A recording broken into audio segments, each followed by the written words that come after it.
Hello, everyone. Welcome in. Oh, I'm so excited.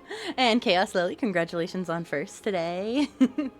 Welcome into everybody. Let me see who is all here to join us today for this epic story of I hear meeps. Hi, Annie. An epic story of meeping, apparently. That's what we got going on. Why does my character keep looking up to the... Hold on. There we go. That's better. All right, so we've got Chaos Lily. We've got Sunset. Raven Moon, hello. Welcome to my shoulder, friend. I gave you the noses. Hi. We got Amet. We've got Daffy. We've got Annie. We've got Chaos Lily. We've got Mark. I'm trying to make sure I don't see anything. We got a Titus. We've got a Lana. We've got a Chew. We've got a Tenta. Let's see who else. If I missed you, I'm scrolling through. Swedish Nips, hello! Welcome in! We got a CO. Hello, everybody. The epic story of me. Yeah, pretty much. But yes, hello, everyone. Today, we have a fantastical, fun, magical adventure for you. First of all, can you guys hear the music okay? I want to make sure that music is balanced to where we can hear everybody. I'm going to make sure you guys can hear everyone, too, when we switch over. If there's ever a time when you can't hear something very well, please let us know.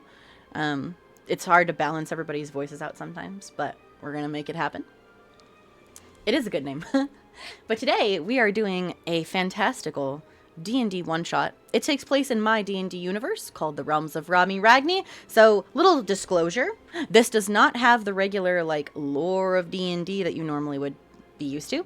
It's my own lore, my own world, my own universe, my own realms, all of that fun stuff. I basically just take the core of D&D, which is, how to play the game, and made the world my own. So we have 5 fantastic players with us today to go on an adventure. And I'm very, very excited to see how this unfolds. All right, let's head on over to the D&D table. All right, my friends, I am here with the lovely friends of today's adventure. We have Razachu, Lana, Chaos Lily, Sunset, and CO. Say hello, everybody. Hi, everybody. Hello. Hey. How y'all doing? Turns you all the way down, lower than you think you should. Damn, Daffy. Damn. I'll just deafen for the session. No, chew no. Oreo guy, thank you so much for the follow. Welcome in. Hello. And thank you. Everybody grab a hydrate to start this thing out, man. We're going to start it out with a good hydrate and stretch. Thank you, Opika. Welcome in. 506. We got to get that stretch. I like how hydrate got redeemed just as I received my Did you just get a drink? Yes. Yeah, I did. Awesome. Thank you all for the lurkies, everybody. All right, we're going to start this off. I'm just going to read you all a little synopsis of what's going on in this tale, and then we will have our beautiful players introduce their characters to us. So, once hailed as the beacon of arcane brilliance, the city of Devon Ostra now trembles beneath an invisible plague. Across the city, memories are fracturing like glass. People awaken as strangers in their own lives, recalling crimes they never committed, or loved ones that they never knew, and nightmares that never end. Some wander the streets almost muttering in small broken tongues, and the thin line between reality and madness is beginning to blur as citizens of the city of Devon Ostra are starting to completely lose themselves to insanity. But amid this spreading madness, we have these violet and rose-hued crystals which twist their way through the cobblestone streets, and a very strange mirror-like liquid that seeps from unknown places throughout the city. The prestigious Devon Ostra Conservatory of Arcana grows desperate. This academy believes that all of this has something to do with the theft that recently occurred on their campus. A priceless artifact, Eldevar's Staff of Dominion, was stolen a few nights ago, and now its power is being twisted for unthinkable purposes. The academy has initiated the help of my players here, the members of the Order of the Arcanum Blade, a group of very prestigious warriors whose families of some have guarded Devon Nostra since its founding. Edward the dog, welcome in. Thank you so much for the follow. So the the conservatory believes that if anyone can find Eldavar's Staff of Dominion and save the city, and maybe even more than just the city, from completely descending into its sanity, it is the Order of the Arcanum Blade, our prestigious players today. And with that being said, would we like to introduce our characters? Does anybody feel comfy going first? Anybody? I suppose I'll go first. All right. And as you can see, you guys will know who's talking because their little speech bubbles light up next to them, so you can kind of get an idea of who's talking. All right, go for it, Lana. Hello, I'm Lanolin. I use her pronouns. My character is Lucilla. And I am a full orc barbarian. Very nice. Thank you, Lana. Anyone want to go next? I guess I should pick up the All right, mantle. go for Yes. it. Hello, everybody. This is Sunset speaking. I'll be playing as Mothka, a path of the Berserker Barbarian Minotaur. We've got our two up front and close strong barbarians going first here. See, you're first in battle, you're first in characters. I mean, it only makes sense, right? Yeah, you're going for it. Yeah. All right, who else would like to go next? I think I have to go. Go for it. Hello, my name is Rao, or if you all know me as Theo. I use any all pronouns, and my character is a elven archer, but is a champion fighter. Very nice. So a champion fighter, but also an archer at the same time.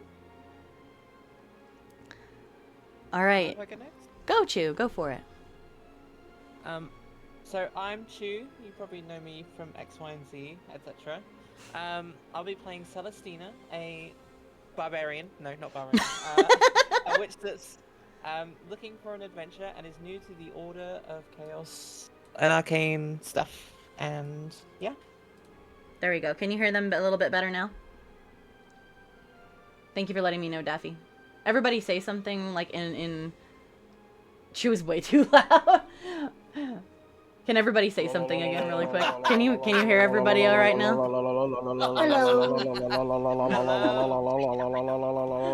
Fitness gram pacer test. All right, the I think- multi-stage Oh, no. test. Okay. No, we're not doing. Okay. We're not doing that. Okay, can we hear everybody now? Then we're good. Thank you for the sticky note. Okay, it made me turn CO up on Discord a little bit, maybe. I didn't balance everybody on Discord, so... Maybe. There we go. Hmm. There we go. I think my. Yeah. Okay. If I speak a little bit quieter or loud, Okay. it's gonna be depending on what's gonna happen. I think I have people coming There we go. over like noon to like do the roof and stuff. So. Okay, no worries. All right, so I think we can hear everybody now. And then, lovely Chaos Lily, would you like to introduce your character? Sure. I'm Melisandria, and I'm a fairy, and I'm a bard. And I'm here because I can't remember because I've got memory issues. We love our little very small fairy. All right, we have our characters. Let me get one over here. So, did the map change for everybody? Oh, shit. I should probably go from the stream and into the map. That would be good, Not yes. yet. Not yet. No. All right, give me 1 second. Let me try and pull the flag again. How about now? Okay. Yes. There we go. There we go. All right, let me change our music really quick here. One more change our... Really Oh, pretty. it literally just ended, so that's just good. All right. Wow, that's perfect. So, you all make your way through the city of Devon Nostra and arrive at the Conservatory of Mine's Arcana. just a black screen. Is it just a black screen? For me, it is. Hold on, let me fix this. That's why I'm using Discord for it, because my browser kept doing that black screen. I'm like, your vision is on. I'm not sure why it doesn't want to show. Because it does have dynamic lighting. But I'm like, I don't know. Maybe refresh really quick and see. Because the only reason why usually it would be in black is if your vision was off. Or if you were off to the side. Yeah, or if you're like zoomed in off to the side somewhere. Maybe. But try refreshing. That I'm might looking around. help. I did refresh actually. And it still is just black? Yeah.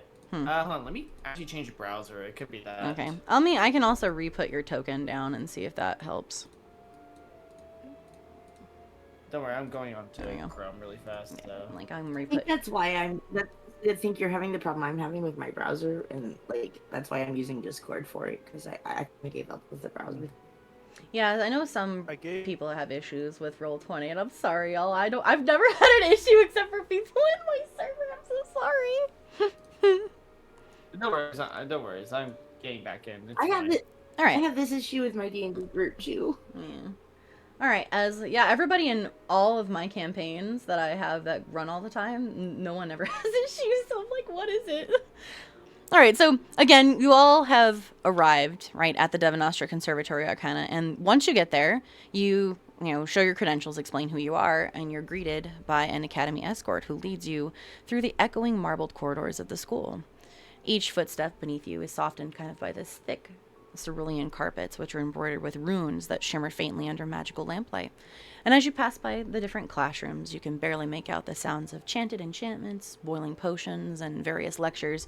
But at the end of the hall, on the second floor, these very ornate double doors, carved with swirling, glowing sigils, open soundlessly, revealing the office of Headmistress Igrathe Valmora, the same woman who sent you the telegram from Session 0. The room is very circular, softly illuminated by almost an otherworldly blue radiance emanating from crystalline scones and enchanted glyphs which are etched into the floor. The air itself here almost carries a faint hum, a sort of magic lingering, like a living being to a degree. There's a very intricate, vast circular desk of dark mahogany which occupies the center. It's cluttered in all kinds of scrolls, ink bottles, and glowing arcane instruments. You see bookshelves which line the curved walls at the back, packed tightly with ancient tomes, jars containing preserved specimens of magic and flora, and there's a very, very faint scent of lavender that kind of fills the air. And at the end of the room, you will notice there sits Headmistress Igrathe Valmora. She has very silvery white hair which cascades from beneath a very wide-brimmed ribboned hat, framed by a face marked by both wisdom and exhaustion, as she appears to be quite old. Her violet eyes, though sharp and intelligent, are dimmed by almost sleepless worry. The lines on her face speak of a life steeped in magic and responsibility, and at this moment, of very deep concern. And when you enter the conservatory, the escort proudly announces, "My lady, the members of the Order of the Arcanum Blade have arrived." She looks up from her floating sheet of parchment, and it rolls itself up and kind of vanishes into thin air, and her voice trembles ever so slightly as she approaches. So you see her get out of her seat, and she approaches you very slowly. Again, she has this very grave look of concern on her face. "Ah, you've received our telegram then. Good." She kind of folds her hands together and her pale robe catching the light as she again gives you this look of great worry. "Time is not our ally." And with a flick of her fingers, teacups sort of drift from a side table and settle in front of these chairs over here for each of you to kind of take a glass should you be sitting or standing. And she says, "Please, everyone get comfortable. We have some things to discuss." Of course, Can I- Headmistress. I do. All right, so Can I run up to her and like bow in front of her and go, "Headmistress, good to see you." yes, go for it. Oh, I've got the wrong tool. You're good. So I'm gonna like bow in front of her and be like, "Good to see you, Headmistress." And as soon as you like rush over, you see this, even though she has this look of worry in her face, this small smile kind of appears, and she's like, "Ah, Celestina, fantastic to see you again. How are you?" Going on adventures or looking for some? You look the same. She kind of chuckles a little bit. She goes, "Well, you certainly have grown up some since you've graduated, and it's only been a few months even, but I can see already that you've become a great member of the Order. It is wonderful to see you again." Have the other members of the Order met her before? No. So Celestina went to school here, right? So she has met her, but the rest of you, I would say Lucilia has probably maybe met her before, but it was like a long time ago. The rest of you have never met her. Alright.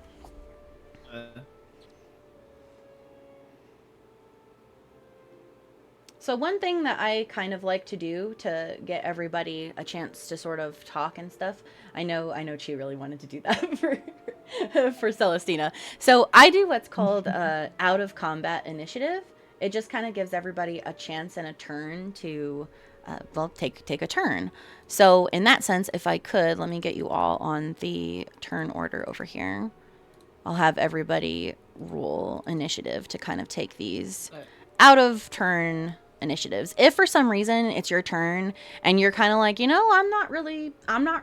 nothing really that I want to say or do right now. I just want to follow somebody or just listen or whatever. That's fine. But at least it gives everybody a chance to kind of take a turn and say something should they want to. All right then.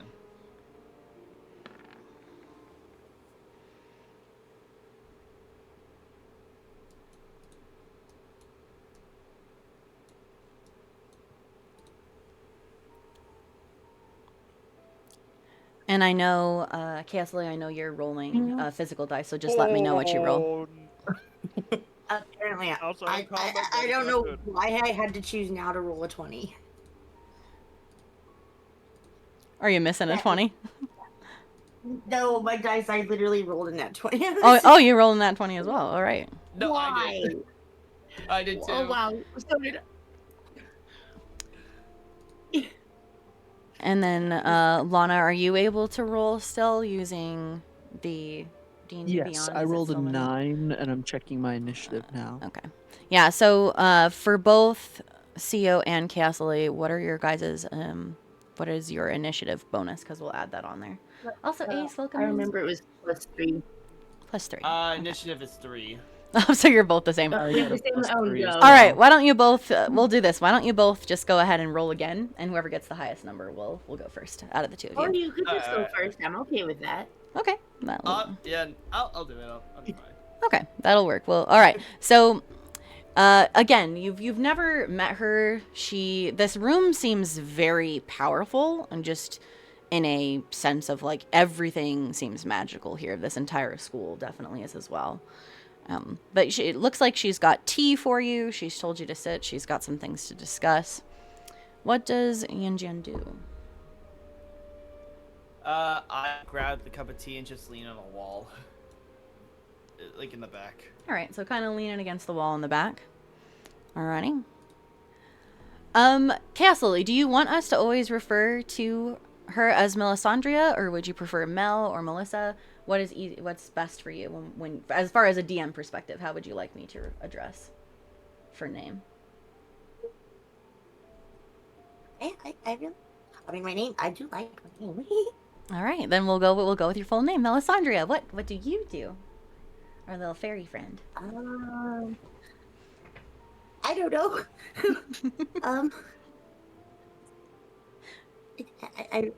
I typically don't like being on the ground, so I'm just gonna like not be on the ground and just gonna hover there and watch.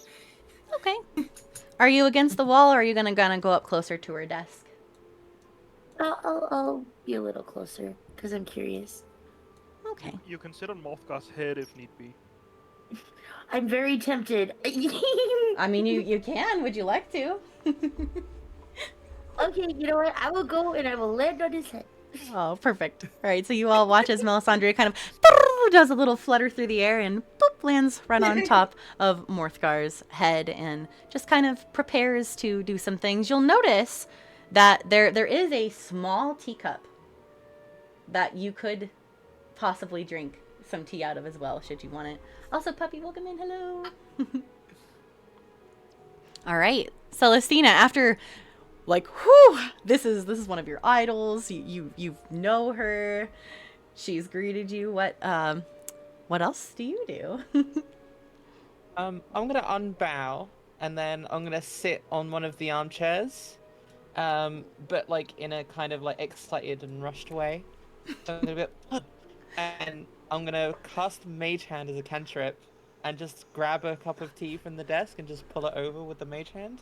If that's okay. That's awesome. So you watch. Oh, that's good. You watch Celestina kind of very bouncily, excitedly rush over to one of these big cushioned lavish chairs, takes a seat, legs kicking, big smile on the face, and whew, this ethereal hand kind of begins to form in the air and gently picks up the teacup and kind of brings it over to Celestina's mouth and takes a little sip, and then the mage hand sets it back down and just kind of hovers there, waiting for whenever a sip is needed. We'll just kind of have you blip. Can I also go, do you have any of those biscuits that you used to have? Oh, she kind of laughs. You remember most things well, don't you, my dear? She comes back over to her seat, kind of sits down, opens, you hear this like, she opens her desk and kind of shuffles through some things, and she pulls out this small bag of little, I would say like multiple flavors, maybe a lemon, maybe a strawberry, of these little kind of jam-filled biscuits, and sets them on the desk, and she goes, you help yourself, dear, as always. Thank you. Levo, hello, welcome in. All right, Morthgar. So you have a Melisandria on your head. Yeah.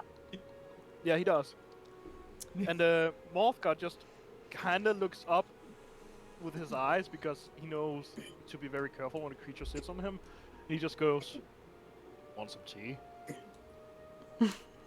Sure. To Melisandria. I'm gonna put you and over then- here, Zio, just so we can see you. There we go. Wait, Honestly, what that was would be like the perfect spot. That's like the perfect spot. It is a very good spot. Chaos, what did you It respond? didn't just.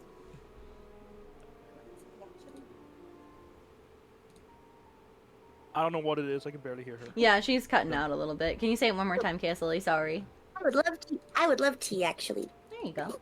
I know the problem. Hold on, Alright. I'll fix it. I know why I'm cutting And then he out. walks I just over gotta and grabs untie this this. tiny cup and pours a little bit of tea into it, and then very gently, holding it between his thumb and his forefinger, just raises it up to her. And then he stands back behind the chair, offering this tea to whoever wants to sit there. Ah, very nice. So there is an open seat. All right. Oh, Lucilia, what do you do here? We've got some tea. We've got some biscuits. This sounds so good. I want it. Now you're making me want to get black tea right now. I know, right? Everybody go get tea. I don't have any black Lucilla tea. will, My tea kettle. Lucilla will, just stand behind the chair, kind of one hand resting on the chair. And she will say, Headmistress, you said this was a matter of urgency. You kind of see her go from her smile that she had for Celestina's joy just kind of starts to fade back to that solemn, worried look that she had when you first got here. And she said, well, yes, as spoken in the telegram a few nights past, from the conservatory's sealed vault of artifacts, Eldevar's staff of dominion was taken, and her tone almost darkens. This scepter is a relic of immeasurable power, capable of absorbing and wielding any form of magic, harnessing the powers of life and death aura unlike any object in existence. It was meant to remain locked deep away within our vault, guarded against misuse, because in the wrong hands. She looks at all of you with a very serious, piercing gaze. It could unmake the balance of the world itself. She sighs. It's not the theft that troubles me exactly. Her eyes kind of drift towards the floor as if searching for reason, kind of in the chaos that's happening, and she says, something else is happening across Devon Ostra. She sort of wipes her hand across the desk and kind of stands for a moment, looking out one of the arched windows. From here, the skyline shimmers with this faint glow of sort of purple and fuchsia, and she says, in the last few days, you all may have noticed people have begun to lose themselves. Memories just fracturing, families torn apart by delusions they swear are real. Even students here are waking up screaming in the dormitories, unable to remember their own names. Some recall things they've never done, and others seem to just bawl and mourn for people that never existed. Her fingers kind of tighten. And worse, many just wander the streets, muttering words in unknown languages, almost as if they're trapped between dream and waking. I've seen their eyes, even some of our students, hollow, frightened, and lost. It's almost like madness continues to grow with each passing night. She kind of stands for a moment and sort of walks kind of around the desk to just, in a way, move. It's almost like she can't sit still from worry. This began not long after the scepter was taken, so there was no doubt in my mind that our stolen artifact has something to do with all of this madness. I'll give you all kind of a chance to respond to this. Also, Inkwell, welcome in. Hello. Anybody have any kind of response to what she's saying here? I All right, go for it, Sunset. Mothgar just breathes out through his nostrils, so a little bit of damp air is exhaled. It is slightly visible. Then he goes, "You want us to bring this back. And you probably also want us to chop the head off whoever stole it, right?" When you say that, she kind of, her eyes sort of widen a little bit, and she goes, well, if that is necessary to bring the scepter back, then she looks down, almost ashamed of what she's about to say. Then you must do what is necessary. This scepter must be recovered, no matter the cost. Unless it, of course, is at the cost of the entire city or the students here. But if the culprit is to be lost, then they shall be lost. Good, we have permission to bash some skulls. You certainly do. She doesn't, Awesome. again, she really doesn't, you can tell that the headmistress is kind of a, like, very kind and gentle at heart woman. She really doesn't like violence based on, like, the look she's giving you.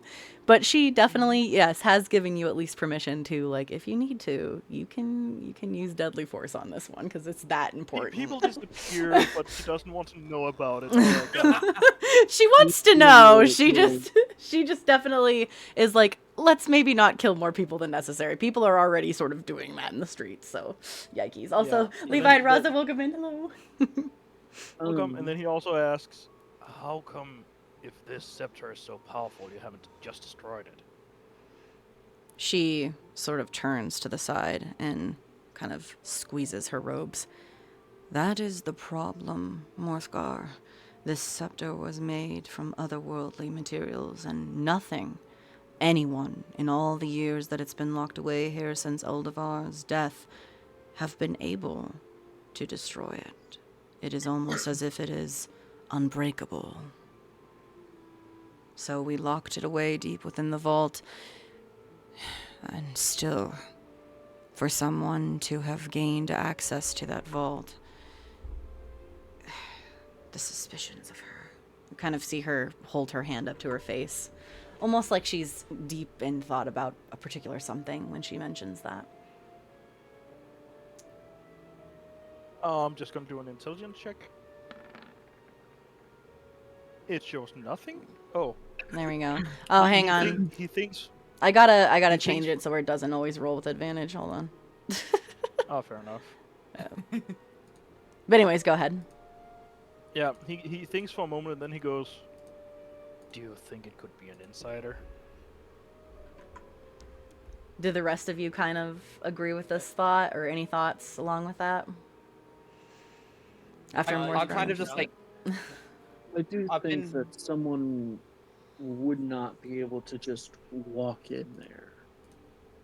Yeah, okay. I think it could be someone inside or someone who has impersonated someone on the inside. Okay. Yep. Celestina, what were you gonna say? Celestina, she's gonna be like, it can't be. Everyone here is great. All my professors and the headmistress and how Not could it be an everybody's inside job? always what. Not everybody's always what they seem to be. As she kind of hears all of you discussing these things, you see her kind of stroke her cheek, and she shakes her head before finally saying, well, we recently have had suspicions on who might have done this, yes, but no proof. Obviously, as you say, whoever knew our wards and our patterns, it had to have been someone on the inside who did this, and they left no magical trace behind. We were stumped for a while until this morning. Some of the students reminded me. And she kind of makes her way back to her desk slowly before sitting back down. Again, kind of stern when she says this. There once was a teacher here at the conservatory, Professor Vera Noctis. She was a genius in mnemonic magic, the study of thought, recollection. But you see her, again, almost that same look that she gave you, Morthgar, when you asked about killing someone. She has this, like, look of guilt, this look of almost... I'd say it's kind of a mixture of sadness and also, again, shame a little bit. And she says she delved too deeply. Her experiments with memory binding, especially on a student, were deemed unethical, and I was forced to expel her from the conservatory 3 years ago. Her eyes kind of flicker down towards her desk, sort of buried by some guilt, and there's kind of a long silence for a moment, and she finally looks up at you and said, but if my suspicions are true, then this is not merely a theft, it is a war for the mind, and knowing how brilliant the professor was, one we are already starting to lose. Give you all the chance for I some then reactions. get off the here. wall and walk forward. All right, we're getting off the wall. And it's saying, working with the mind, starting all of these weird mental struggles. Don't you think there's some kind of connection towards it? She nods her head and she says, yes, that's why when the students came to me, some of my older students, heads of the dormitories, we all began discussing who could have possibly done this, and when Professor Noctis came up, it just seemed too much of a coincidence to ignore because of that exact thought. A lot of this madness seems to change and warp memories, and that is exactly what she taught, was memory magic.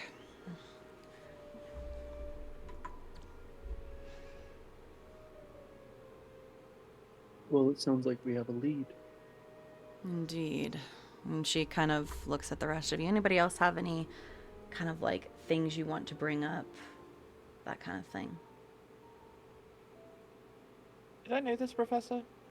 I would say that Celestina probably never took this professor's class, most likely. Like, you've probably heard of the professor, and you always heard that she was very demanding as a professor, like kind of hard on her students. But I would say that it's more like hearsay than you actually have been in her class or anything like that.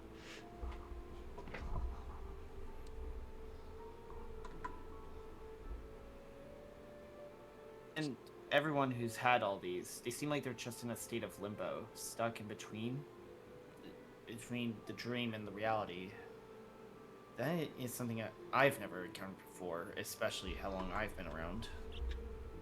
When you mention that, she kind of shakes her head and she says, Well, aside from just the memories, you've seen them, correct? The growths, those violet and rose crystals that keep twisting up through our streets. They're even growing on the school, and that liquid that's like mirror-like. It seems to reflect random things, almost hideous things. I've never felt magic like this before myself as well, and I've been around quite some time. It's almost alien. Its resonance does not align with any source of aura on Listeria. She kind of takes a deep breath and... There are realms beyond our own, and this power must exist in one of them. I'm unfamiliar with most, so this is beyond my expertise, but it definitely feels different, almost like the crystals. They hum with a frequency that disrupts some enchantments, and even that mirror liquid, it almost pulls on you as though it's trying to get you to forget what you are. Whatever you do, my members of the Order, this is a dangerous task. Many minds of the conservatory have already been twisted to the point beyond saving. We cannot afford any of you to suffer that same fate. We will do our best. Most definitely. She smiles at that thought. You know, I was never too close to the professor. She seemed to keep to herself most of the time, not conversing much with other faculty either. However, if you wish, she kind of stands up and starts to come around the other side as a little parchment of paper begins to kind of twirl in the air around her. Also, everybody grab a drink really quick. Thank you for the hydrate. Everybody stay hydrated during this. We talk a lot. Thank you for hydrating. Thank you. Everybody go Thank you for taking care of us. Yes. Good. Yes, thank you for the Yes. hydration. We need good waters. So as Oh, this thanks, Tyler.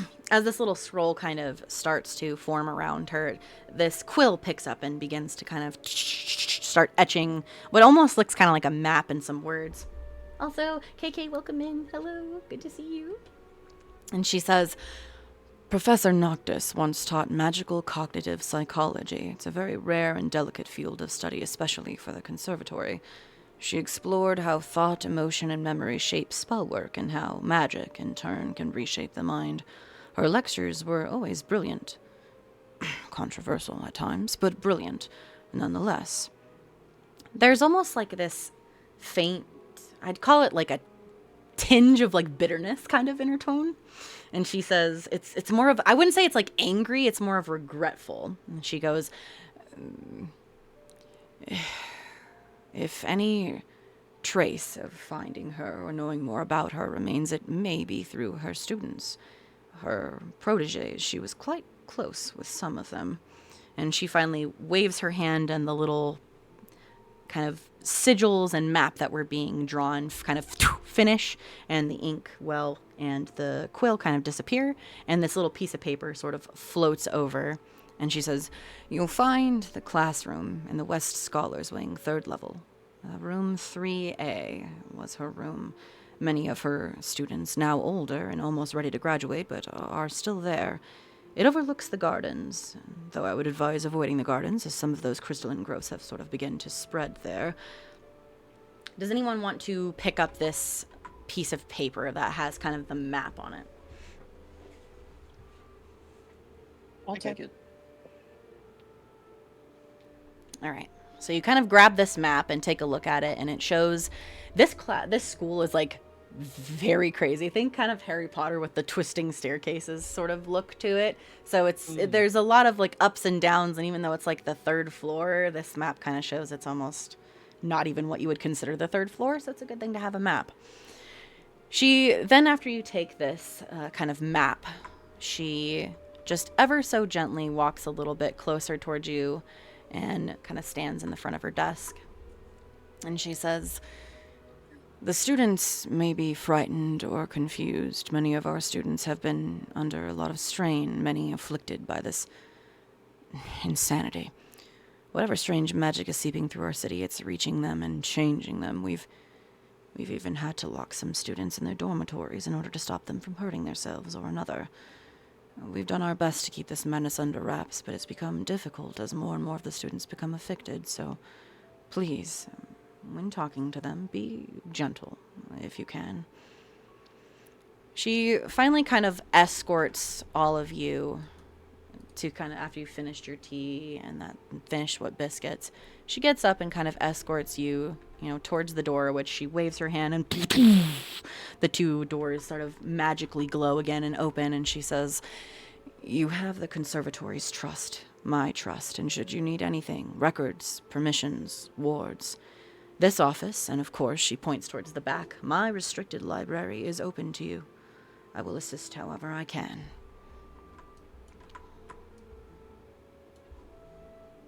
We appreciate your cooperation. And we will do our best to be as gentle as we can. And she's going to shoot a playful glance at Morthgar. Morthgar just kind of chuckles. Yeah, gentle. Oh no! We'll I say. really listen, it would just give me a knowing glance, just saying, just don't talk. Anybody? And Because- I will like playfully pat his head and say, "Just let me do it. I'll talk for you." There you go. let the fairy do the talking, Morthgar, okay? Put the weapon down. Well, I know how words work. Hold up, battle axe. No, don't you do it. Look, if they're not helpful willingly, you can just shove me up their nose or something. I don't know. Oh no! Let me just trim these plans with my battle axe a few seconds. I'm gonna really quickly make sure that this never rolls advantage on here for everybody now that I'm thinking of it. Anybody else have anything they'd like to say or kind of like do or anything before you leave the headmistress's office? Oh yeah, by the way, I can take off the advantage myself. Oh, you already did. Never mind. Yeah, I'm just doing it real quick for everybody. I don't know why Roll20 always makes that an automatic thing. I think it's weird. No. I put it on myself because then, if need be, there is an advantage or disadvantage roll. It's just set up automatically. I don't really like doing it because then people are like, well, which number and da-da-da. So I always kind of turn it off. Yeah. And, have you roll again. That's fair. I just always go for the lower number unless it's with advantage. Makes sense. As I walk past the headmistress, I'm going to bow again and be like, "We'll do our best." She's kind of smiles and just almost like a kind of a warm, her hand sort of passes closer and she gives you a gentle pat on the shoulder before you leave and she goes, "I am very proud to have called you a student. You've done so well. The Academy is very, very proud of you, Celestina." And she says, "And all of you, not just the Academy, but the city of Devon Ostra has always given all of its thanks to the Order of the Arcanum Blade. And should you solve this, we owe you more thanks than I don't even know we can provide. Good luck to all of you. Again, if you need anything, please don't hesitate to return."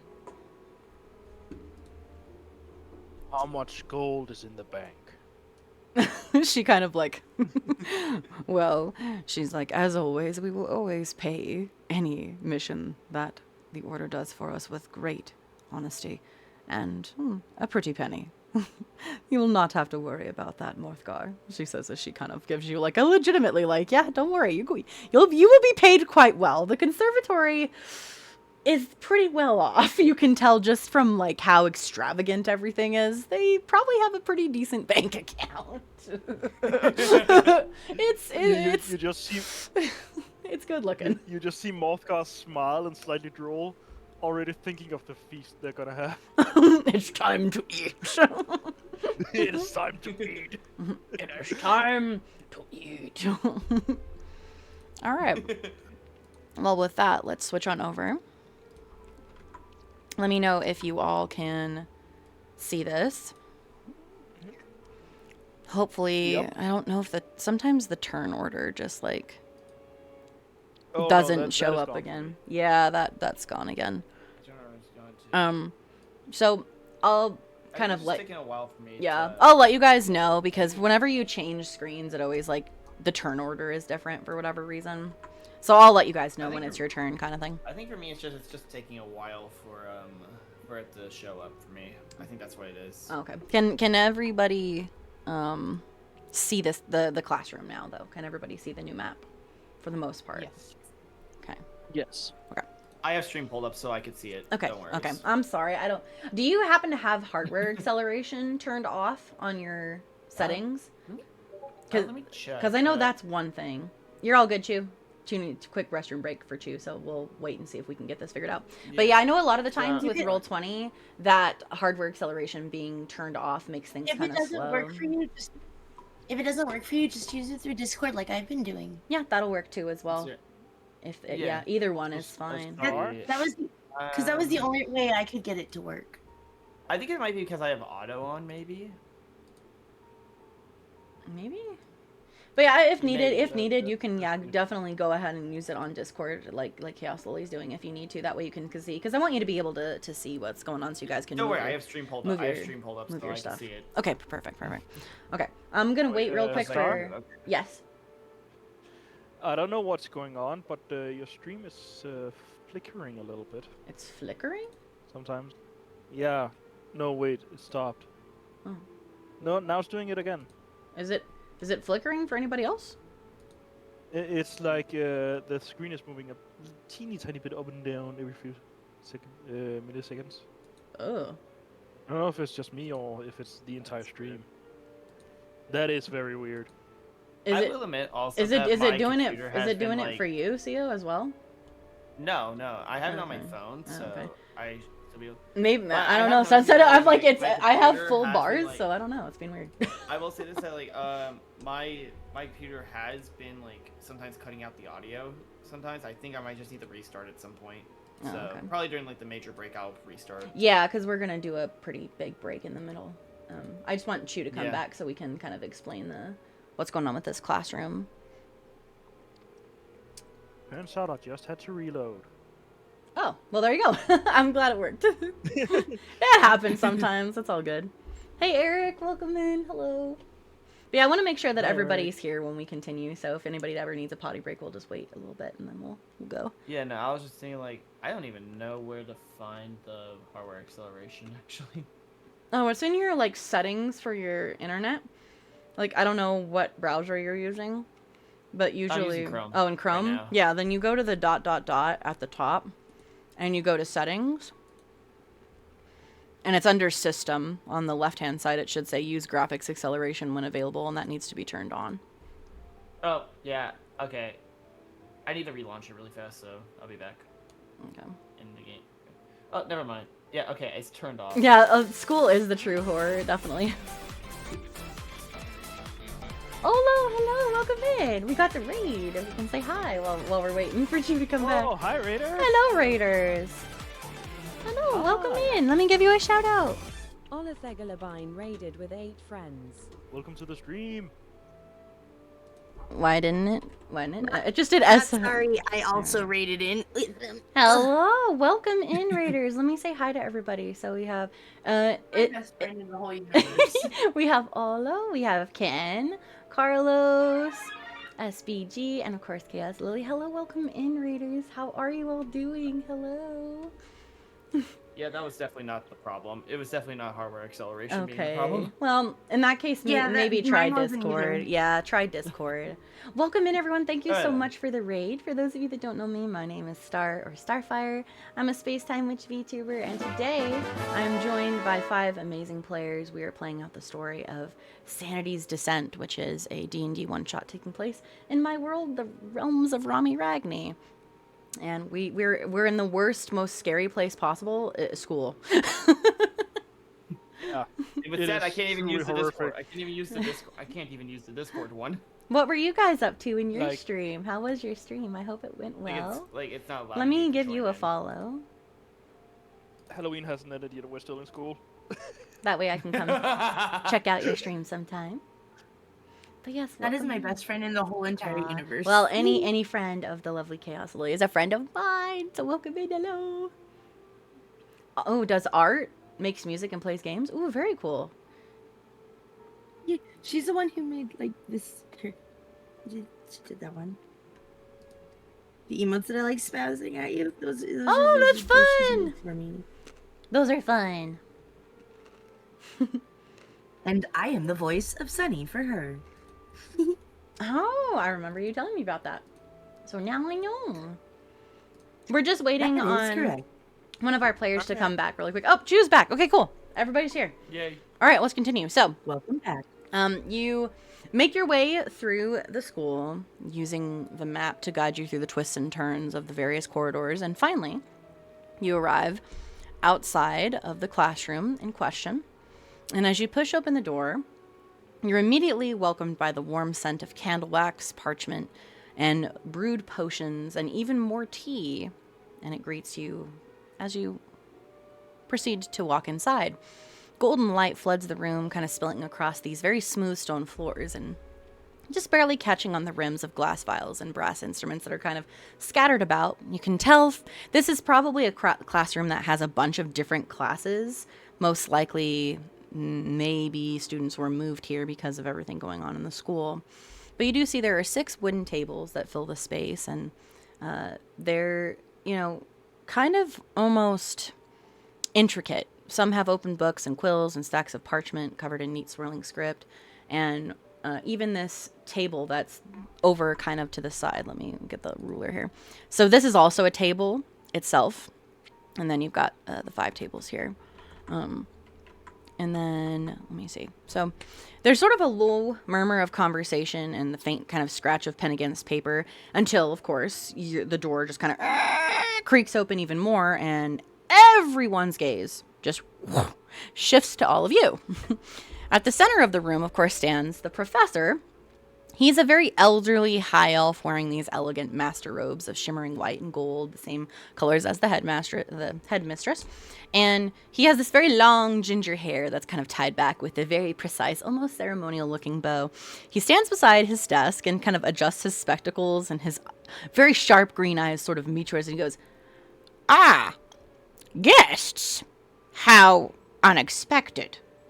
Around him, all the students kind of sit in quiet curiosity. The room sort of falls still for a moment, and finally he says, "Few find their way into my classroom uninvited. Tell me, what exactly are you lot doing here?" He says, just sort of curious as to why you're there, because they don't really have a whole lot of visitors, and if they do, typically the professor is told about them before they show up. Stomp, stomp, stomp, stomp, stomp, stomp, stomp, stomp, stomp, slam hands down on desk. Hey now, that's not very gentle. Mothgar leans in very close to the professor. Fairy's still on head, by the way. Yep. And then whispers, "We heard about a teacher that used to teach time and memory magic." You say that, and the professor, right? Not only does he look like you have perturbed his entire existence, but like he has this look on his face like, the fuck are you doing in my classroom coming up here like that, right? He looks a little intimidated, honestly, by your stomping and your aggressive on the desk. But he... Alright, you know what? I'm gonna roll for intimidation then. Oh, God. Can I bounce off his head and get into the sky, get away from him? I am now flying away. Yeah. You're like, nope. I'm gonna put my hands on my hips and just look down at him all disapprovingly. Yep. So you just kind of, you see Melisandre fly off your head and just kind of give you this look like, really, Worthgar? Really? And as you kind of stare at the guy after saying this, you're really trying to get that intimidation punched even deeper. He kind of gives you a little sort of look to his face, and he goes, "I see. Well, first of all, you just muddied up my carpet with your stomping, and 2, good sir, I don't know what you're talking about. We don't have any, we don't have any professors like that. Not at all. Haven't ever. Never will. Who even are you people?" He's like, "The only one with any sense right here is her." And he points to the fairy, who's just giving the "what are you doing" look. He's like, "Who are you people? What are you doing in my classroom? I insist you answer my questions or leave this instant." He kind of stands up and slams his hand on the desk. The professor, and just be say And also, that one over there needs to have like a good. Just, he just doesn't care. It just points at me. Yeah, that. Morph See, Morph the just thing looks is, down on he his hoofs that are pristine clean. What do you mean, Marty? I'm clean. um What were you gonna say? we Lana? are doesn't want the- investigating the disturbances that have been happening. And we need all the help we can get. I'm just here to learn. I don't know what yet, but I'm here to learn something. I like you. He says as he like looks over at you, Melisandre, like I like you. You, wanting a need to learn is a want for intelligence. And he says, as far as you go, he says, looking at Mothgar, you step away from my desk a little bit if you would. But yes, you said you were here investigating. Are you talking about? And he kind of moves his hand to sort of usher towards this window over here. Which, looking outside, you can see those purple and fuchsia crystals kind of growing almost on the glass, because a lot of these crystals are growing on the school, and he kind of gives you like a look of like, is that what you're talking about? That's definitely Priscilla will nod her head and say, yes. We are... I completely forgot the order's name. the Arcanum Blade, yeah. we are Knights of the Arcanum Blade. Oh, you see, he like almost, give me 1 second. Celestine's gonna be like, I'm a witch. I'm a bard, thank you. Not a knight. I'm a barbarian, not a pussy. Thank you for saying what I was thinking. All right, I had to make 2 different rolls for something. So, okay. His first roll was kind of to get just sort of a good look at you. He kind of eyes you up and down. This is a perception kind of roll. He's just kind of looking at all of you. He's like, in his head, you could tell he's thinking like, oh, this is a very weird, misheveled group of people. Are you serious? But then when you finally say that you are members of the Arcanum Blade, he's like, that's weird. These people are so disheveled. I wouldn't think that would be I wouldn't think that's the order. So I did a good insight roll. And he goes, oh, he's like, well, no wonder you're in the school running willy-nilly. Somebody would have caught you if you wouldn't have had those credentials. Of course. The Arcanum Blade. And you see this almost like wicked sort of like nastiness to his face change to like almost polite and smiley now. And he's like, well, welcome, members of the order. We are glad to have you as esteemed guests in the classroom. And you notice while he's kind of saying this, right? Once he's said it even louder that you are members of the Arcanum Blade, you notice some students in particular, because this classroom's fairly full. I didn't want to put NPCs for a ton of them, but you notice certain students kind of eye you even more. A lot of the others kind of go back to their work, but upon mentioning of who you are, you have these students that definitely are giving you guys the like look of either they don't want you there, or they know something, or maybe they're curious about you, etc. So at the front table, right, the front left table, you've got this kind of male elf with dark brown skin, kind of soft tan hair. He looks up from his notes, and a feathered quill is almost still poised in his hands, but his eyes kind of flicker in mild interest. He doesn't say anything. His just demeanor seems kind of almost calm and like intuitive. Beside him is another woman. She's what I call a nocturne. She's kind of think like a shadow creature mixed with a gray elf is what a nocturne is.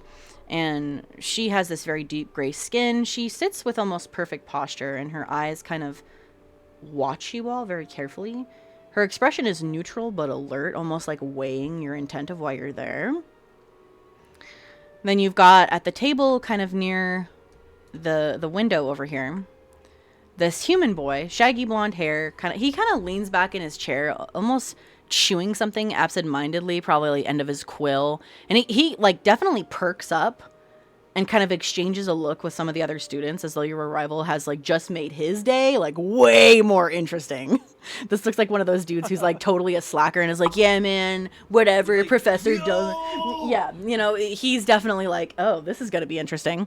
At the back table, you've got this siren girl.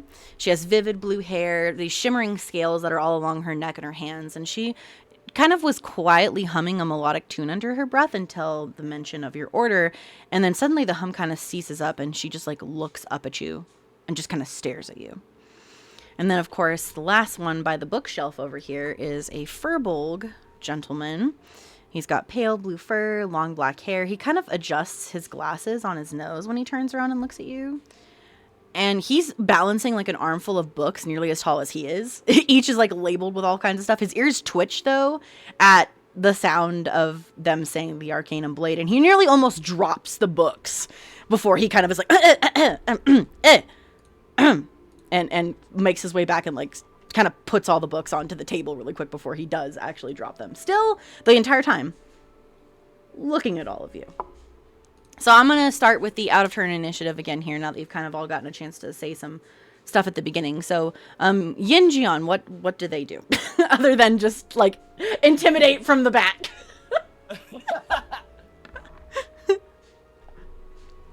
I'm keeping the same initiative, so as before. I'm just letting you know when it's your turn. I have if you look at a stream, I still have the turn order up. It just doesn't like appear.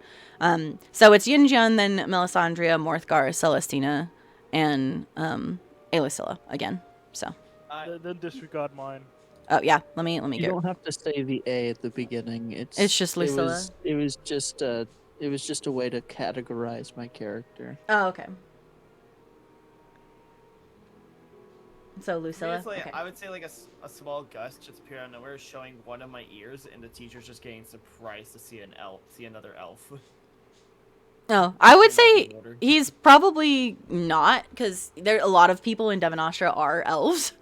Like, Okay, fair enough. yeah, because this guy over here is also an elf. So he probably is more surprised that you're kind of, because do you have your hood up at the moment, or is it down? Yeah, my hood Yeah. is. He's pretty much kind of all more in public. I'd say he's more surprised, not so much that you're an elf, but that you're an elf who like looks like they're hiding, because he's like, elves don't hide in this city. Why are you all covered up and like hidden in the shadows back there? He kind of gives you a look of like, ew. Like he's very I just confused say- by you. And I just give a look saying it's more of a personal reason. He kind of gives you the look back of like, I see. All right then. Like more of just a little bit of a confused, okay then sort of look. But yeah. even to you, though, he kind of stands a little closer and he goes, whatever your investigation requires, one prestigious members of the order, my classroom is welcome to you. You may use anything that you find here. Many things here were made by my students. I'm quite proud of them. He says as he kind of like, sort of has a little like Yeah, grin on his grinning. face. Yep. And he's like, all of my students are such pristine members of this academy. Brilliant minds. He says, except he kind of looks over to this guy over here and then kind of like rolls his eyes. Most of them anyway. Oh, Anything else for your turn out of combat here? I would say I probably just start looking around shelves, just looking at any arcanic aura around them. Okay, so just kind of doing the shells. I'll have you probably like roll on your next turn to see kind of what you find. Yeah. Thank you for the hydrate, DMR. Welcome in. Hello. Everybody grab a drink real quick. Get a drinkies. oh, we got to hydrate. Oh, sweet. Mhm. Thanks. Need that waters. Thank you. Hydrated eye straight. All right, Melisandria, you are up.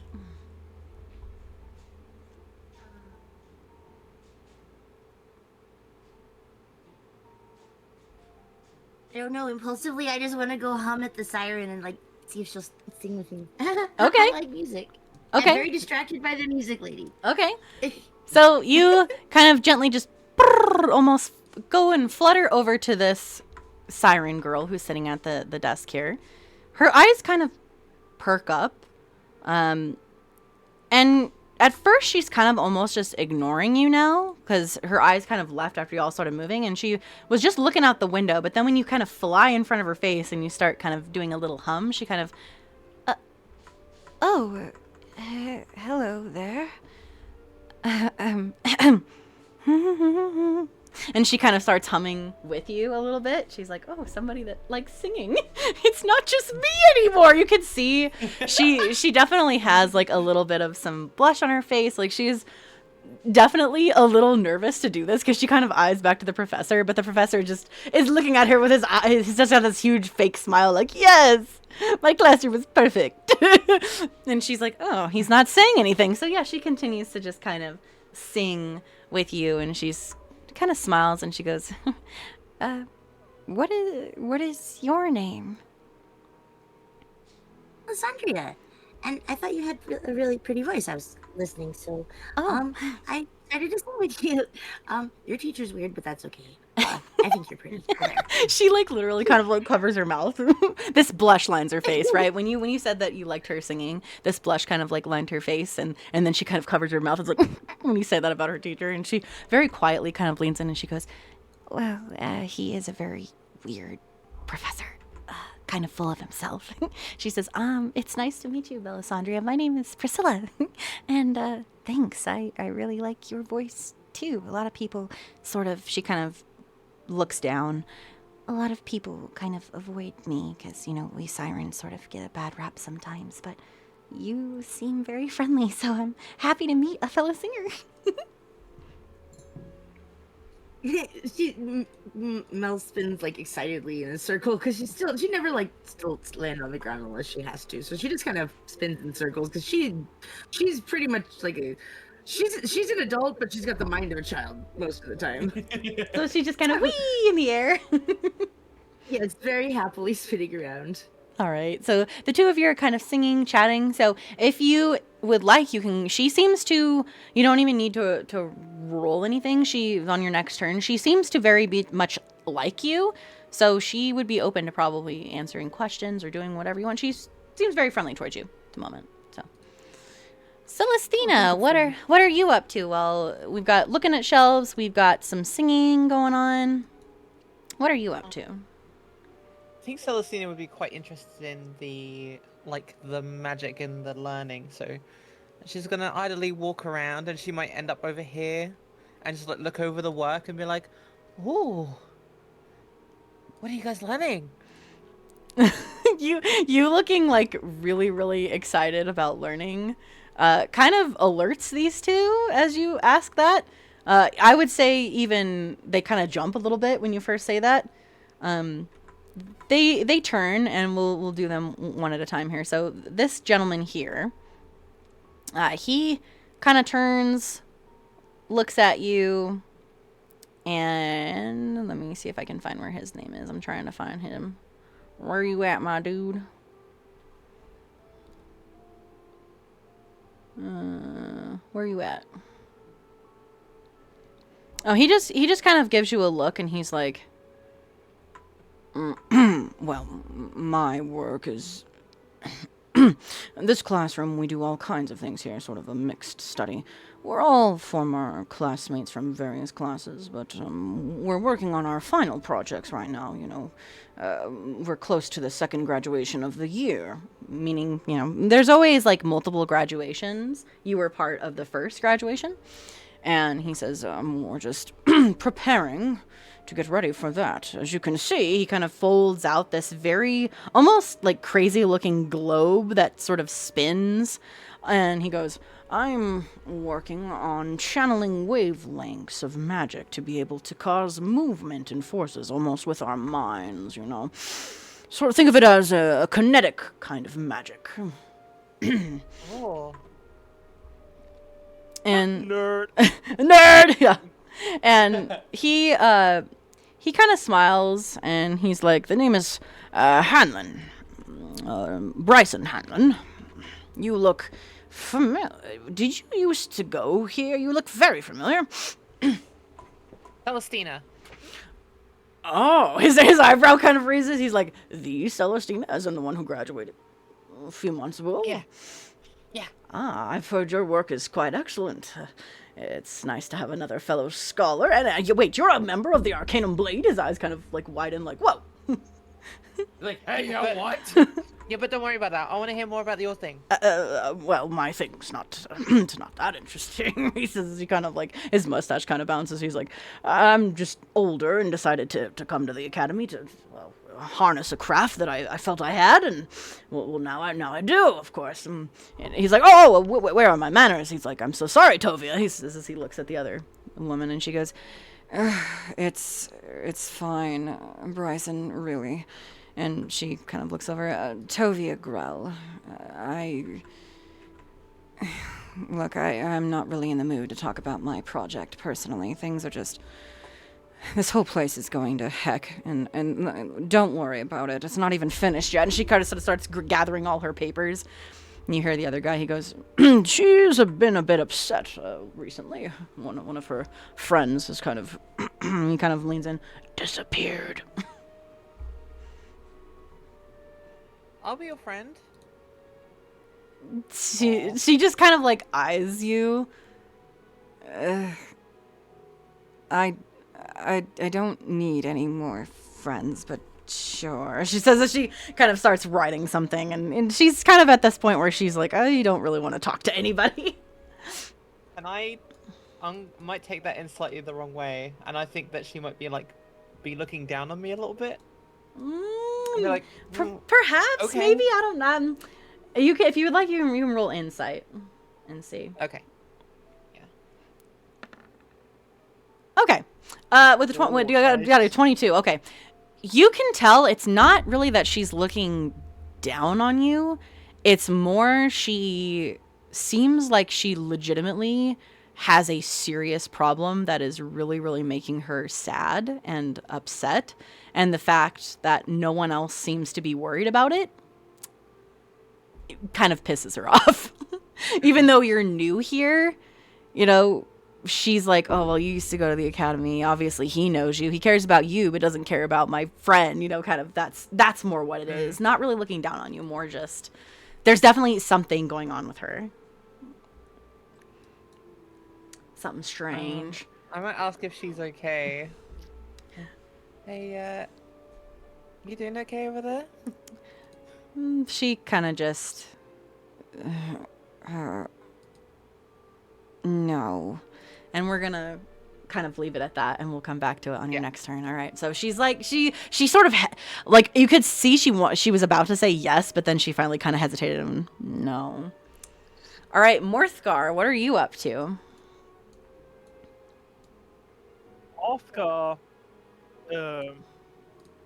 takes his battle axe from his back and gently sets it down and leans it against the teacher's desk Okay. to make sure it doesn't take up any space at all, only necessary, and then he stretches his back because it is quite heavy. And then he glances around, kind of tries to see if there's anything that, well, besides the obvious that's out of place and shouldn't be there, if there's anything else that catches his eyes. And that includes both objects and people. Okay.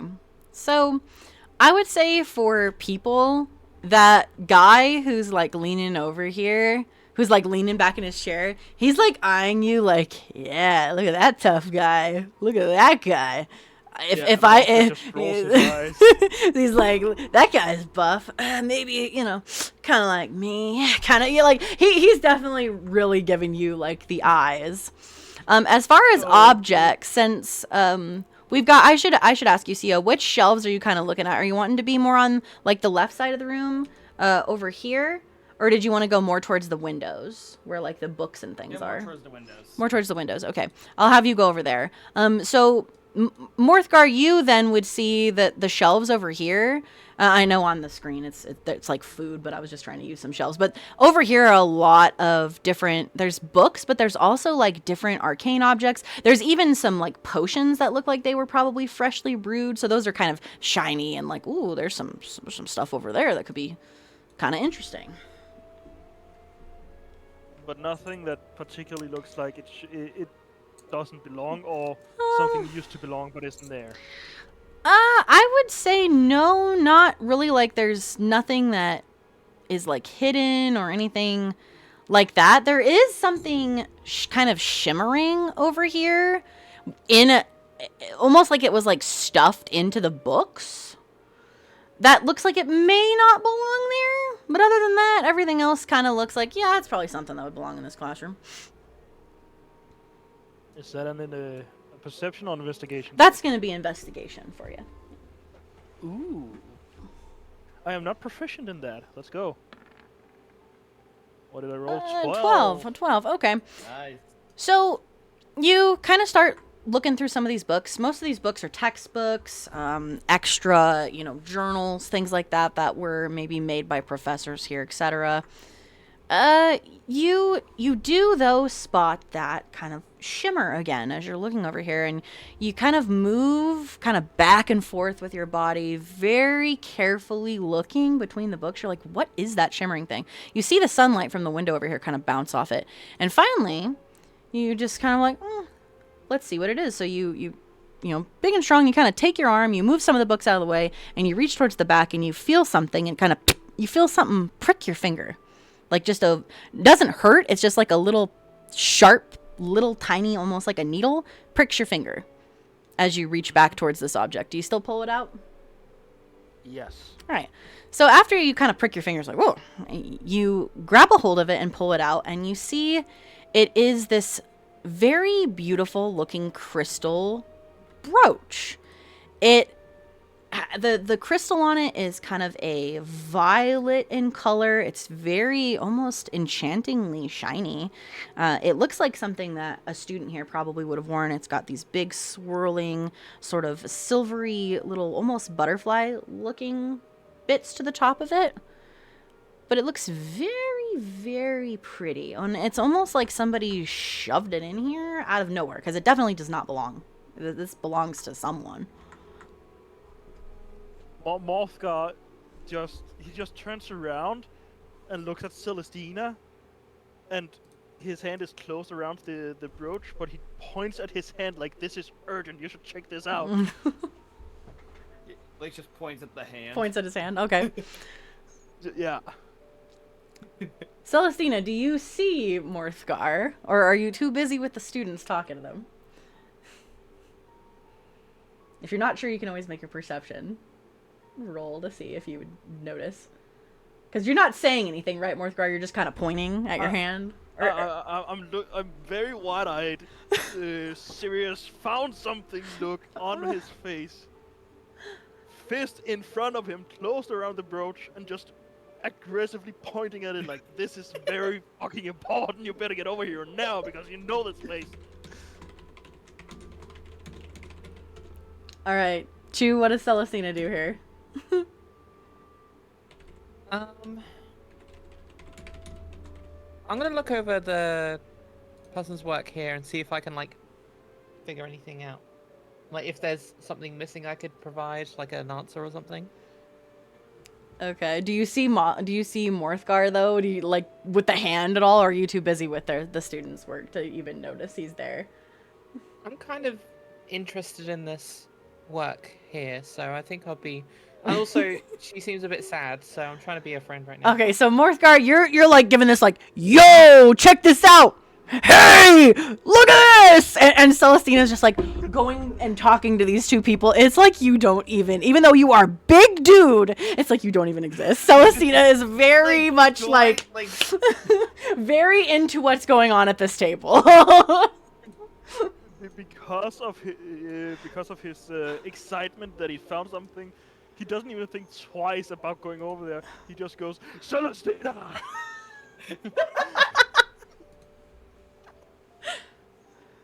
Now I notice. And then he does the pointing again on his hand. Very wide-eyed, very aggressive looking, you gotta look at this. It's in my hand. Come look. Can I roll a perception?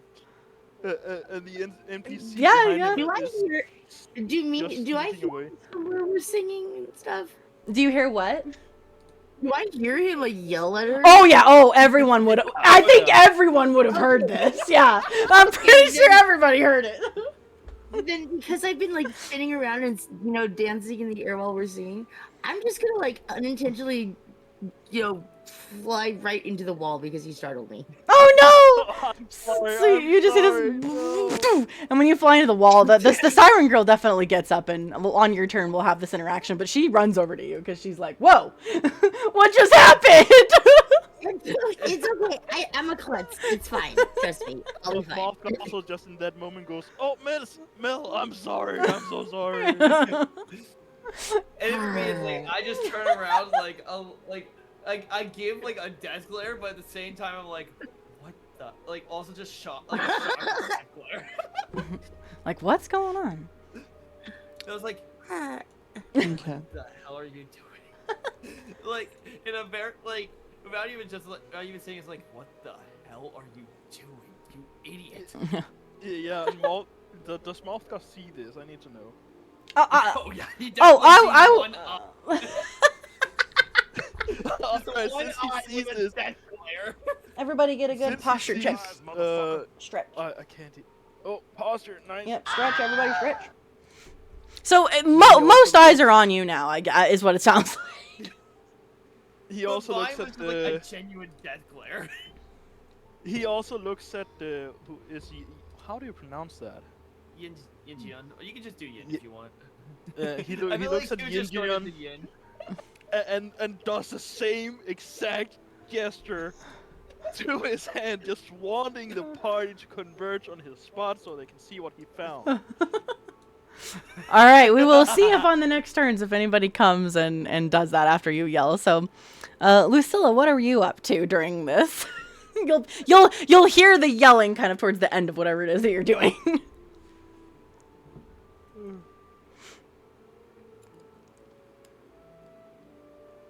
Oh, did we lose Alana? Lana, Lana! Lana. Have we lost Lana to the depths?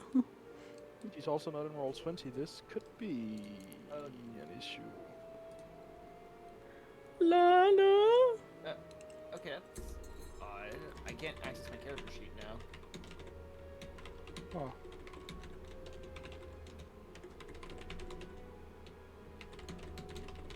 Oh wait, I see why now.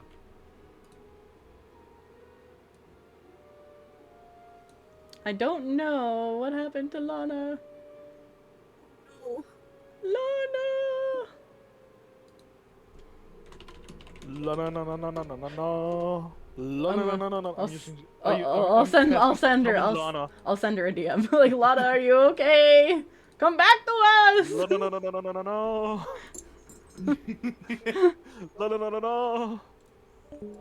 Lana. Uh-oh. Oh no, I think you.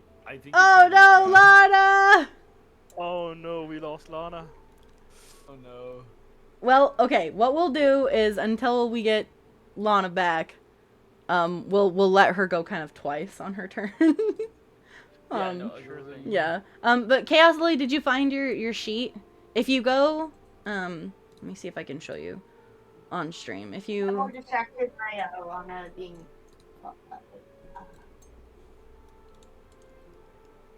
Because it is on, like, the...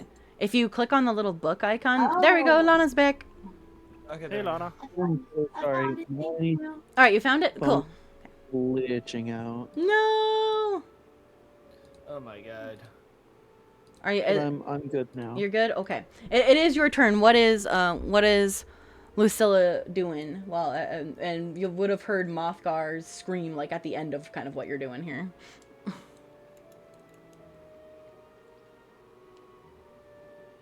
I'll look over at Mothgar and be like, dude, we're all in here. Use your inside voice. Pretty much, just give like the disappointed look. While mine was just like a genuine death glare. He tried to use his inside voice, but it didn't work. No. Poor Mothka. He's trying. He's trying. He's trying really hard. Anything in particular, anybody you want to chat with, things you want to look for, etc. Thank you for the cutie sticky. hepatitis is that for her or for me? I need to know.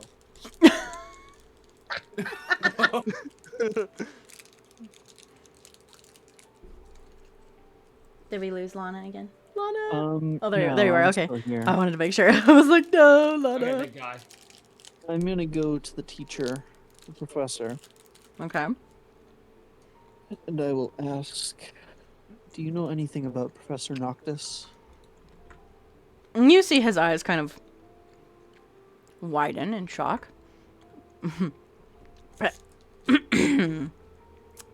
Professor Noctis, yes.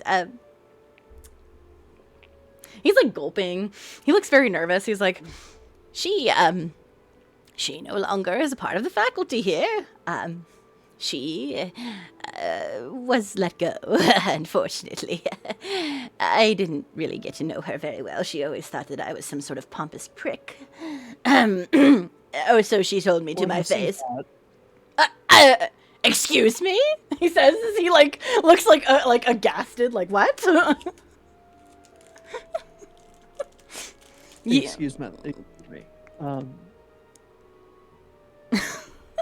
You will notice at the mention of the professor's name, this Furbolg guy back here that like was dropping the books fumbles the books again and is like really nervous when he hears the professor's name, starts like gathering the books back up again.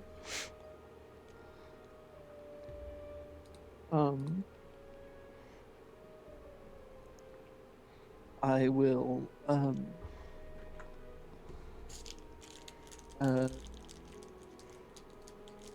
she will give the Furbolg a look of like, you good over there, bud?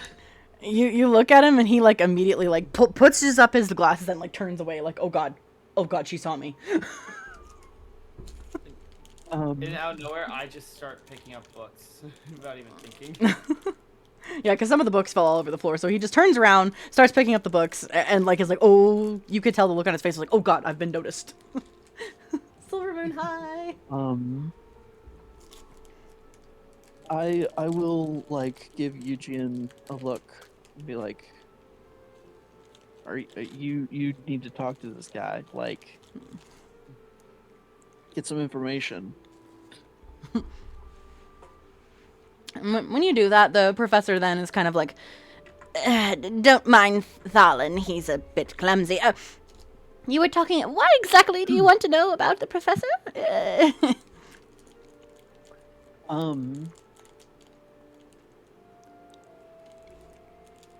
Can I take him out of the room? Yeah, like into the hallway? Yeah, just like right over here. Yeah, you can take him out into the hallway. Yes, take him out. We have suspicions that all of this madness is caused by her.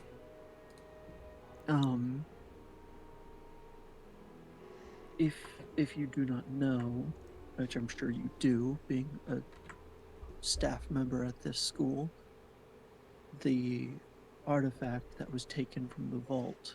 His eyes again kind of like, woo, get real wide, and he goes, you speak of Eldevar's Staff of Dominion, yes? He says kind of under his breath, very quietly. Well. We think that she may have somehow gotten back in the school, gotten a hold of it. We don't know how. We don't know when. But I that is our lead for now. He's like, well, I will tell you, if anyone is capable of such a crazy thing, it definitely would be Vera. He says kind of like with a little snarl. He's like, she was sort of a crazy woman, really. Didn't really talk to her often. She didn't talk to most of us, only her students. Her beloved, well, unfortunately, Nessa's been missing for a while, but some of the other students were very close to her and very upset when she was let go.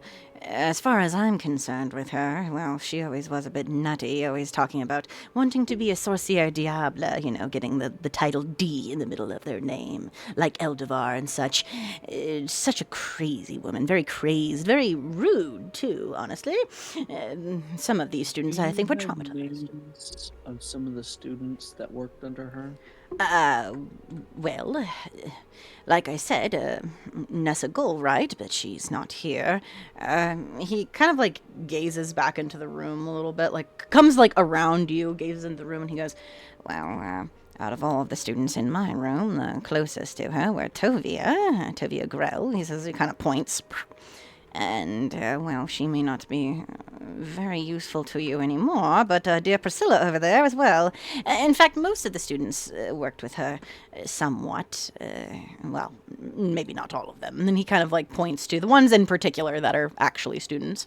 He's like, they all at least took her class the most, but definitely Priscilla and Tovia and her friend, well, we did have another student here named Nessa. She was, well, the professor's top student, close assistant. She's been missing for a while, though.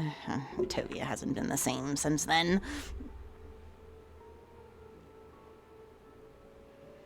Okay. Thank you for your cooperation. Oh no, thank you, pristine member of the order. I'm honored that you trust my word and my confidence as a teacher. It very much is appreciated. He says again, this like very almost goofy, comedical, like pompous smile appears on his face. Like, oh, I just helped someone from the order. I'm so cool.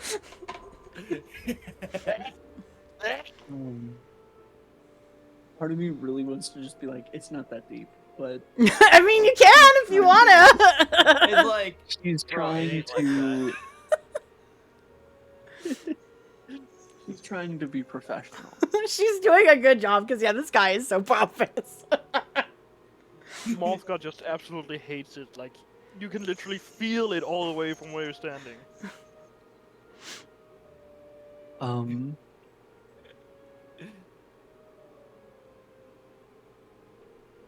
If you wouldn't mind, if we asked your students a couple questions. Oh, yes, please, feel free to. Like I said, Tovia's a little upset, and Priscilla, he says as he looks over towards the Siren Girl, may not be super helpful to you. But please, do what you will. Yes, feel free to ask them any questions. I'm sure they, in fact, I will give them the notice, if that is all right with you, that you might be asking them questions.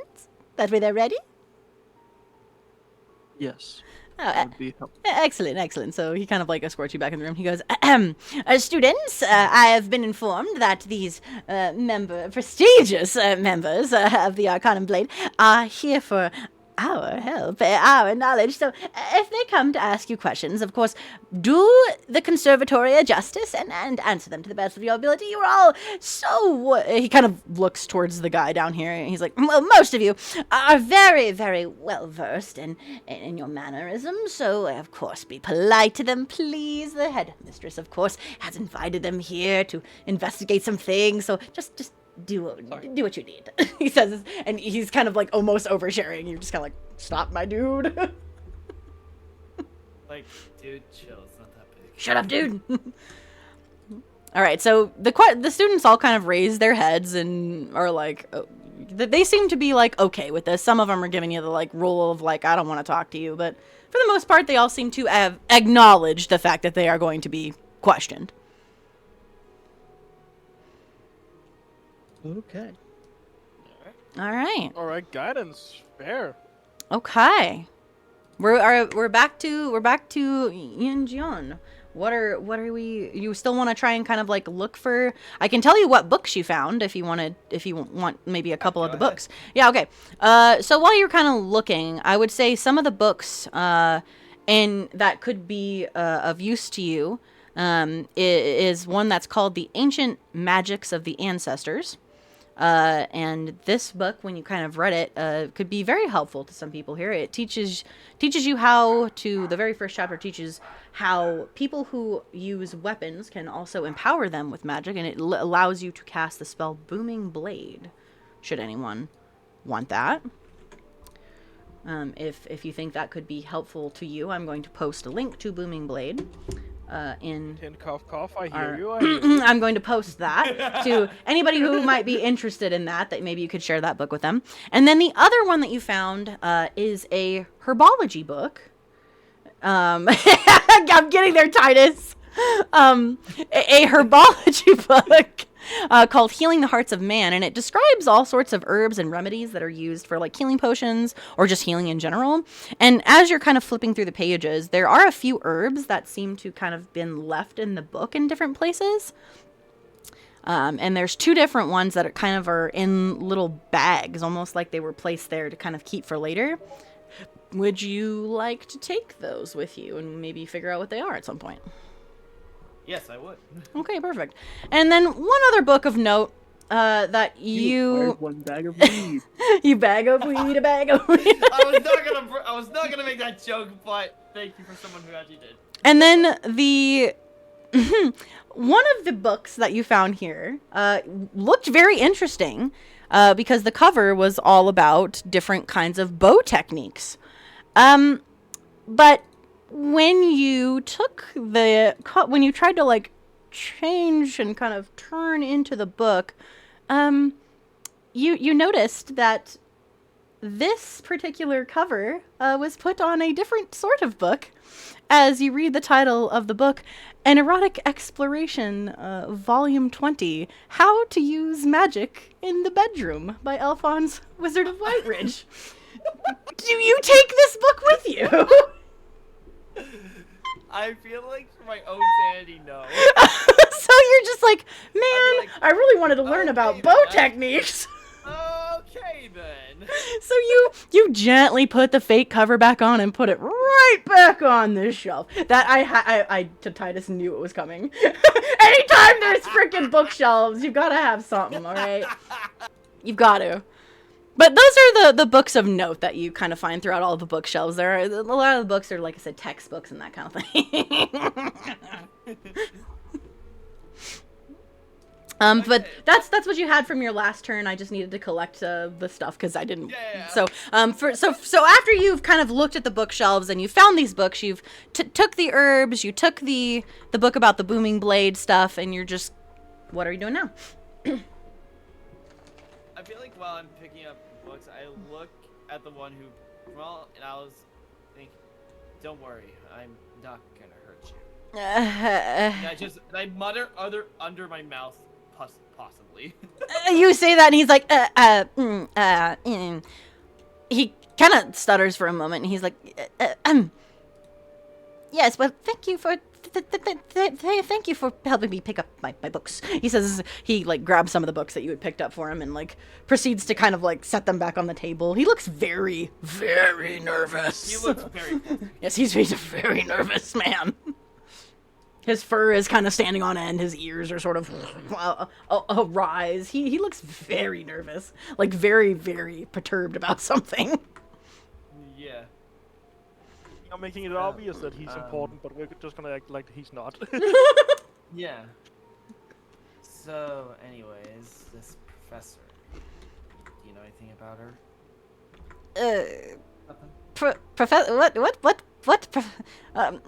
you, Professor Corden? I know all about him. You could just ask him. He doesn't know what professor you're talking about.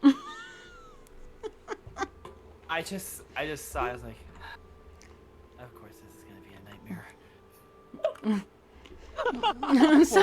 So you reiterate that you're talking about Professor Vera Noctis, and Yes. he kind of adjusts his spectacles, and he's kind of looking a little awkward, and he's like, and you hear this other guy like, Thalen, shut up. You're so obnoxious over there with your just tell them what they need to know, right? So obviously this guy's name, right, is Thalen. We've heard it a couple times. He seems just very out of sorts. Also, Frostbite, welcome in. I feel like I feel like I just throw one of my needles like right next to it, right onto the desk, and then pull it back. Just Oh out of God! intimidation. And he just goes, "Oh, I honestly didn't much like Professor Veronoctis." He admits, kind of glancing down at his hands. She could be quite cruel, always criticizing my works, saying it wasn't much of anything. He kind of sighs, almost very heavy, kind of thoughtful. I'm afraid I don't really have much to help you with. But if it's any use, she's really quick to anger, and she seems like she likes to take particular sort of pleasure in toying with people who've angered her. But yeah, that's I don't really know much more. He says as he like grabs his books and like clearly is not wanting to talk about this. Yeah. And I take a mental note to remember this. Remember this exact. This action will have consequences. Mm-hmm. Yes, it's like Yin Jian will remember this. It's like a telltale. So, obviously he looks, you can tell just from like kind of your general sort of insight that he might be hiding something, obviously. He seems very, he's just way too nervous to not be. Would I see that from over here? Oh yeah, you could see he has very nervous mannerisms. You know, he's kind of shaking, he's stuttery, he's very clumsy. Yeah, you could definitely tell that like he looks like he's really trying not to be noticed, but he is. Like Mothgar could even. Anybody could tell that there's definitely something going on with this guy. I was like. Even me, even after I hit, my head on the wall or whatever. Oh yeah, even in your Like, little bit of a just dizzy see- state, like, you just would see know. Stars and everything. You would definitely know. Anything else you'd like to do for your turn? I think I just try to go back and try to find the actual book about bow techniques. Okay, try and see if you can find an actual book about bows. All right, so kind of searching through bookshelves again. Okay. Yep. All right, Melisandria. So you kind of, after getting spooked and kind of hitting your head, your siren friend Priscilla runs over to you, and she gently kind of scoops you back up and holds you very, very tenderly in her hands and goes, "Oh my goodness, Melisandria, are you all right?" Used to it. Oh, well, I'm glad to see that you're okay. Your friend over there is he's very loud, isn't he? They like to think with their muscles more than their actual brains. Men, right? Yeah.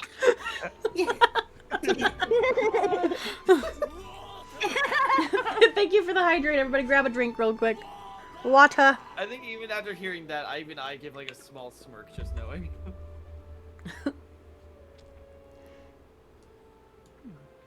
She's kind of like, Okay. oh, go ahead, Chaos Lily. I was trying to sneeze. Okay. No, you're good. She kind of looks at you and she says, "Thank you for singing with me. It's kind of been a while since, I've had anybody really pay attention to me." I heard the professor said you all have questions for us or something. Oh, yeah, I guess we're supposed to. I wasn't even thinking about that, honestly. I was just thinking about singing, but I guess. Do you know anything about the professor lady that we're trying to? I guess yeah. So you say the professor. Yeah, the professor's name's hard to remember. So you say Professor Noctis, and she's like. Also, Mel does have memory issues, Yep, so yep. she's doing the best she can. Yeah, so she's like, "Professor, whatever." Maybe Yen kind of is like Noctis, like kind of a little like, "Hey, I'll help you out," kind of thing. Everybody get a quick stretch. Yeah, that feels good on my back. And she just is kind of like, I don't even really remember the professor. I'm gonna be honest with you, Melisandria. I don't know who that is. She's like, What? and you hear her say that, and another student that's kind of at their table is like, "Seriously, Priscilla? You used to be one of the professor's favorite students. How could you forget that?" She just shrugs and kind of waves the student. She's like, "Yeah, they're all crazy. I literally just got to the school like just a couple months ago. I remember that like yesterday, right? I've only been in this class for a little bit, but like I don't know that they keep insisting that I do things that I don't, and I think that's because they're mean to me. She says she kind of like looks back and gives them like a glare, but seriously, I I don't know them. Sorry. That's okay. I honestly, it would. I just know that we're worried about things, and I don't think that I remember much of this conversation. So you're good. Oh well, that's okay. I don't think I know my own names sometimes. It's all right. I guess I forget things too. People are always telling me that I did this and I did that, but see, we're kindred spirits, you and I. I knew I liked you. I like you too. It's fun to sing with someone else. It is, especially with someone with such a beautiful voice.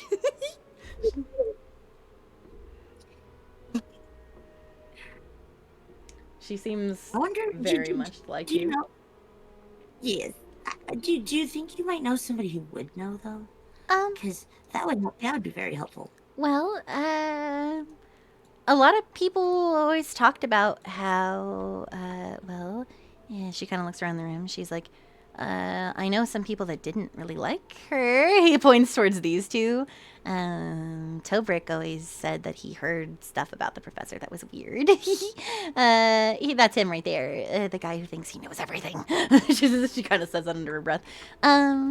Well, she's like, there is, oh, what is her name? Her.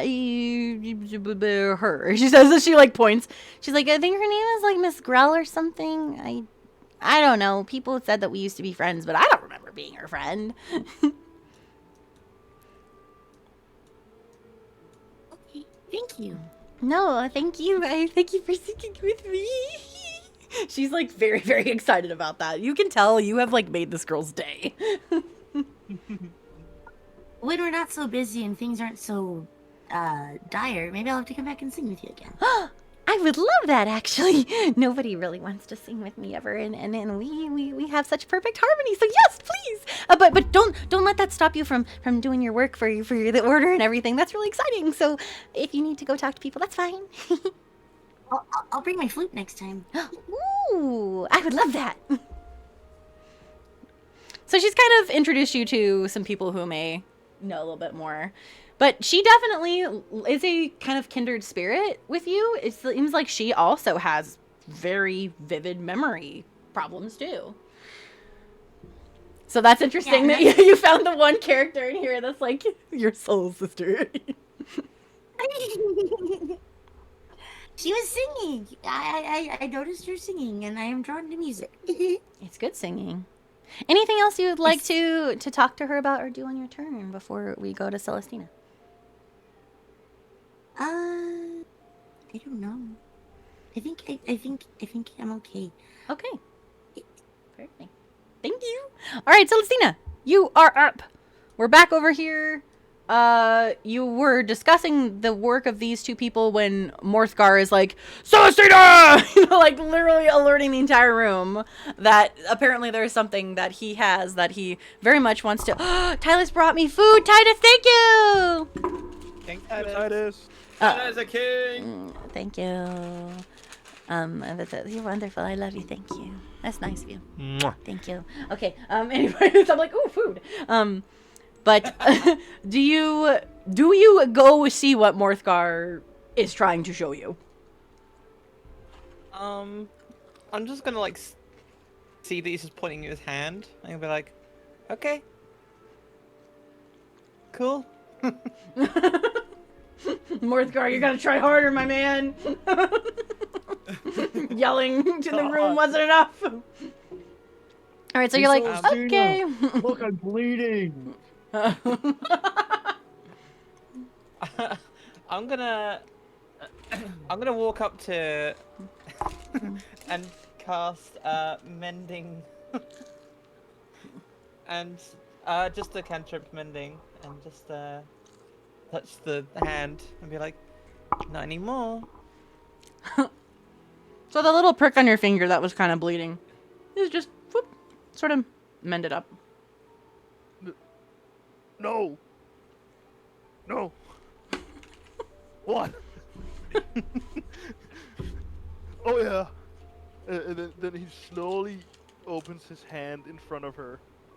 And when he opens his I found hand, this. you also see this very intricate brooch that's, again, kind of a violet purple swirling sort of gemstone with some, like, butterfly kind of looking motif on it. You can definitely tell, just by looking at it, by your innate knowledge, that it possesses some sort of magical quality. Oh. Can I, like, examine it? Yeah, he just straight up gives it to you. I take it and I'm like, can I, like, roll, like, something? Let's have you roll Arcana for me to kind of maybe get an idea of what it could do. Oh, damn, 19. Okay. No mending. No, it's still mended. I'll out of battle, I'll allow mending to just, like, heal up a quick little wound. Normally doesn't work on people. But it's all good. I will say, with the 19, you basically, you know these kind of brooches. You've seen a lot of people wear them in the academy. So this is an arcane crystal brooch that grants a +1 to all spell attack rolls.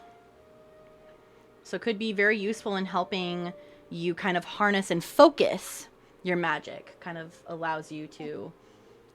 Morthgard, can I have this? Well, I was gonna ask you if you know about it and maybe that someone left it behind or something like that. That could be useful for our investigation, you know, but yeah, sure, you can have it, I guess. It's not like it's the whole purpose of me finding it was giving it to you anyway. I'm gonna, like, hold the brooch up and, like, lift my arm up to his face and be like, it enhances magical abilities. Ooh. Do you think it has anything to do with the teacher? I don't know. I feel like the naivety is kind of the nice charm. About Yeah, it's beautiful. I don't know, but I like it. Anyway, stop, and then he just trots away. Okay. So, Celestina, you've got this this item. So it's one of the special items I've put in here for you guys. That, again, grants +1 to all spell attack rolls. So basically, when you go to attack, you always get a +1 to that d20 roll, which is great. Nice. Anything else you want to do for your turn? You want to go talk to the people over here still? Yeah, I still want to talk to her. I got a bit sidetracked. But Okay. I want to look over her work and just be like, okay, so how can I help? And I'll, like, slam both of my hands on the desk as well. She'll be like, I don't... Look, hey, where did you get that? She says, do you have the brooch, like, on you? It's, like, I imagine I've, like, stuffed it in a pocket or something. Oh, okay. So she doesn't see it. Okay. So she just kind of, she still looks down and she's like, I just can't focus on this is all. I was trying to work on my fire magic and how it affects different things. Like what? Like what? I can do that. Well, a lot of people said that fire is, the key to unlocking other elements, like radiant light through fire, that kind of thing. So I was trying to see what sort of healing magic fire could possess, but... Well, I was working on this with... She kind of seems very down, and she's like, I wasn't the only one working on the project, but now that Nessa's not here, it just doesn't feel the same.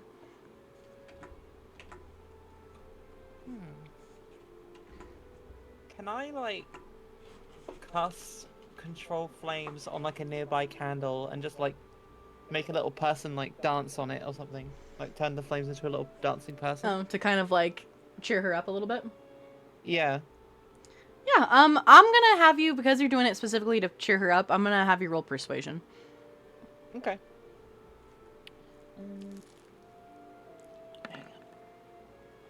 Hello, Hergus. Welcome in. Oh, wow. 20. Damn. Okay, so you very intricately kind of light some of the candles and create this almost like ethereal dancing figure out of the flames. And at first, Tovia kind of wants to look away because she's like, oh, I don't want to deal with any of this. But the second she sees it, you see her kind of almost like a gleam in her eyes. And she suddenly smiles. For the first time this entire time, she finally kind of has a little bit of a smile. And she goes, wow, you're really good at flame magic. You remind me a lot of Nessa. Thanks, you know? Maybe, even though she's gone missing, maybe she's still here with me, you know? And, well, I'm sure she'll show up eventually. Maybe she just had things to do and just hasn't contacted us or something. But honestly, seeing this kind of makes me want to work on the project more. So, thanks, Celestina, was it? Yeah, but my friends call me Celery, so you can call me that if you like. Celery, oh, that's different, but all right, Celery. They just came up with it one day, and I don't know. I mean, it is kind of a cute nickname, I guess. She kind of smiles and she's like, well, thanks for helping me feel like I can get this done. Everything's just been so weird lately, and, you know, with Nessa being gone, with all these weird crystals and stuff, I just wish all this stuff would stop, you know? Can I just go back to being normal for once? If I see your friend, I'll be sure to say, come back. And I'll give it like a thumbs up. I would appreciate that. Anything else you want to ask, question, do for your turn? I might try and make some small talk, see if I can get some, like, ambient information. But otherwise, yeah, just feel free to move on. Okay. Morthgar, you are back up again. So you found this cool brooch that Celestina seems to very much be happy you found for her. What are we up to now? Yes. He's stomping. Stomp. Stomp, stomp, stomp, stomp, stomp, stomp, stomp, stomp. And he walks over here and he looks at Melisandre. I'm sorry for spooking you. Are you okay? You forget how loud you are when you walk like that? I'm sorry. Silly? And you You're see, supposed to be gentle. and you see his ears like kind of droop a little bit, and he Aw. looks saddened. Oh no. It's okay, that's why I'm just trying to help you be gentle, because you're always worried about hurting things. Yeah. So I'm trying to help you. Because I'm your friend, aren't I? You are. So I'm going to help you. That way you don't have to worry so much. You didn't get hurt, right? Nope. And besides, I'm clumsier than that anyway. I've hurt myself worse without your help. Yeah, don't remind me. Anyway, just one to chicken. And then he looks at the siren girl over here and he goes, I like your song. Oh, Keep at it. thank you. And as he says, keep at it, he gently pats her on the back. She's like, I appreciate it. Thank you. You're also very nice. Why can't everybody else be nice like you? Everybody else thinks I'm crazy. I mean, Still looks at me, just looks at me, scared.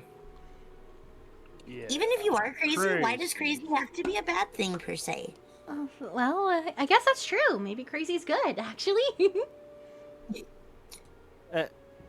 I'll let you two get back to it, and then he just stomps away, stomp, kind of goes over here, looks I don't remember his name. Okay, so this guy here, our very terrified dude, his name is Thalin, or Thalin.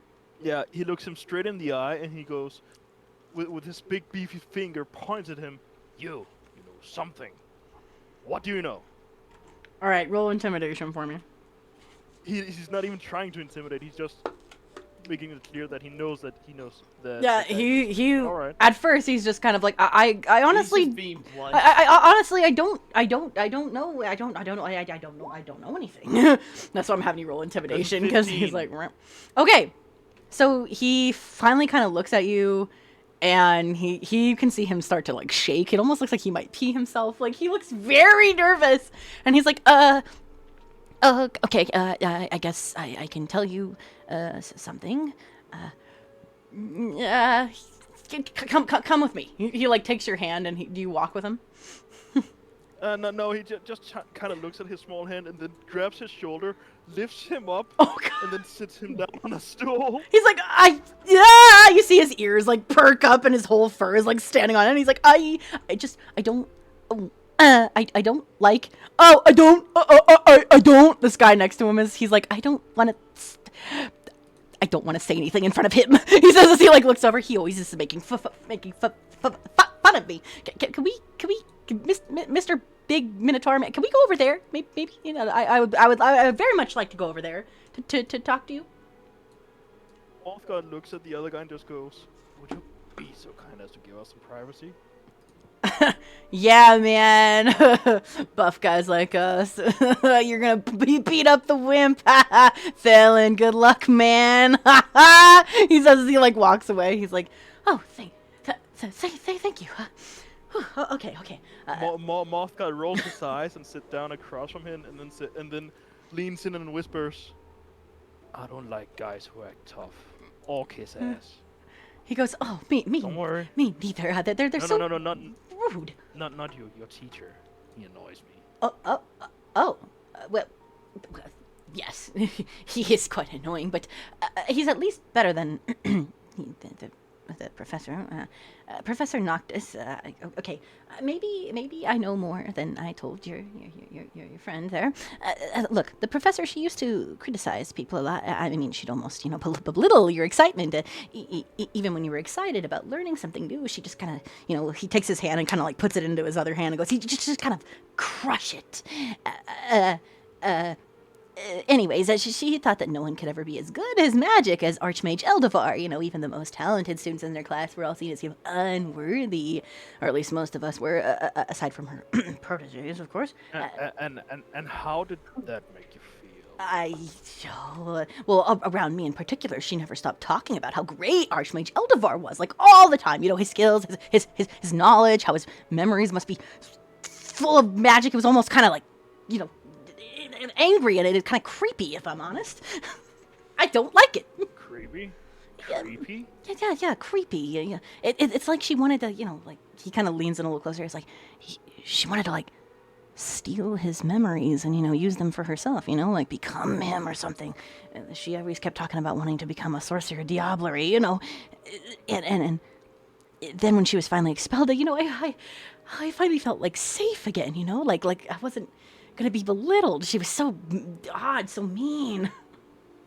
Morthgar frantically looks around for something to write this down on because he knows he won't be able to remember all of it. So he grabs a paper and a quill and then starts writing down. Cross-legged, by the way, leaned over. And listening very intently, like, this is psychology hour now. He's like, This is why I was about to say, he's like, what are you, psychologist? He is now. I swear, this is why I live on your head. This is why I live on your head, dog. Remember for you. I'm not fighting right now. He's such a prude. He finds a way to make all of us question him. I see. He's like, he looks a lot. He's like, oh, someone's actually listening to me. Like, he actually has a little bit of a smile on his face, and he's like, you for a big guy, you're actually quite friendly. So, look, I know I was obviously nervous. Look, when I heard some teachers talking about Eldevar's scepter being stolen the other night, he says very quietly, I got nervous when people were. Can I stop you there? Yes. What teachers? Please write them down for me. Okay. He like writes down the name of a couple like random teachers, and he's like, but look, I got nervous when people were asking about Eldevar and stuff, and I've never said this to anyone before. So, please don't tell the instructors. Don't go looking for them. I sort of kept this from them, but I kind of didn't want to mention, the professor's outstanding love for him and her, creepy I want to take his memories thing. It's sort of a touchy subject for me to be belittled well, I just felt like somebody would make fun of me again, and I know that wasn't right, but if anyone stole the scepter, it was her. I feel she knew the school very well. What is your name again? Me? Are you writing that down? He says as he looks at the paper. He's like, Thalen Corwin, sir. Phelan Corvin. All right, Phelan. After he's like dipped the pen, the quill on his tongue and written his name down. You are very brave, and it is very good that you're telling me all this. Please don't tell it to anyone else because. And Morthka kind of like gives everybody a side eye, leans in. You don't know who you can trust. Right. That's why I haven't. That's totally another reason why I haven't said anything because, you can never trust people. Unlike him, who's always talking about, oh, the professor said this and she did that, and know it all, jerk. He says as he points towards him. Yeah, we don't like those.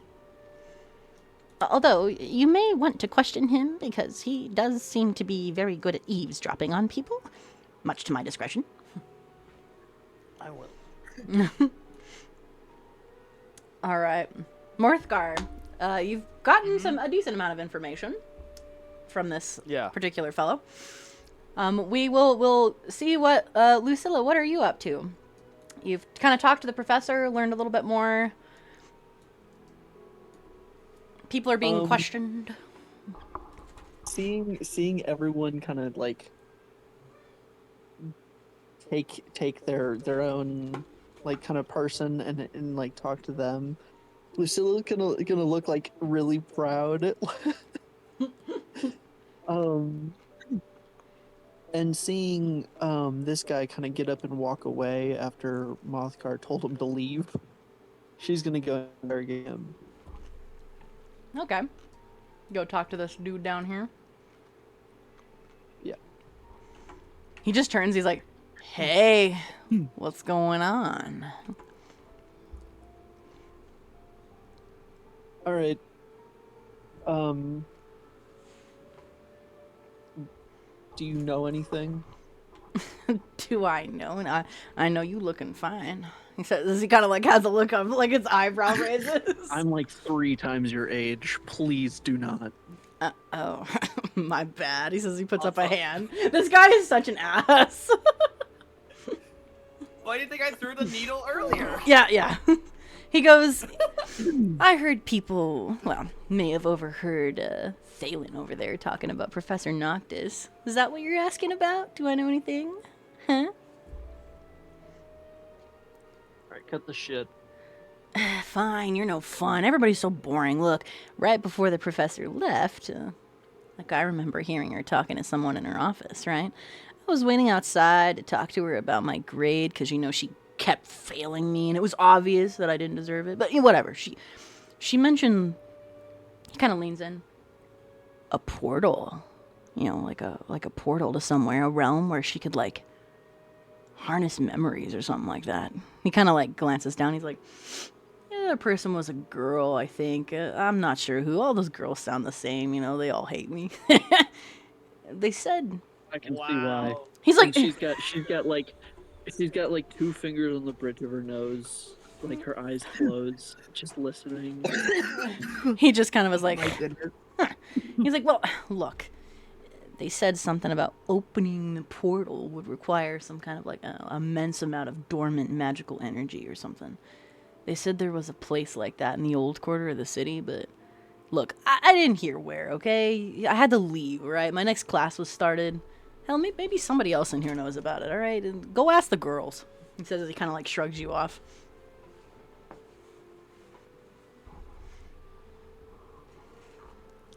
Okay. Hopefully you got some information out of our butthead here. This guy's name is Tobrick. Before turning and leaving, she's gonna look over her shoulder and be like, "You were actually helpful." Thanks. I guess. He says as he kind of winks at you, yeah. I'm helpful. I'm a badass. It'll make this worse. Aw, he kind of is like, whatever, and he like goes over and starts like grabbing some different things off of the table again. Anything else you'd like to do, say, etc. for your turn?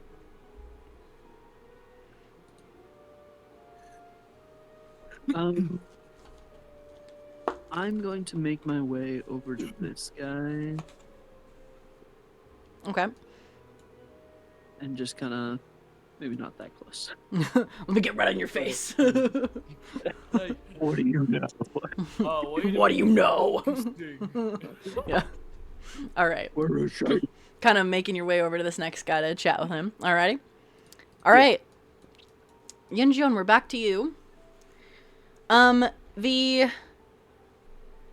book about archery, you couldn't seem to find the actual book that cover was taken from during the end of your last turn. It doesn't seem like there's any other books. But, you do see a notice that was left on top of the books that say to make sure that if you borrowed any books from the headmistress's restricted section, that you have to return them to the headmistress. Do not place them in these bookshelves. They do not belong here. That would explain why this novel is still here. So it seems like the headmistress may have some interesting, like more restricted, maybe more personal books about the city, that kind of thing, Yeah. in her office. So after looking at the books, what would you like to do now? You see people kind of talking and chatting.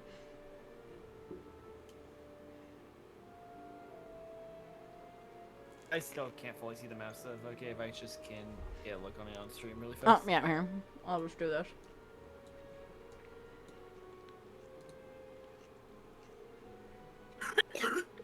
So you've got people that have kind of been chatted with. Basically these three have totally been talked to and you've gotten information out of them. You still have these two over here that are still haven't really talked a whole lot about the professor or asked questions yet. I'd say I'll go to Nocturne and start questioning. Okay. We'll move your guy over there. Move your chip. So, you make your way over, and you see Celestina and Tovia kind of talking to one another already. And you just witnessed this sort of like dancing flame, almost like ethereal dancer made out of flame on the candle, which seems to have made Tovia kind of happy about that. And she sees you coming, and she's just like, hello. Celestina, is this one of your friends? Oh, yeah, we're from the Order. Right. I suppose you're probably wanting to ask me something, right? Well, she kind of looks over and she's like, well, Celestina, sort of, thanks. Yeah, whatever questions y'all have, I'll try and answer them. So, I was overhearing some stuff, and you were referring to your friend Nessa, correct? Yeah. May I ask, how was she like? Nessa, she was really, really smart. Like, incredibly smart. Knew all kinds of arcane things. Kind of, talked about all kinds of places that I could never imagine. She was almost, intuitive with magic and aura itself. I've heard Professor Noctis's name be spread around a little bit. She was her main student, her assistant, because she wasn't just my friend. She was brilliant. She was my partner. She was everything. I mean, an arcane, almost. I don't even know how to describe her, honestly. You can tell she really, really cared about her, and she's starting to tear up a little bit. Yeah. And she's like, I'm just upset because Nessa disappeared a few days ago. She hasn't been in class, hasn't contacted me, and I'm really worried something happened to her, especially with all those crystals and all this madness going everywhere in the city. I don't really know what to think. I'm kind of just afraid. If someone as strong as her goes missing, what does that mean for the rest of us? Hey, I definitely feel like that once something like this is going to be settled, she definitely will find a way to get back to you. There's a chance she could be in hiding, maybe not. Look, I'm not too good at cheering people up and stuff. It's definitely not my thing. But I definitely feel that she'll definitely come around someday. Just keep your hopes up. Thanks. I appreciate that. Also, after kind of hearing what everybody's sort of been talking about, I have really good listening skills. She kind of like says as she blushes a little bit. You were asking about the professor, and I didn't really know her, but like I said, Nessa, right? She was the professor's assistant. She told me about how the professor was researching another realm. She kept talking about it, like one that stored all the memories of every living being in the universe, kind of thing. A place of illusions. She called it. She like kind of taps her head. She's like, Ulsmar, Ulsire, I think. Do you know what that is? Not entirely, but I have overheard something from a previous job. I'm not going to go into detail about that. Someone talking about there being other worlds outside of this main one. I always found it hard to believe, but now thinking about this whole situation, that could be a possibility. Well, if that's the case, I hope Nessa isn't involved in all of this. She could be in danger. If you all do find her, you'll tell me, right? She kind of starts to describe what Nissa looks like. So she tells you that Nissa is a tiefling. She has like red skin and very, very white, like silvery hair. And that she always seemed to be like having her hair and every she always looked very pristine is what she's telling you.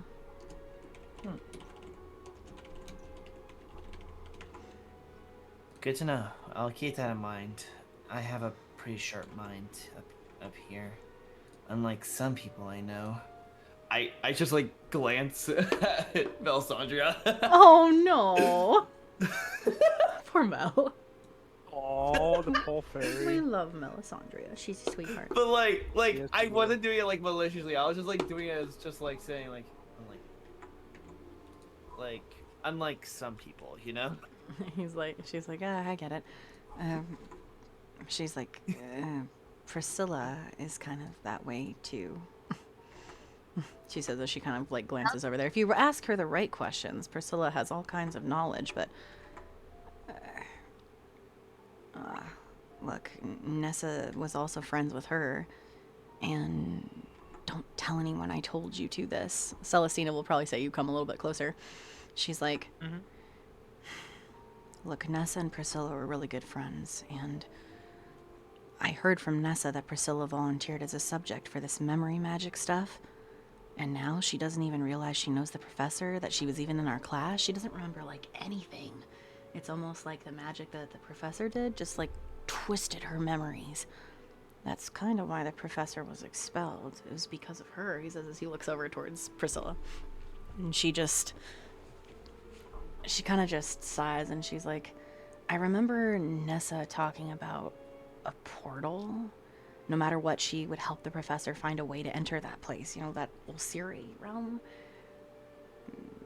Maybe even to, like, find a way to use its magic. I didn't really always understood what they were talking about, but it sounded kind of dangerous. I trusted Nissa, though, because she's, you know, very powerful mage, so I don't know if that helps you, but hopefully it does. Actually, how bit more do you think? Oh. I'll just leave you two be. I'll try to think some stuff on my own. I go to a corner Okay. and just start overthinking everything I've heard. All right. We will move on to Melisandria then. So you've kind of chatted with your singing friend here. Everybody kind of seems to be chatting with people at the moment. What would you like Melisandre to do, Chaos Lily? Probably look around and see what all is going on with everybody, because I was a little distracted talking. Okay. We'll say because you're very small, you've kind of like flown around the room and sort of overheard everything that's kind of been discussed. And you definitely know now that the girl you were talking to was the one who had the memory magic done to her. I wondered what was up. I was wondering. There was brain thoughts, but I have a notebook of brain thoughts going on over here. I like brain thoughts. Those are good. I have been doodling question marks and everything, and I am quite literally using a quill. Oh, I love it. So you also heard, that Priscilla worked really closely with the professor too. That she may not remember the professor, but if you ask her other questions, she might remember them. So you heard mention of this other realm called Ulcire, some kind of like portal. You're kind of just hearing like a bunch of discussions. You kind of a little bit overhear the conversation over here where he's like, yeah, she was really obsessed with Archmage Aldevar. I was actually writing down notes on all of them anyway already. Yeah, so yeah, I mean, I appreciate you guys write notes even if your characters don't hear them. That way out of turn you can kind of like, out of like character, you can kind of talk to each other. So yeah, you've kind of heard all of these things. Is there anything you want to ask Priscilla about now that you kind of know she worked pretty closely with her as well? I don't know what would be a good way to ask questions that might. I'm not very good at questions. Oh boy. You could always have someone to assist you as well if you'd like. Yeah, none of them have tact. How am I gonna do this? Hey, I thought your name's all written down in my notebook too. Would anybody, you guys all kind of see Melisandria. She's like kind of over there. She's just kind of floating around. Looks a little confused, but also determined. It's like she kind of has heard everything. And she looks like she maybe has something, that she wants to ask, but she just can't quite seem to get there. Can I signal her over? Yeah. Oh yeah, sure. I was gonna do something else, but yeah, sure, that works as well. Okay. So Melisandre, you see Celestina kind of like motion you. Like, come over here. Okay, so I will fly over to her. Okay, I'll help you move your token I'm over gonna there. put my hand out so you can like land on it.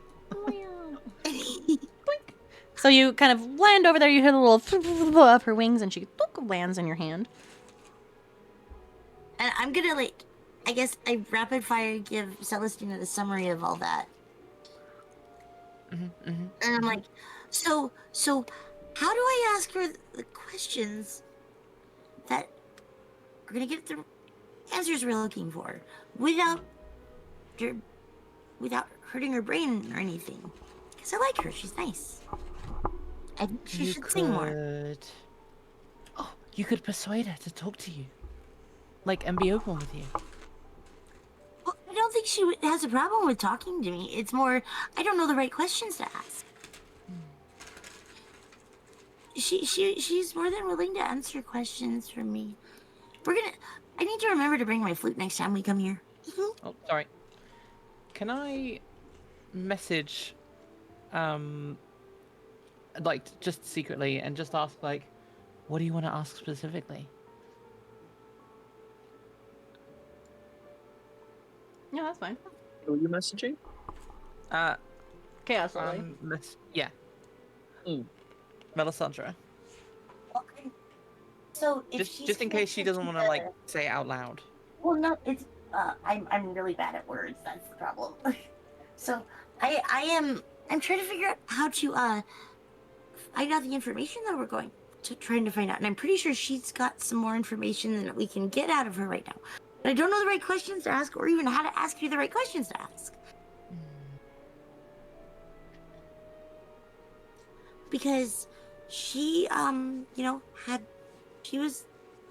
memory's messed up like mine, but like for different reasons. And I'm pretty sure it's because of the professor lady. That we're, suspectory of. And that's all connected. And, words. But but if she doesn't remember things directly like that, then we gotta figure out a way to ask her something connected to it, don't we? But something that won't be forgotten or whatever. I don't know how the right words are. Sorry.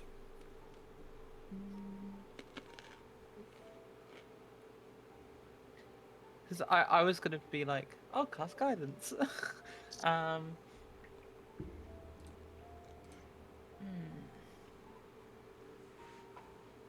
Would you like some assistance? I have a little bit of an idea I can give you. That would be good, please. So she really enjoys singing, right? And she said that she used to sing all over the place, that kind of thing. You can ask her, maybe, have you ever sang any songs about other places? Like, I heard that there was this really cool place called, Ulcire or something like that, and you could ask her if she's sang there or knows about anybody who could sing there. Like, bring it into the things that she likes.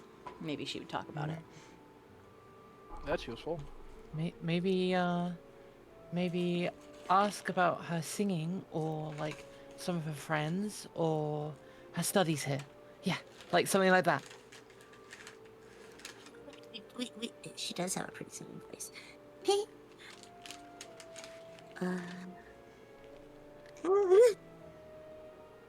You can do this.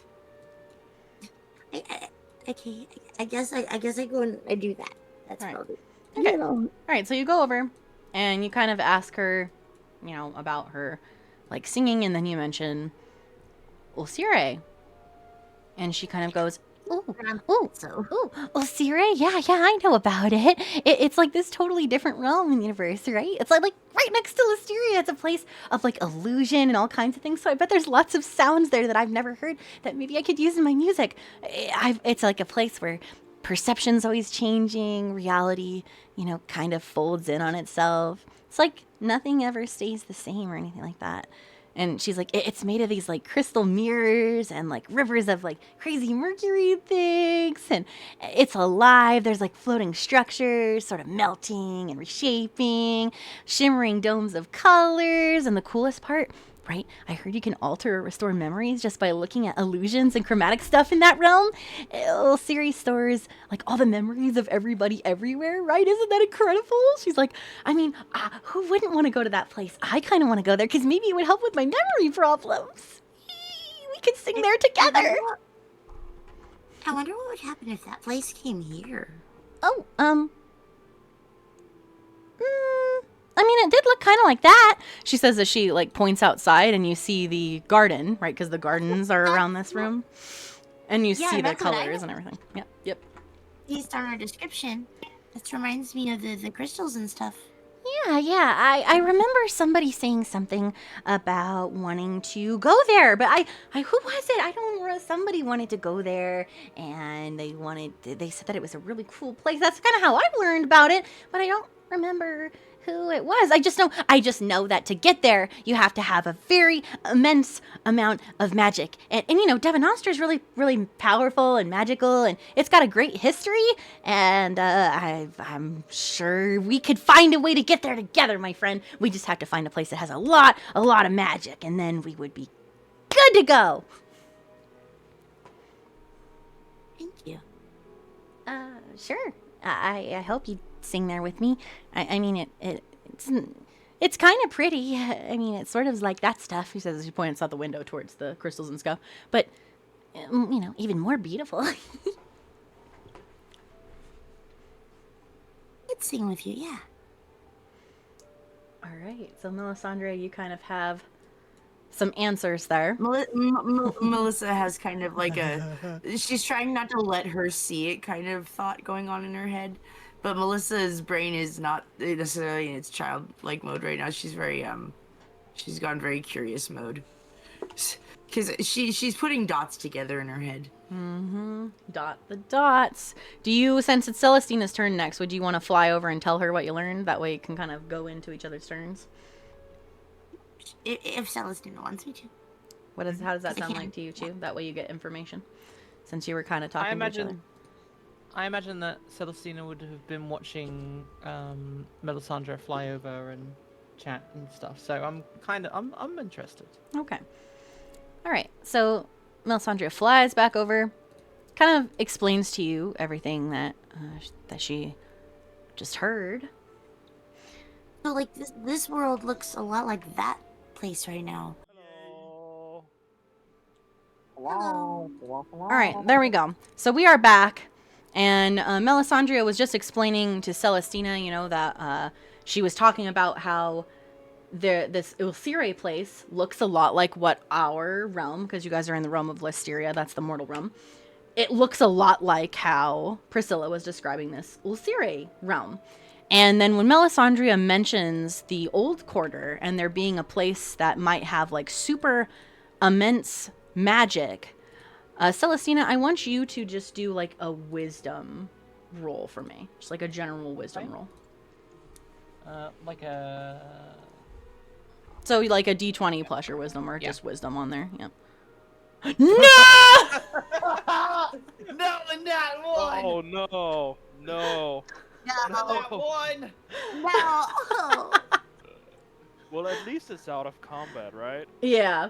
Yeah. I will say you're like, you hear this and you're like, immense power. You thought that you could recall a place like that, but you're like, no, but the only thing that you kind of recall, because you're like, that sounds so familiar, but like, it's just not, it's not coming to me. But you remember that the headmistress does have in her restricted section a lot of very rich historical texts about Devon Ostra, the city itself, especially when it was like first created, aka the Old Quarter. I know what it. I know what you. I don't know.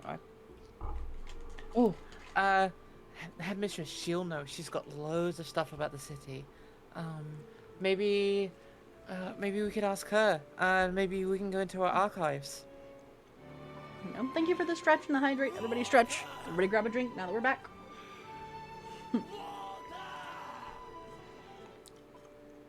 Seemed like a good idea.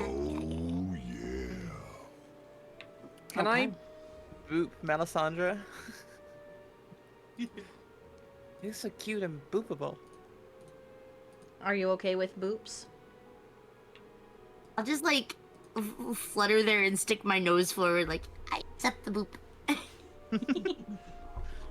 I'm ready. I gently give them a boop. Like, boop. Boop. Very good. Very good boop.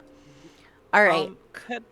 Could I go over to the window and start to investigate it, like this one over here? Yeah, and like investigate the garden outside that has all of the stuff out there. Yeah, go for it.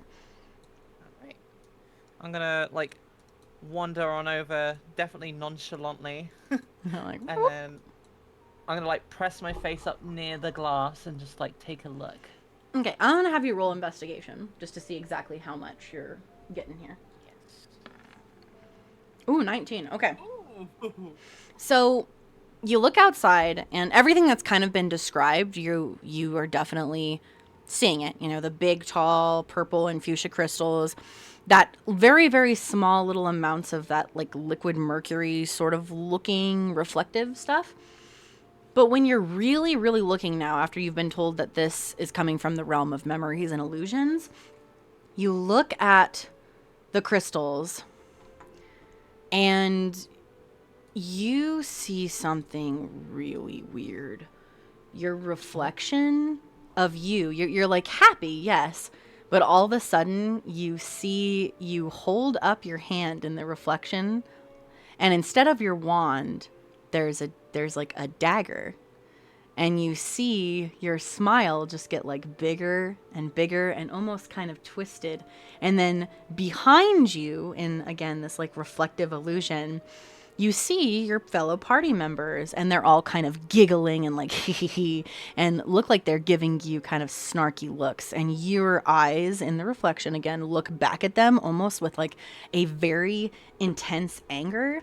And you kind of shake your head like, what am I seeing? And that kind of freaks you out a little bit.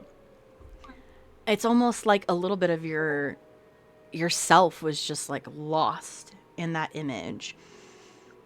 This is definitely like illusionary magic. You kind of almost feel your head become a little bit more towards being uneasy because of it. It was almost kind of disturbingly creepy how your reflection reacted. That silvery stuff kind of is doing the same thing. Every so often you glance at it and you see kind of a weird reflection of something that's not there. Like there's a tree there, but in the reflection there's like a bunch of thorns. Like it's showing things that aren't there but maybe are there. You don't really know. Okay, some kind of illusion magic.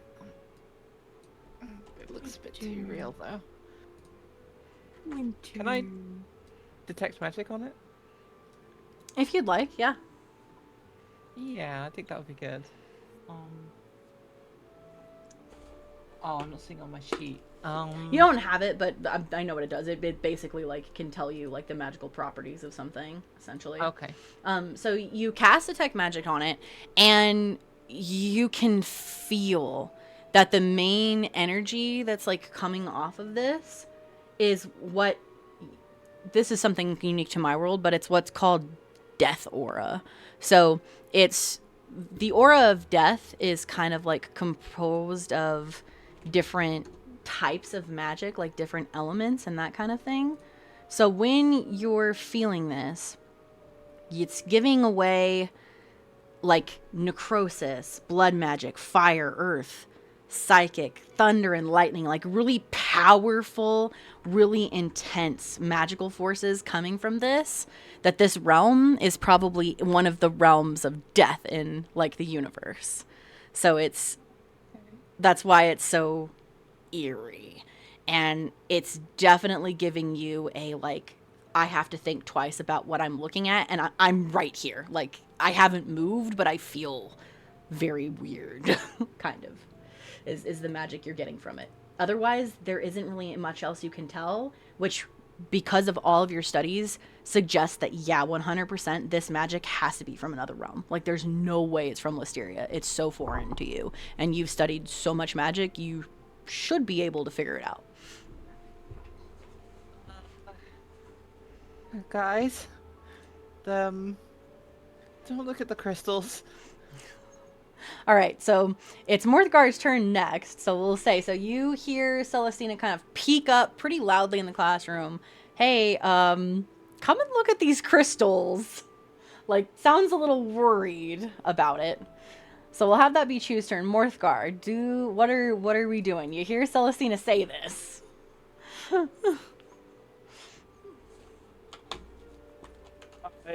look at I forgot his name again. Oh, Phelan? Yeah, the guy in front of me. Yeah. Thalen. Yeah. And I go, will you be okay? He goes, oh, quite so. I actually feel somewhat relieved getting that off my chest. Thank you, Mr. Morthgar. Please, if you need to go see your friend, go do it, by all means. I'll just return to my studies, okay? He says as he kind of turns back around and starts scribbling some notes. Morthgar nods and just goes, let me know if you need me. Will do. Same for you, good sir.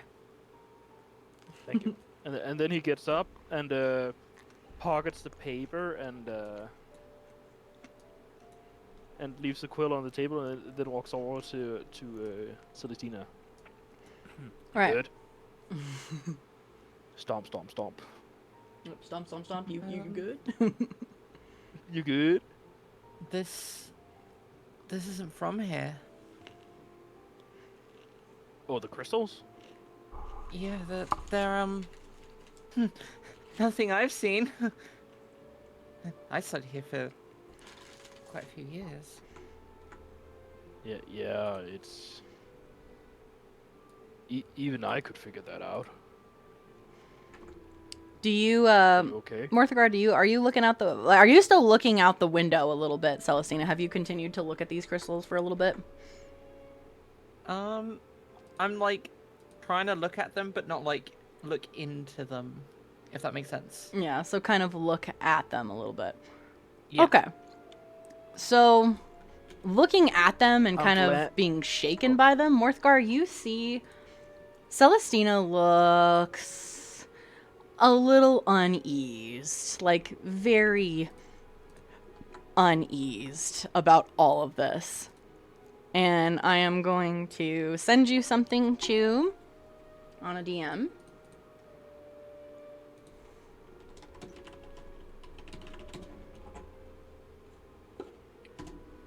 Okay. Sending something to you, Chew. Because you are in unease at the moment because of these crystals and what you just saw. Now go ahead, guys. Sorry, go ahead, Morthgar. I need to send that to her so she had it. Yeah, no worries. Mothgar gently guides Celestina a little bit away from the window and looks makes her look at him. Hey. And he kind of snaps his fingers. We kind of need you. Don't lose yourself. Okay. I'll try. Don't touch my wand, though. No. I got it.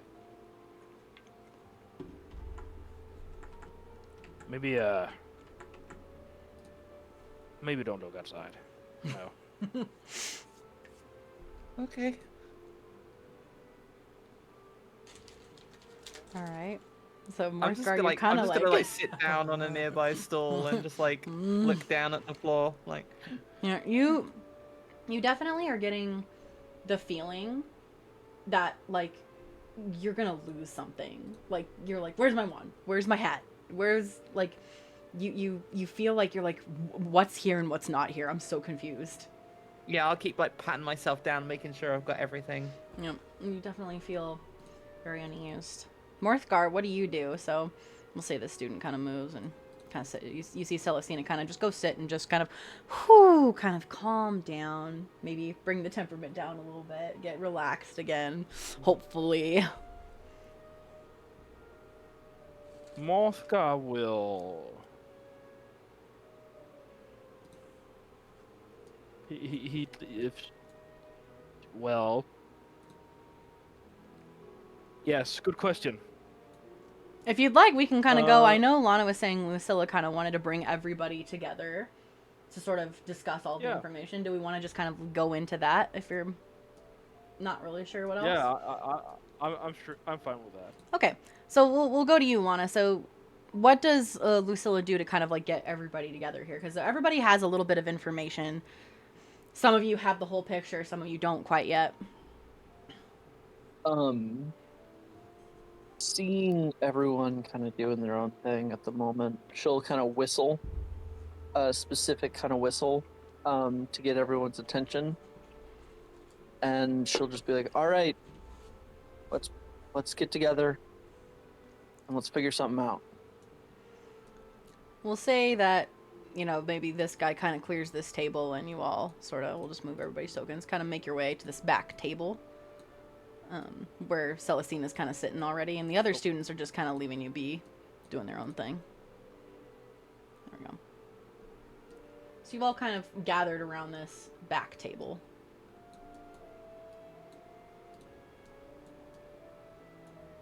All right. Celery, what do you know? So her, and I kind of point to the I'm really sorry, I'm really bad with names. Point just over here. The Nocturne girl? Yeah. Yeah. Her friend went missing, and so I'm gonna be looking out for her. And then I looked over at the window, and there's some crystals there, and just don't look at them, and don't touch my wand, please. Don't. It's mine. Okay. Understood. um, Morthgar, what do you know? I know this, and then he tells everything that Thalen basically told him. So that the Without the personal shit, but just the important shit. yeah, so basically like the professor being really obsessed with Eldred, like with Aldevar, and Yeah. like almost wanting to be able to somehow harness his memories because he's one of the greatest mages of all time, and using his memories to like make them her own to become powerful. You guys have heard the word Sorcier Diablerie multiple times. So in this world, I think when you mention that, Celestina, you would know because you studied magic. That is the almost like the sorcerer supreme, if you want to think about that. Anybody with that title is considered like a very, very, very, very extremely powerful mage. They always get the initial D in their name. Mm-hmm. And so I that's might something just that's be like, like- whoa. Oh, so when you have the initial in the middle of your name, that means you're a really respected magic user. And like when I studied here, we used to read tomes and books about all these great spellcasters, and they all had that initial in there. And I'd like to very much have one of those one day. Yeah, maybe you'll get it. Celestina, I would like for you to take a deep breath. Okay. All right, I'm Celestina. worried about you. I am going to have you do a wisdom saving throw right now. Okay.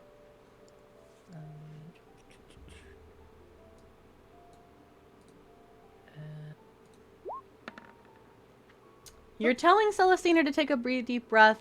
She kind of does, but that feeling of unease is still kind of lingering there. It doesn't seem to want to go away. Also, hi, Mathis. Welcome in.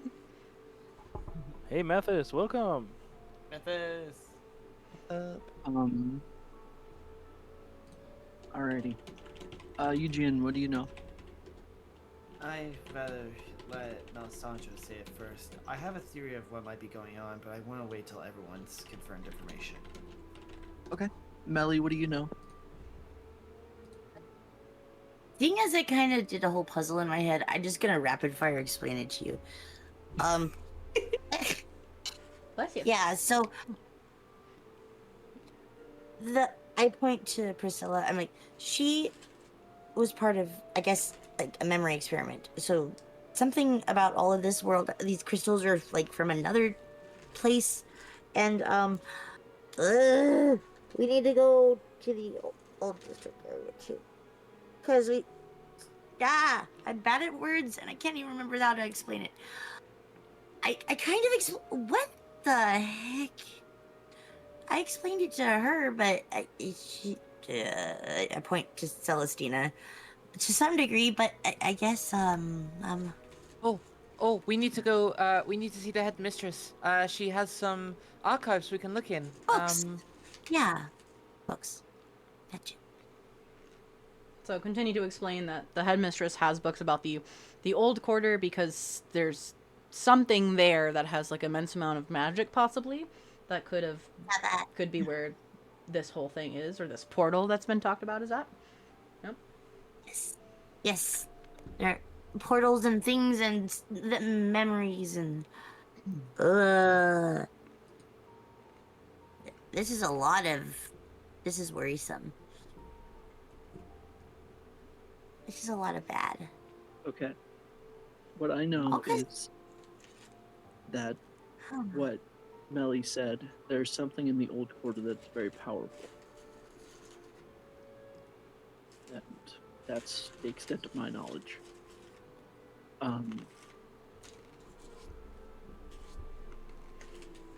I do agree. I think we should go to the headmistress and see what she has on the matter. And then quarter. but I do believe that the crystals and the pools of whatever it is are very dangerous. And I think we should do our best to avoid anything anything related to that. All right. Just And Watch then out I for say we'll danger. follow your advice. All right, would we like to wait, go should I to probably- the headmaster's office? I don't know. Do you have anything else to add, Co, that your character knows, or do you think we kind of covered For me, it? it's like I was gonna. Like, everything was kind of close, but I also did. It was also mentioned that Nessa was super close to Professor, and now she's missing. And going back to the headmistress, she was talking about how people were kind of stuck between reality and a dream state, and how people were. Also, did learn that the professor was very obsessed with Bolivar. So my theory is, it's kind of a weird stretch, but long story short, it could be involving Nessa helping out the professor to do something with Ulcerae, and these crystals appearing out of nowhere could be linked to that. I think that Priscilla is connected to that too because she was part of helping with that. Because they were friends. Yeah. But she can't remember it anymore. Yeah, that was also part of it. It's Maybe she did something very with her long memory. stretch. That goes very deep. Mm-hmm. All right, so we've got some theories and things. Do we want to go back to the headmistress's office? That's kind of what I'm Yes. hearing. Okay. Yeah. All right, let me pull back But up. Yeah. I also have a suggestion before we go on. Yeah, sure. I'll change the map, but what is your suggestion here? Since we are almost at the halftime mark, anyway, why not leave the mistress's headmaster's visit to after the break? This will actually be very quick. I was going to give you guys the break after because it's literally the halfway point, just about. So. All right, fair enough. Yeah, Fair enough. yeah. That is Yeah, perfect. I tried to time Also, this I'm very back to well. seeing the map. So I tried to time No it doubt really I'm well. back So to yeah, seeing the once map. you guys figure out where you need to go, aka the dungeon. Also, I like whoever put the smiley face over here. Thank you. I just noticed it. Wait, yeah, wait, where? yeah, this part won't take you guys too long because the headmistress will kind of have an idea of what you're talking about.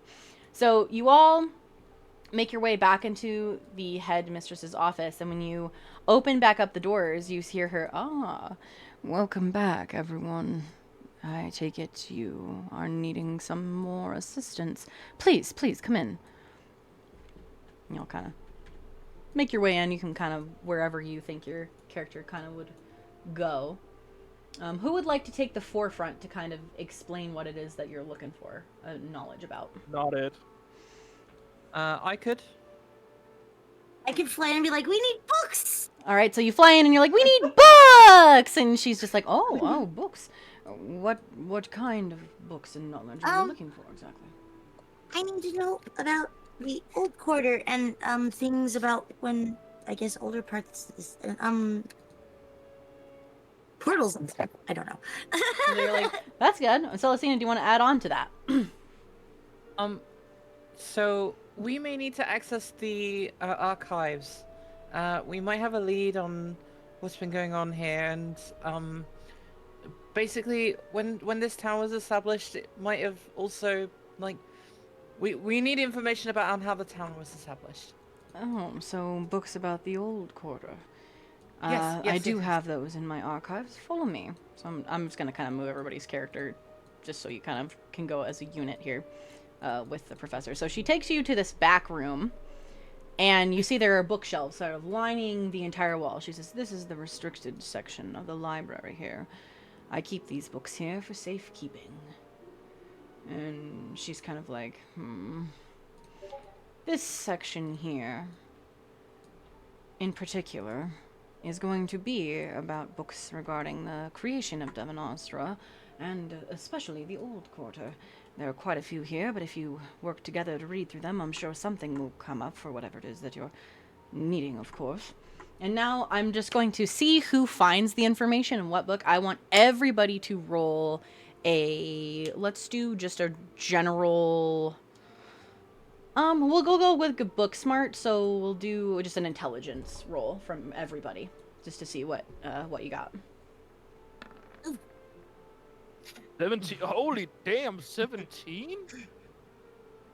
Alright, I'll roll. 13. Oh, 14, not bad. Could I give one person guidance? If you'd like, sure. Yeah. Can I give well, it's kind of Melisandre's idea, so I might give them guidance. Okay, so Melisandria, you can also roll an additional d4 and add that to your intelligence roll. So I just roll a d20, right? Yep, d20 plus your intelligence modifier, which I can look that up for you just in case. It's a 2. I got that. Yep, it's 2. Yep. And yep, so a d20 plus a d4 plus 2. There's my d4. There it is. Clear d4.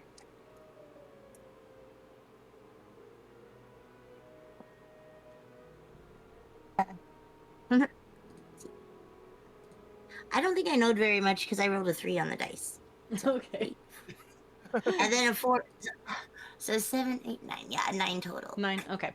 Well, I guess Morthgar, you are our one that finds it. So, Morthgar, you find a book that is titled The Archonic Founders and Their Instruct on Devanostra's Beginnings. And inside here you read this. Hidden deep beneath the old quarter of Devanostra and beneath layers of forgotten ruins lies the ossuary of the First Circle, the resting place of the first mages, witches, sorcerers, etc., who sort of forged the city just out of raw arcane will, like the original city, like the landscape, everything. And this is a place of whispered in like the oldest of tomes, and apparently is only spoken of in the highest ranks of people in the conservatory, way back when, and even some of the original members of the Order of the Arcanum Blade. But after a while, it kind of went dormant. A lot of people don't talk about it. But among those buried in the ossuary of the First Circle is Archmage Vaedrid D. Eldevar. They said he was a man who could see the aura of all living things and could commune with Rami Ragni, the Tree of Ages, aka the living embodiment of the universe. It was said he could weave every known form of magic, from flames to storm to soul to time to illusion, etc.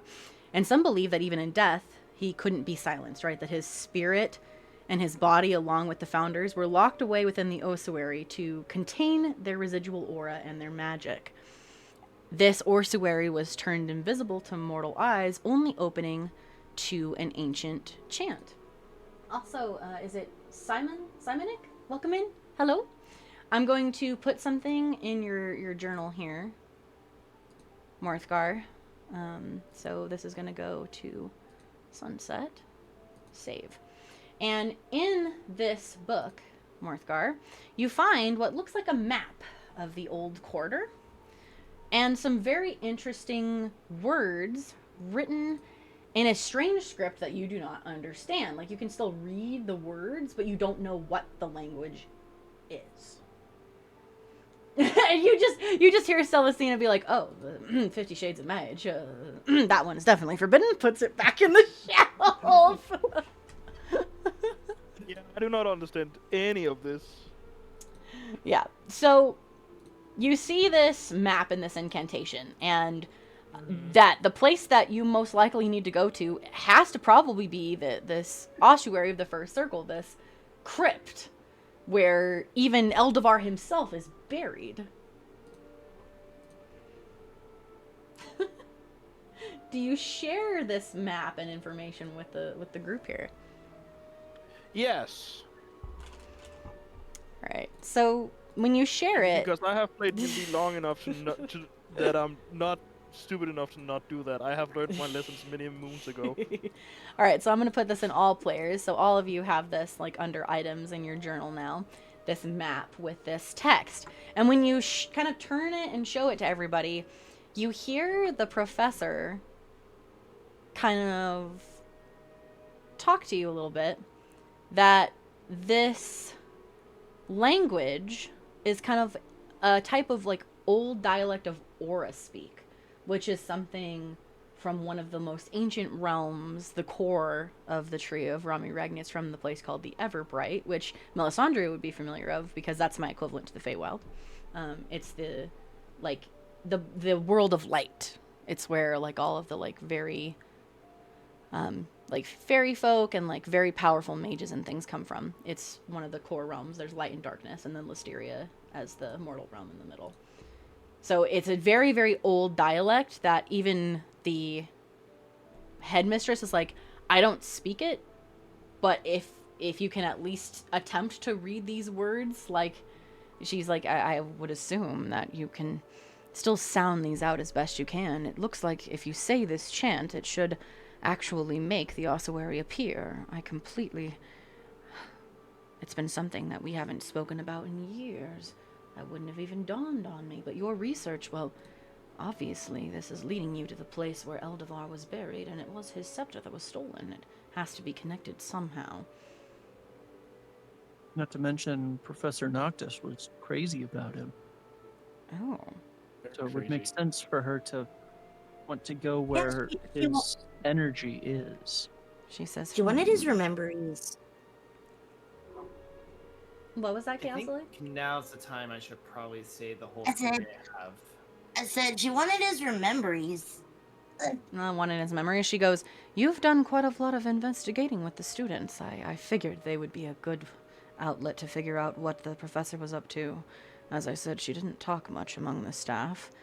She was always very quiet, but her students, at least the ones with promise to her, she very much confided in. And then what were you going to say, Sio? Yeah, I think it's about time for me to actually share this whole theory I had in my mind. Think about it. Yeah, go for it. And then So- we'll probably go on break because now you guys know where you need to go. So, knowing all the information we know now, it seems I have a lot more connections to what I thought could be true.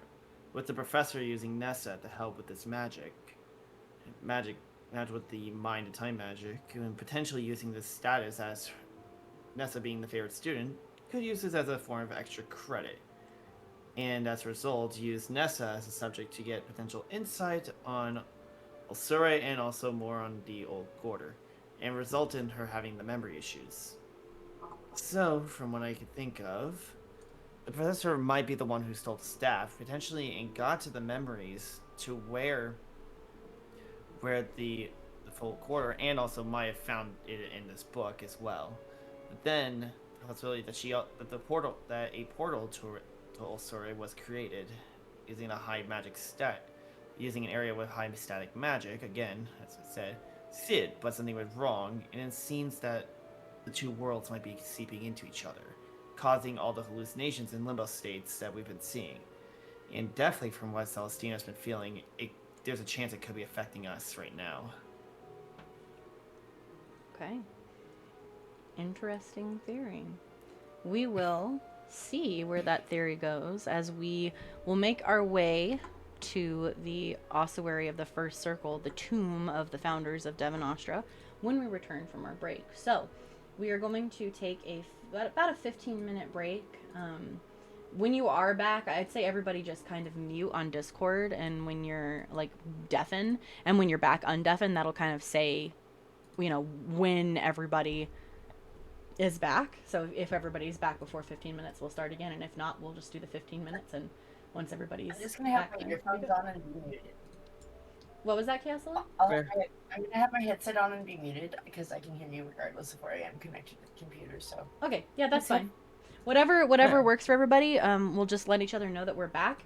I am going to go ahead and go on Be Right Back on Twitch here. And we will see you all in about 15 minutes.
Kieran.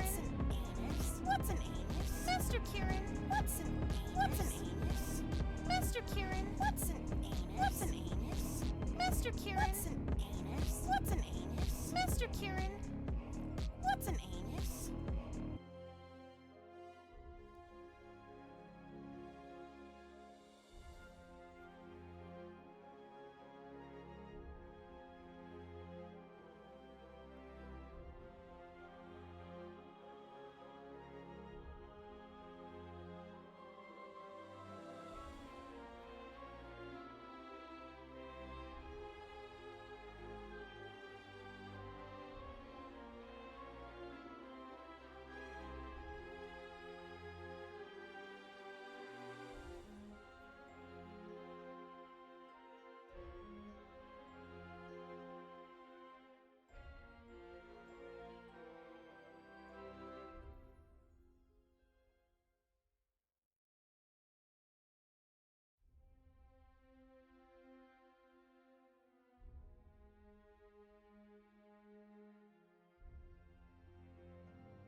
What's an anus?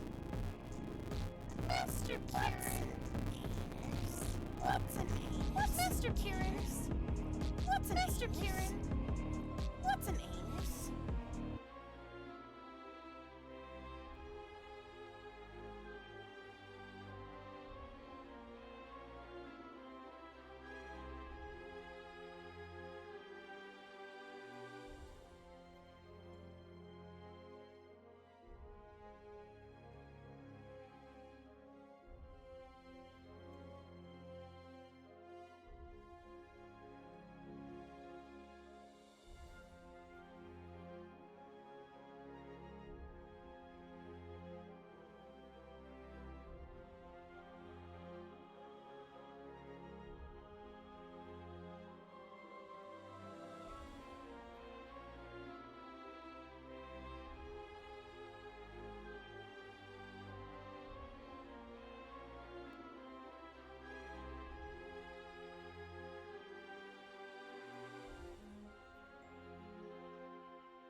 us. Hello, everyone. We're back on stream. Let's head back. Ta-da! We are back. Say hello, everybody. Heyo. Hello. Hello. Hello, hello. We have returned. Hello. We are all back. All right. So, aside from Sio, who is going to look on Chaos Lily's screen, can everybody else see the map change? It might be kind of black in some cases because this map has the dynamic lighting on it, so there will be black for the walls, but as long as everybody can at least see it in some way. I've mostly just been listening to your descriptions for things, because I can't even see the map really, like, at all, because, Yeah, no, you're fine. I know you're Chaos Lily. That's why I'm moving Melisandria for you. That's why I have really good descriptions, so in case people can't really see as well, you still get a really good idea of what's going on. Things I'm really liking about you as a DM. I'm like, you're really descriptive. Okay, so everybody is set to go. So you kind of make your way towards the old quarter, shifting through town. You do your best to avoid the protrusions of crystal and liquid mercury that are scattered throughout the town. I need everyone, because you're going through the town to get to this place, I need everyone to, at the beginning of this, roll a Constitution saving throw for me, please. Right now? Yes, right now. Alright, don't fail me, guys. And they didn't.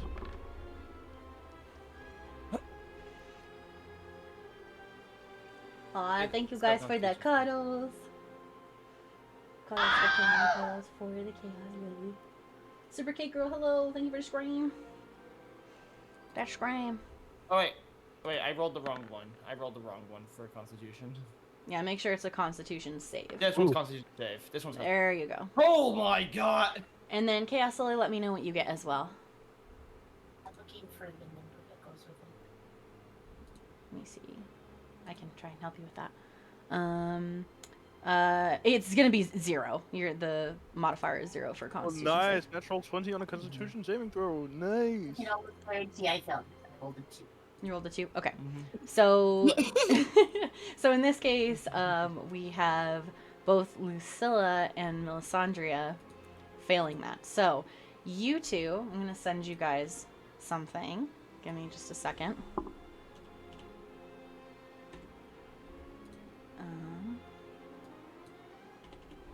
So I'm going to send you both some information here for a second, and then we will start the description. So give me just 1 second to send it to you.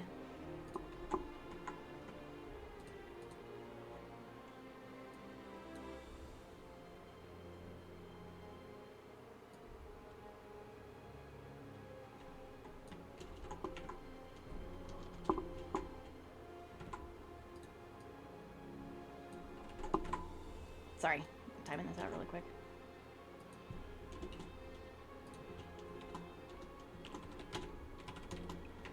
Alright, so there's for Chaos Lily.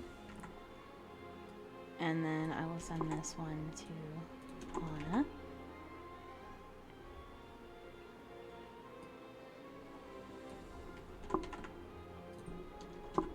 Okay, I've sent you both.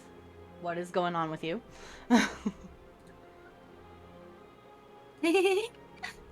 Does that make sense to you both? Yes. Yeah. Okay, cool. All right. So, after heading through the quarter and kind of doing your best to avoid the crystals and the mercury in town, you come to the location that was posted on the map that Morthgar found. And you know, based on this text, that the hidden crypt does not reveal itself to just plain mortal sight. Its entrance lies, you know, beneath centuries of this illusion and sort of silence that was woven almost from like the dying breath of the first archmages themselves. Only by speaking the words that were left behind by those founders can the veil be parted. So this is again like the language of aura. So it's a very intricate sound. Who would like to try to chant it to reveal the tomb? It. You're going. Did Sunset? You cut out for a second there. Oh, I said it. Oh, you just said it. Okay. You want to do it then. All right. All right. So, Morthgar, you pull out the sheet. You see the chant in front of you. Mm-hmm. Go for it.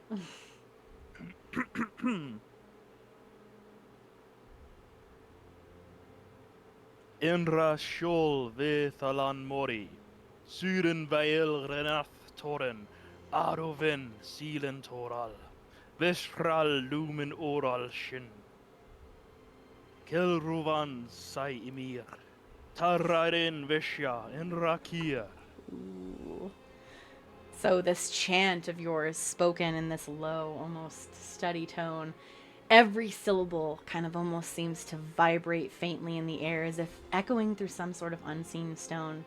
These words feel ancient to your tongue, almost like they've been lost to time, but you speak it so fluently, it's almost as if you know the language of Aura yourself. And with a almost intense rumble, everyone begins to see what looks like a bubble begin to sort of fade and dissipate around you. You see architecture, stone, very ancient, very destroyed, covered in moss, begin to appear out of thin air. Stone that has been long forgotten until finally this day, when you have chanted to reveal the ossuary of the first circle, the burial place of the most powerful of mages in Devon Austra's existence. It opens down into a crypt, of course, and this crypt has a narrowed, cobbled staircase that descends very steeply down into the earth. Are you all ready to go inside? I've been ready to go inside for a while. All right, so. Sorry, my character is going all sorts of places. Oh, here, I'm apparently stuck in the wall down here. I'm gonna move you again. There you go. Are you back? Why is it doing that? Are you back down on the bottom? Yeah, I don't. Hold on, let me refresh the page. Okay. If Yeah, because you shouldn't be able to, like, go through the walls. No, it was like glitching and like sending me deep into the dark Oh, okay. recesses of the map. It says no. Okay. Should be good. Alright, so you all can kind of make your way down. I will put Chaos Lily's chip down there. But you are walking down, again, these very, very steep stairs. And each step is sort of slick with age. And everything in here kind of faintly glimmers with very dim light. The stone throughout here also, though, is veined with those crystals of violet and fuchsia. It's that same strange growths that keep spreading throughout the city. It's under here, too. The air here almost feels colder as you continue to descend. It's like almost an uneery, like, weird cold. There's sort of a whisper almost of magic that kind of lingers in the air, almost as if like the tomb itself is alive a little bit. Ooh. I'm gonna bring you all down. So as the final step is reached and you all arrive here, the passage opens into a very vast subterranean crypt. On the sides of this crypt are these great stone coffins which line the walls almost in perfect symmetry. Each one is carved with the likeness, kind of on the top, of a mage who is long dead. Some bear runes that kind of shimmer, others are cracked and worn by centuries of wear and tear and shifting of the earth. There's definitely some skeletal bones that are scattered throughout the chamber. You notice that the walls and the ceilings are made up of some bones, most likely other mages, maybe witches, wizards, who once served these people. But the creepiest thing of all is when you step down, you all kind of hear a thump, almost like a plunge into water. And the floor below you completely glistens underfoot, slick with that mirror-like liquid. It almost moves in kind of a slow, unnatural ripple when you all step into it, not even really seeing it at first. It is kind of what's seeming to make this glow. It has this very faint silvery violet light coming off of it, which you didn't really notice throughout the town because it's been daylight. But it definitely is reflecting the pillars in the room and even these coffins, almost in warped, shifting, disturbing patterns. So looking at the floor, you're seeing some weird stuff, kind of like what Celestina was seeing. And from deep within, you can almost hear like very faint echo of like whispering or words you can't quite make out, voices that are kind of murmuring fragments of maybe incantations or something. It's just out of like audible reach. And there's almost a faint pulse that thrums through the floor, almost as that the tomb is kind of trying to protect itself from something. And there's definitely some very ominous cracking in the floor where that liquid mercury substance seems to be seeping through even more. Okay. We're going to continue our out of turn order, starting at the top again, since we kind of made it through everybody before we went to the headmaster's office. And let me go ahead and change our music to the tomb now that we're here. All right. Quickly before that, Yes. as they step into the crypt area here, Morfgar taps his head, signaling for Melisandre to do something so she's safe. So that she doesn't get into the liquid? Yeah. Are you... Why do you think I'm flying? Yeah. Do you want to go on Mothgar's head or anything, or you want to stay on your own? I'm gonna stay up here. I don't want anything I don't want to touch the ground or anything that's touching the ground. Oh, that's fair. Kind of a wise choice. I'll say that. We should be careful down here. I don't like it. Doesn't feel I don't either. That's why I'm not touching you even. right. Hey, I'm good. For now, maybe. That weird liquid stuff, I don't trust it. So all of the crystals down here are also kind of giving off this very faint light. So the tomb is dark, but not dark enough to where you can't see either, especially for those of you with dark vision. Hello. So it still is creepy. It still is dark, but it's not pitch dark or anything. That mirror liquid and the crystals are giving off just enough light to be able to see where you're going down here. So Yinjian, why don't you start us off here? I think I'll start by acrobatically going across the tombs to find a spot where everyone can walk safely. All right, so kind of like going on top of the coffins to try and see if you can sort of avoid the liquid on the floor. Yep. Okay, I'm gonna have you just roll an acrobatics check for me. Yep. 14. 14. Okay, I'd say you definitely kind of jump your way sort of from the wall to next to you, kind of like, I'll sort of move your chip so you can see, onto this first coffin, and then you kind of take a running jump leap onto the second coffin, and you're looking around to see if there's any places that seem to be a little bit safer on the floor to go. And the most notable is that the entire floor is kind of covered in this substance. There almost isn't a place where there is completely no substance except for the coffins. But the place where it is deeper that you really don't want to go is in all of these like cracks. So anywhere that there's sort of like these big indented cracks, or especially these that are silver cracks, there is a lot of that liquid mercury sort of pooled in those locations. So any of those are going to be very dangerous. You can kind of try and lead people away from those. You can't really see them where everyone else is, but you, now that you're up higher, you can kind of see through the... Because again, this is like liquid mercury, so it's not totally clear. It's just like, slightly clear. But when you're up a little higher, you can see better through it. Also, thanks to dark vision, I can be able to see a little bit clearer as well. Yeah. In this So dungeon. you should be able to kind of help guide people so that they at least don't go where it's deep.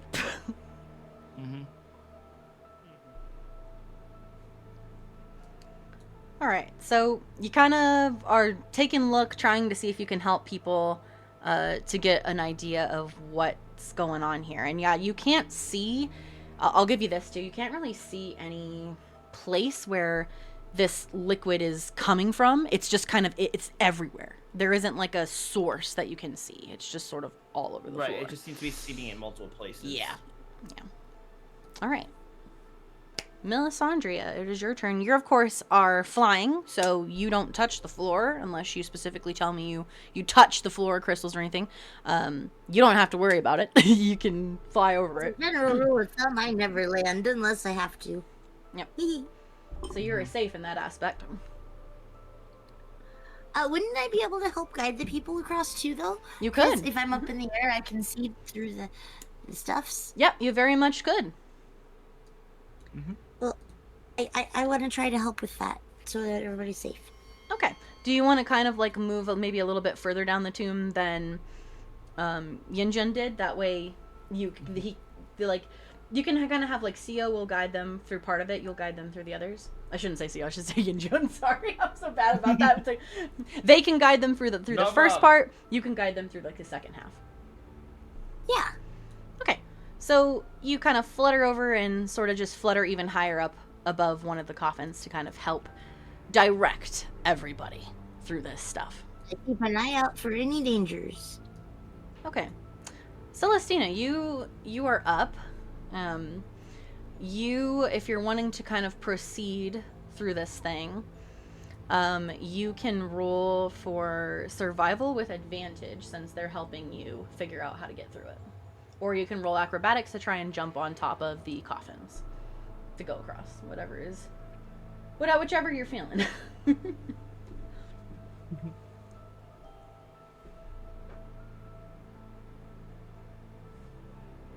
But you're definitely feeling... Those of you that are in that unease state are definitely feeling a little uneasy right now. You're not... This place is creepy. It's making you feel almost even more uneased. And while Melisandria is like there, she is every once in a while kind of like looking her head like she's listening for something. Okay, so it looks like but she's not really sure. Listening, hearing, but not really sure if what she's hearing is actually there, kind of thing. Yeah. Okay. Also, yeah. And also, I think my hood is down, so that way you could actually, see my face. Okay. Thank you for letting us know that. Is Chu still here? Chu? Mm-hmm. Would you, to proceed, would you want to try and have them help you avoid the like larger pools of this liquid, or do you want to try and kind of like jump onto the coffins to get across? I'm kind of cooking something at the moment. Ooh, okay. In my brain. Yeah, in the brain like if areas. you got another way, go for it. Could I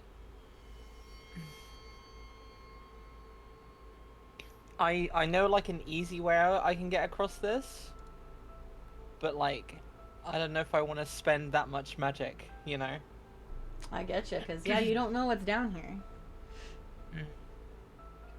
You can share your idea, see what everybody thinks out of character, if you'd like.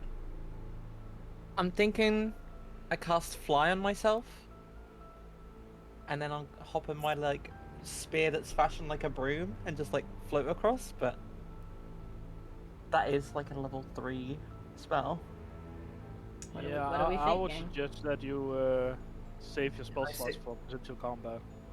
I say save because there's a chance you might just fall into one of the deeper cracks. I agree with them. I'd say save it too.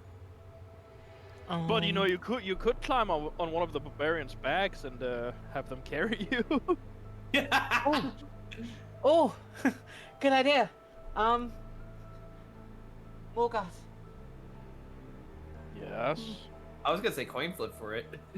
Uppies. Uppies, Morthgar, uppies. What? You just see Morthgar visibly confused. What? Lift me up, but don't take anything of mine, okay? Just carry me across. Ah, all right. And then he just grabs her shoulder and lifts her up in one hand and sets her on his with his neck in between her legs. So she's just sitting there like a child. There you go. And you don't have to roll strength because you're strong enough to carry. You're definitely strong enough to carry Celestina, so you're good there. All right, so Celestina, in this case, at least for the predetermined time, are you surrendering your movement to go where Morthgar goes in that case? Yes. Okay. Just wanted to double check. All right, so Morthgar, you've got Celestina on your back. Anything else you want to do for your turn, Celestina, before we go to Morthgar? Can I just look around? Like, I'm kind of like thinking about what is this liquid? So I kind of want to like try and observe it from a distance. Can I identify it in some way? Can I see if it's magical or not? You know, that kind of thing. Okay, that kind of thing. I would say since you're not getting super close to it, do an Arcana check for me. Okay. Since investigation's like getting up close and personal. Oh. Ooh, okay. So Oh, no. you take a look at this liquid, and you're not touching it. You're kind of staying away from it, but you do peer down into it, and you notice that it is different than the liquid that was outside the school that you kind of looked at. It's much thicker here, much more viscous. It almost kind of like moves on its own sometimes, because you see little ripples. Not that there's something in it, but like the liquid itself is kind of moving, like it's alive, kind of. And when you look particularly next to, like, kind of just are you just kind of generally like gazing through all of it around the room a little bit? Yeah, I'm like catching reflections, that kind of thing. Okay. You see particularly next to the coffins what almost looks kind of like reflections of these very eerie, skeletal, sort of almost rotting creatures that could have maybe been a person at one point in time. And as you gaze, you like almost get sort of sucked into it. I need you to do just a quick wisdom saving throw. Ooh, okay. You're almost like entranced by them. It's almost like they're calling you to come down off of Morthgar's shoulders. You do kind of like resist it, but you feel very, very uneasy, like almost more than you have in a while. Like your unease has grown to the point where like any other of these creepy things and you might be a little more than uneased. Such bad news, everyone. But it's definitely got magical properties, and the fact that it's kind of alive suggests it is like maybe a magical, almost like a magical remnant of something or another. You're not exactly sure what. Oh, great. Not fun to witness. This poor girl. This stuff sounds like bad news. So, Morthgar, you can almost feel Celestina kind of like shudder on your shoulders, like kind of shaking a little bit before she finally kind of takes a little bit of some breaths and that shaking subsides, but there's still like a little bit there. But you can definitely tell something's going on with her. Christina, Yeah? you good up there? Yeah, just don't let me fall off, please. I'm gonna like hold on a bit. Hold on to my horns. Okay. And if need be, close your eyes. Okay. Alright. So Mothgar scans around and notice that one is flying and the other one is kind of hopping on the coffins. And you said acrobatics, right? Yeah, if you want to try and kind of like get up on the coffins or sort of like avoid the liquid entirely, yeah, acrobatics is what you're looking at. Doing some if I want sick help, moves. then survival is better, right?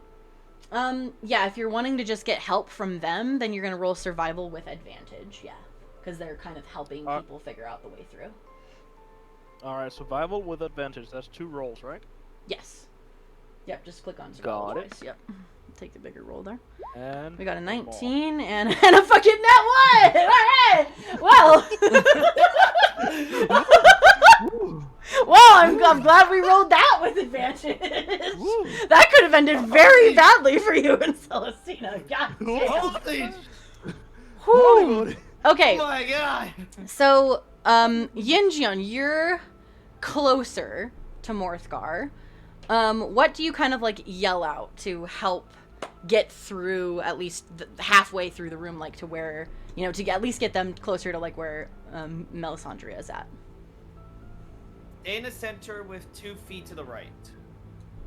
All right, center 2 feet to the right. All right. All right, Morthgar. Morthgar takes this information, readies himself, and then he jumps from where he's standing and over here. Oh, he actually jumps onto the coffin? He just jumps. Holy crap! Okay. I told you he's beef. Oh. All right, so as you kind of like lift off the ground with such force, a little bit of that like liquid mercury stuff kind of splashes from underneath you. And Lucilia, I need you to roll a Constitution saving throw for me. Oh, Even shit, I did was not shocked think by of it. that. It's like, I was like, not even mine, like, I was like, damn. how is You're this, like, how is this "Oh." coffin still, how is this coffin surviving the weight? It's a strong ass coffin. These things are built. Obviously. They're built different to handle the weight of a minotaur, but like 300 pounds. But yeah, Lucilla, you would definitely see this like liquid coming out after you. That's why I'm having you do the con save, because with a launch like that, it's gonna splash a little. Not when you land, but when you take off.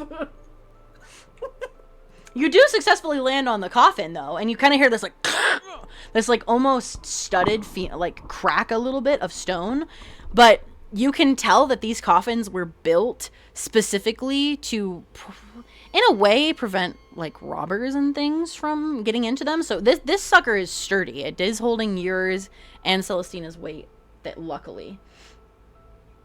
Did we lose Lana? Nice. Lana. Hello?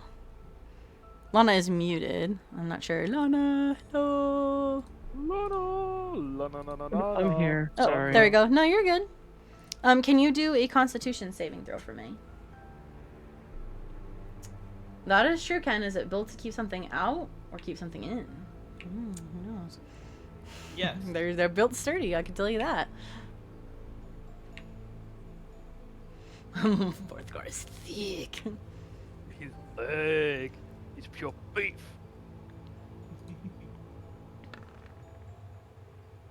All right, a 10. Okay, so this... That's the second 10 I've rolled. I know, I'm like, what is up with that? Well, you do feel some of that liquid kind of splash onto you, but it doesn't... Like, it doesn't really affect you too much. It's just kind of like, you're like, oh, that's probably not good, and you just kind of quickly wipe it off of you. You do feel a little bit more uneased because of it, but not a lot. You're like, well, Morthgar, maybe be careful. But Morthgar and Celestina successfully get onto the coffins, and if you successfully get onto one coffin, you will be successful in jumping to the others, just so you all know, because you kind of are used to the distance. But you are up. So what? After kind of having this splash on you. Go over here and try to get on top of this one. Okay. You can either do survival with advantage to have Yinjian help you, or you can roll for acrobatics to try and do it on your own. I will take the advantage. How do I do advantage? Just click on it twice. You should be able to click on twice. Like, just click it like Remember, twice. I'm on mobile. Oh, on mobile. Roll 20 doesn't like me. Let me see. I think you can just let me look. I can click it for you if you want. On your page. It would just be your survival twice. There we go. I can kind of help you out. Hit it twice. Alright, so with a 16, yeah, you definitely make it up on top of there. So you also kind of... How do you get on top of it? Do you just sort of walk over and kind of taking Yinjun's advice about staying over to the right, just get back on top of it? Yeah. Okay. So you get on top of it, and again, you can tell these are very, very sturdy. Very old, but very sturdy. But when you all kind of have moved around more, there's been a little bit of rippling in this liquid mercury, and suddenly the air in the tomb kind of grows sort of thick and almost colder, kind of carrying almost like a scent of something weird through it.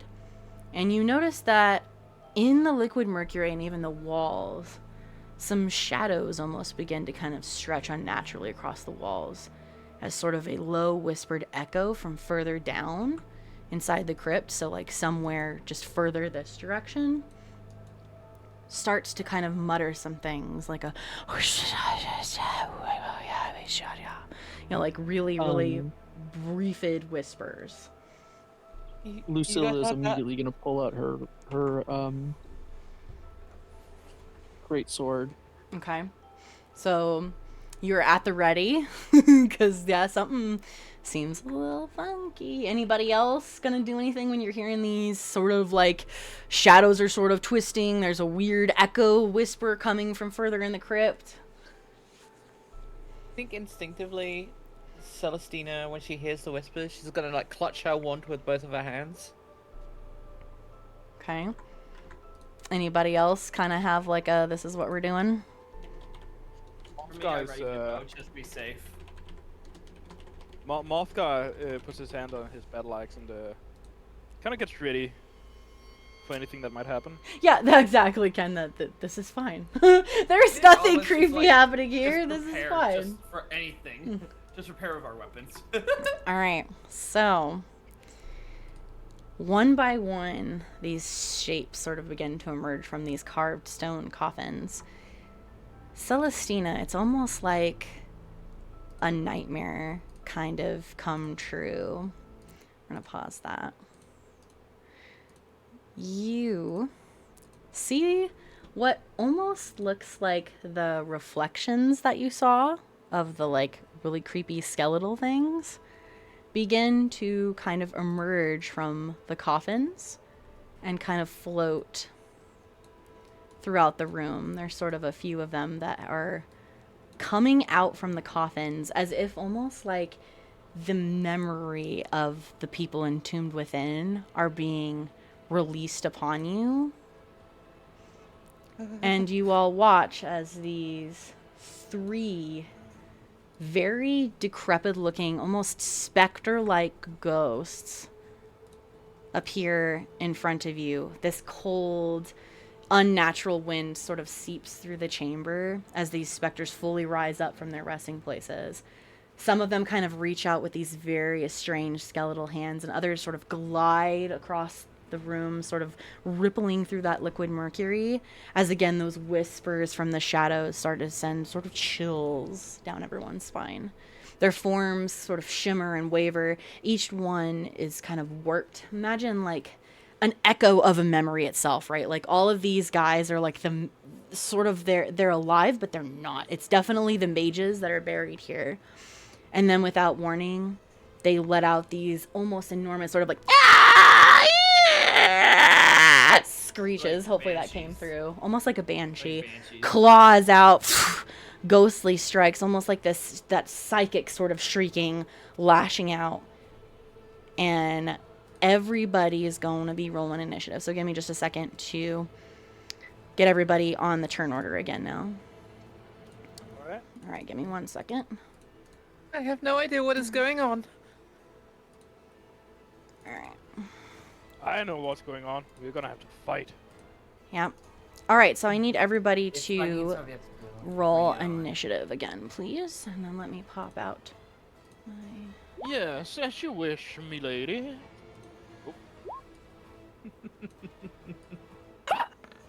What the? Natural 20 for initiative. Nat 20 again for initiative. God damn. Well, hopefully you save some of those What nat the- 20s for the fighting, my friends. Bro. And I'm a frontliner and I get a low initiative. Hot damn.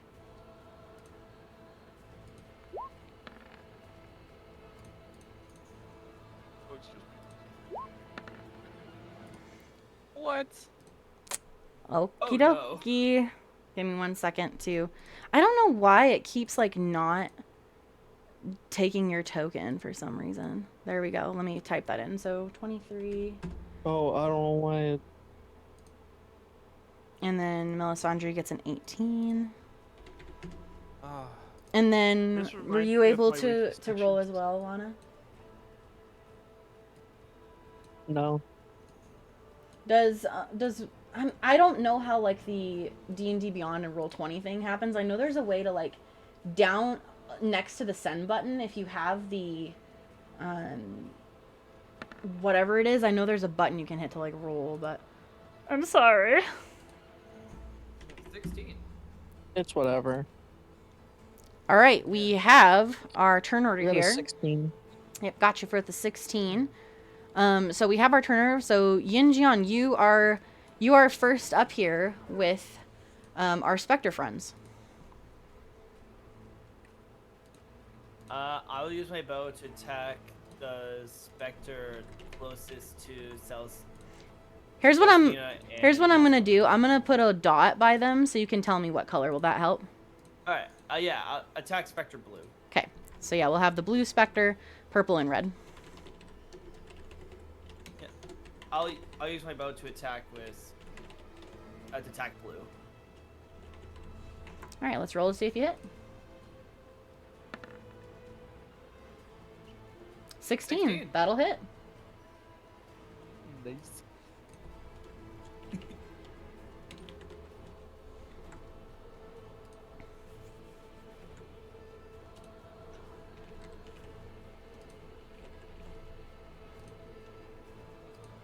And then go ahead and make your attack roll with your bow.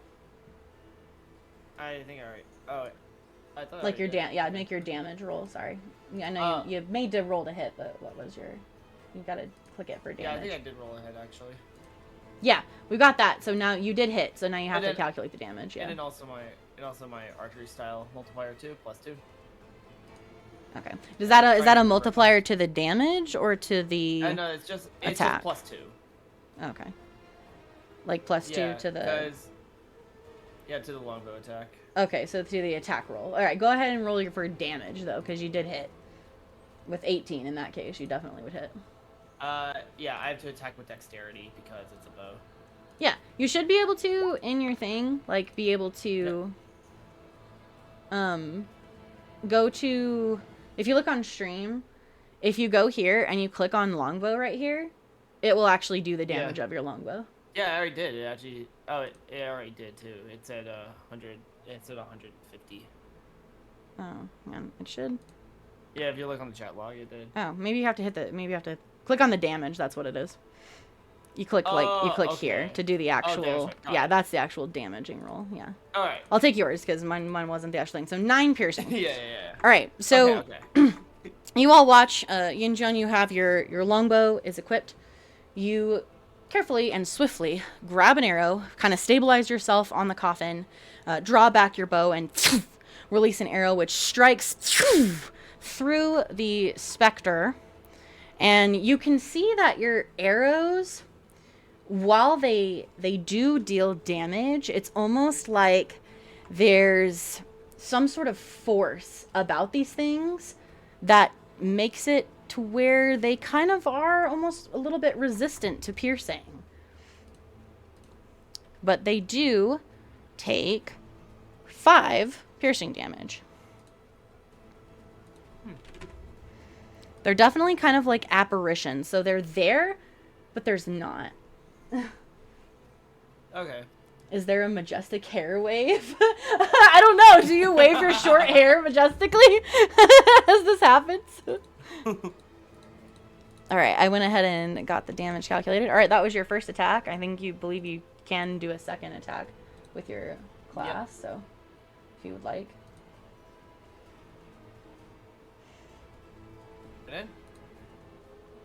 Are you attacking blue guy again or someone else? Yes. Okay, go ahead and roll to hit one more time. A 10. All right, so you pull back on the bow, and you are gonna aim again. And as soon as you do, you hear this, and your foot kind of slips just slightly onto the coffin. You can almost feel like a little bit of that liquid mercury kind of bloop, bloop, bloop, as little bits of the coffin fall down from even your own weight. And you miss the shot as the arrow goes flying past the specter and lands into the wall behind this coffin. All right, our first specter to attack is Spectre Purple here. Rude, yeah, exactly. How rude. How rude. All right, so this specter, I'm going to do a quick roll. 2. Okay. This specter quickly kind of floats down over to, yep, that'll be good. Floats down over to you, Lucilia. Or, sorry, Lucilla, not Lucilia. I'm sorry. My brain is very right now. You see this specter almost like flying your direction.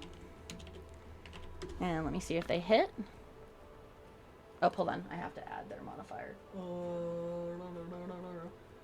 That is a +1. So that's 14. It's a pizza, right? Yeah, it's a pizza. Because I think you're... I need to write your guys' AC on here. I think your AC is 14, isn't it? Yes. Okay, so that does hit you. Okay. I don't need to do 14 out of 14. I'll do this when I'm attacking. Okay. So you feel this almost intense sort of cold. Oops, wrong thing. Hold on. Why didn't... Okay, I'm just going to do the rolling. There we go. You feel this very intense cold seeping, almost like your life is kind of being drained away from you as you take 8 necrotic damage. And let me... What is your HP? I'm going to just write this. I should have done that. It should have pulled this up automatically on your chips, but it didn't, and I haven't had the chance to do it yet. What is your max HP? Max? Yeah. Or my... Max HP, yeah. 45. 45? Okay. So we're doing 45 minus 8. So we're at 37. There we go. Okie dokie. And that is the Spectre's turn. Melisandria, you are up, lovely. Oh boy. Combat's not my specialty.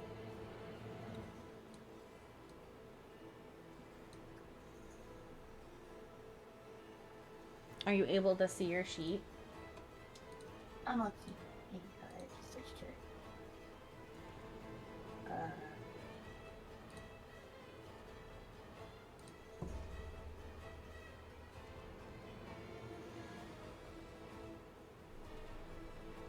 In movies and books, you never get to see the ranger complaining the entire time. They're retrieving lost arrows. Yep. He was like, time to go get my arrow. Oh. I died. All right. Vicious Mockery. So you all kind of watch. Oh no. So how do you guess see I'll, yourself doing Vicious Mockery? What are you... So you've got unleash your right, a string of insults laced with subtle enchantments at the creature. I didn't necessarily mean to click on it, but that works because I have no other ideas. Okay, so it has to succeed on a wisdom saving throw. So let me grab their wisdom save here. Let me see, saving throws, wisdom. Oh my god, now... I'm gonna take the nat 1 because that would be funny. I don't know why they're rolling with advantage too, even though I literally changed that in here to not roll with advantage. But that's fine. So how do you go, like, what are you saying to them, Melisandria? What is your vicious mockery towards them? I didn't think that far ahead. I literally didn't even click on that on purpose. That's okay. I think it works. And which one are you wanting to do it to? The purple, the blue, or the red guy? Oh, which one's a little bit like closer, I guess. The red is probably the closest one to you. Okay, then probably that one. Okay. So probably you're made of that. And then we need to roll to see if you hit as well. So go ahead and roll a d20 to see if you hit. Oof. Yes. They're equally apart. Oh wow, they both are 30 apart. Yeah. Wow. So that is red or insanity. blue. Yeah, red or blue. I rolled a 16 on my dices. All right, that will hit. I think you said the red one. So red one is going to take 2d4 at level 5. So go ahead and roll 2d4 for me. It'll take 2d4 psychic damage. And it has disadvantage on the next attack roll it makes. So I'm going to kind of put a little chink to signify that. I'm not really sure what I would say to a spirit thingy, though. If I'm being completely honest. I mean, you can kind of just yell out something random if you want. Like, it basically just do it to catch its attention. Yeah. Yeah. How about I just like banshee shriek at it? I don't know. All right, perfect. So you all see Melisandre kind of flutter up her wings and kind of this like sort of like banshee calling, and then the spirit takes it super offensively, like she said something about it. yeah, the spirit just like turns around and is like, it's like a look of like, did you just insult my mother? Like like it does not look happy with what you just said. 6 total. All right, so it takes 6 psychic damage to our red guy here. Give me just a second. I mean, yeah, that is kind of funny though. I mean, that's pretty good. Are you dead, or have you always smelled that horrible? I What love did you it. say? What did you say about my mama? What did you tell me about my mother?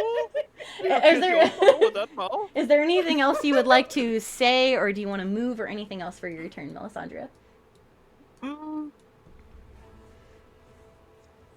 didn't really understand what's going on. I didn't know we're being attacked by shadowy things. Creepy specter men.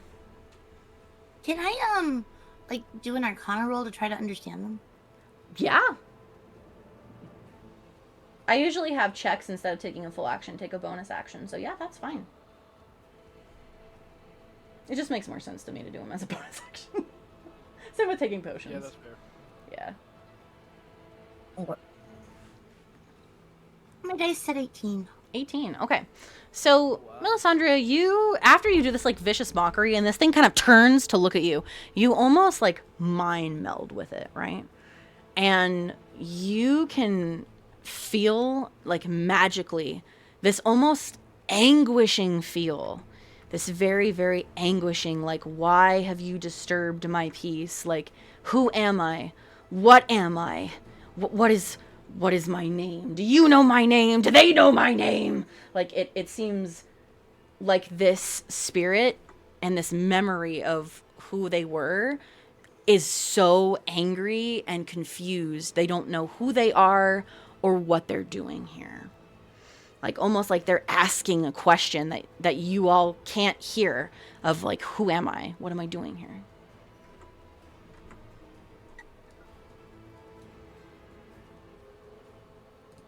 That's actually really scary. Yeah, so, you know, they seem to be in pain themselves, almost like maybe they're not doing this on purpose. Like, maybe they don't want to do this. Yeah. Hopefully that helps you a little bit. They're kind of asking again, like, who am I? What is my name? What am I doing here? All right, our next one to attack is the red one. So I'm going to make another roll really quick.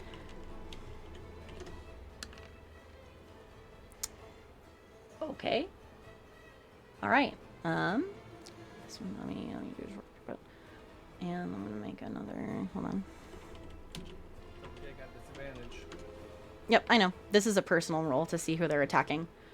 Okay. Okay. So, this thing that shrieked out, it does not like you, Melisandre. It doesn't like what you just did to it. So it is. Let's see. Oh, and it is floating. Yeah, it can just barely make it there. All right.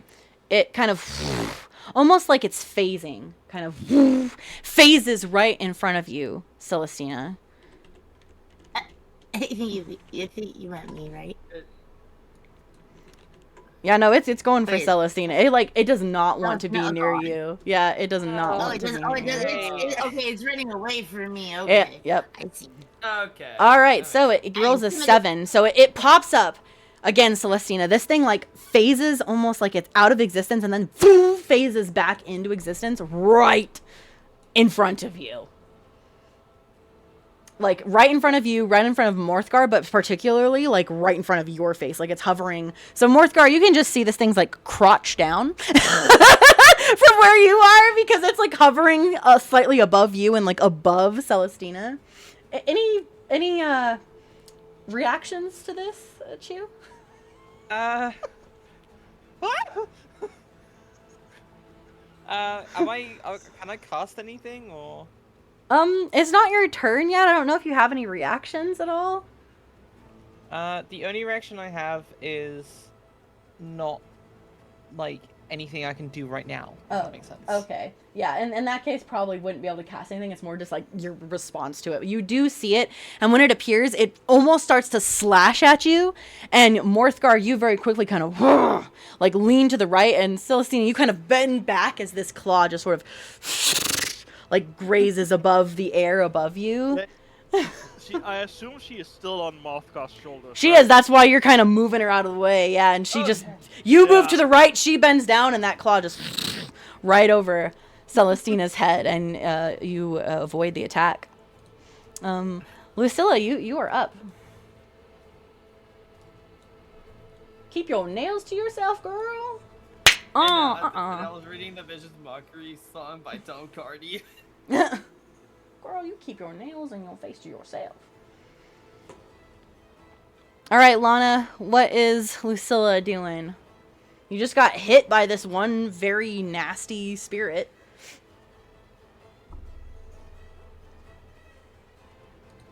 I am going to rage.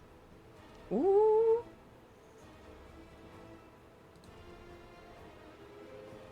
And if it's all right with you, can I just roll on D&D Beyond? Yeah, and whatever. Just share my screen so you can see. You can just tell me your rolls. I believe you. Okay.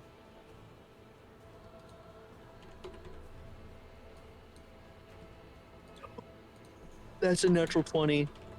Hell yeah. Oh, nice. Let's go!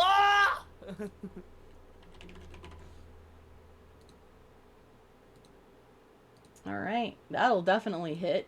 Go ahead and roll for damage. That is 18 damage. All right, and this is with your greatsword? Yes. All right, perfect. So, you kind of like prepare yourself after that first attack, and you have your sword at the ready. You lift your sword, and with like plus my +2 because I'm raging. Okay, so remind me again how much So damage that'd be 20 damage. 20 damage total. Okay, so you raise your greatsword, and with almost like this determination of the entire order behind you, not even just those that are with you, but everyone, you're like, we have to stop whatever is going on here, and that includes these specters. And you make this very mighty just slash that slashes right through what almost looks like a, I'll say, since you did so much damage to it, you see kind of like almost like a core where the heart is, kind of like as you slash through it, that kind of ignites a little bit. And it takes 20 slashing damage. Oh my god. And it dies. And it's not quite dead, but it looks very hurt. Like, very, very hurt. Oh, you gotta be kidding. Mm-hmm. It's close, though. Yeah, you do have a second attack, just in though. case anyone was wondering, that was a 27 after modifiers for to hit. Yeah, god damn. Nice. Lucilla be strong. Let's go! Yeah. Got that strong. All right, what do you want? We do have a second attack there, if you'd like. Oh yeah. Yeah. Let's do it again. Yeah, I was like, you want to try this again? Because yeah, it's almost. Again. It doesn't look so good. No, I'm just thinking of, oh, they're dangerous! Oh, God! All right, that is a 17 to hit. Yep, that'll hit.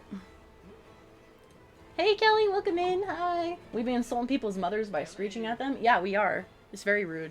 That is Hey, 10 that was all damage. Bel's conjure. 10 That damage. was All right. all Bel's So idea. you, after you swipe through the first time, you take your sword again and come back up, and you go right through that section that you saw that kind of went that heartbeat, and as soon as your blade hits through the specter, you hear this as it kind of disappears out of existence as you destroy it, and the essence of that memory is gone. And as soon as that specter disappears, you suddenly see this coffin right here kind of almost glow for just a brief moment. Anyone who's kind of looking around would see that this coffin just for a brief moment kind of glows as soon as the specter disappears. Yeah, my eyes are focused somewhere else. Yep. That's why I'm saying if anybody that's looking, you wouldn't have noticed it. So, all right. Anything else you'd like to say, or anything take movement for your turn? I will say aim for the core, I guess. All right. Yells out, aim for the core. All right.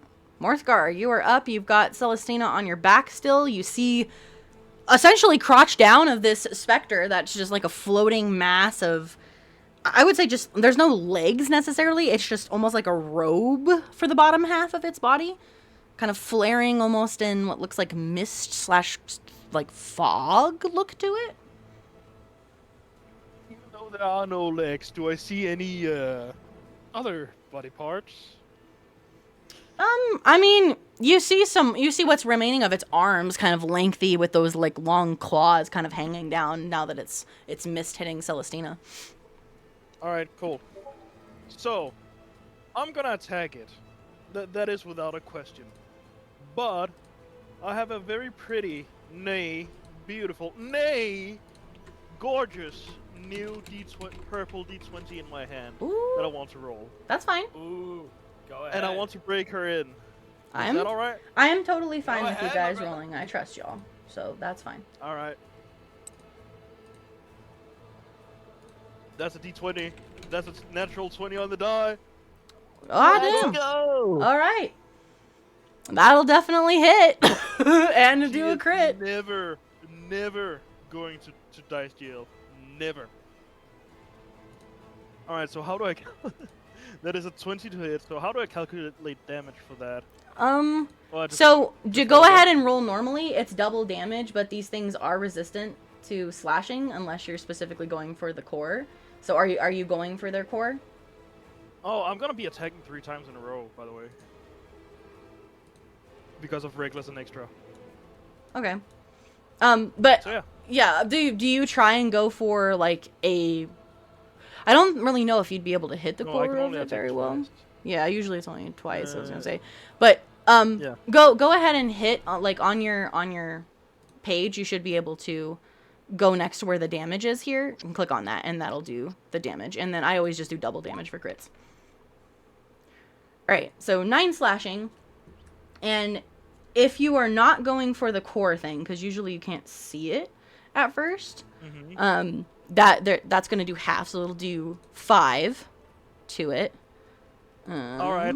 And then But since it is as soon as you hit it, you see that same thing that Lucilla saw, that like boom, almost like heartbeat kind of thing where its heart is, and that's when you understand like, oh. And Celestina, you would see it too. Now you see it, so now you know where the core is. So go ahead and roll to hit again for your second attack. You're like, oh, that's 15. the core. That'll hit. 15. Yep. That'll hit. That'll All right, hit. sweet. And that is another 9. All right, another 9. Does it die? And the red already had some damage done to it, so yes, it actually does. It did just enough damage to Ooh, kill it. sweet. So you watch Sweet, as I it wanna be descriptive. it also disappears, and as soon as it disappears, you kind of see this coffin over here again, like a faint blue glow. I don't know who all would see it, but again, if you're looking kind of around the room, you would see a faint blue glow coming from this coffin over here as that You want disappears. to know how he pulled it off. Go for it, yeah. If you would like to All describe. right. After he saw the core, he thought to himself, English, please. He thought to himself, and then he just grabbed the bottom of the ropes and swung his axe from the shoulder to from the left shoulder to the right hip, off the specter, slashing the core in half on the way, Very nice. Yeah, I was like, deleting it from on life. if any of you guys want to explain how you attack instead of me, you're always free to do it. But yeah, so after this happens and you see it disappear, Morthgar, you're feeling pretty confident right now. Got 2 of them down, but you do see this next specter. And give me one moment. I'm gonna roll to see. Okay. Oh yeah, I still have my movement, by the way. Yeah, if you would like to move, you still can. It's up to you. All right. So with with Celestina on my shoulders, Morthgar just readies himself and jumps over to the next coffin. All right. And that coffin also kind of almost like crumbles beneath your weight. And then, ironically enough, the person that I rolled to hit is you. So, as soon as you land on this next coffin, anything else to say for your turn or anything? Now you've used your movement. Any more movement? Anything else to say? He just looks at the spectre with a big confident grin on his face. All right. So, you see the specter, and as soon as you land and there's kind of this crush, the specter kind of turns, and it floats a little bit closer. Give me just a second to to roll here. Mm-hmm.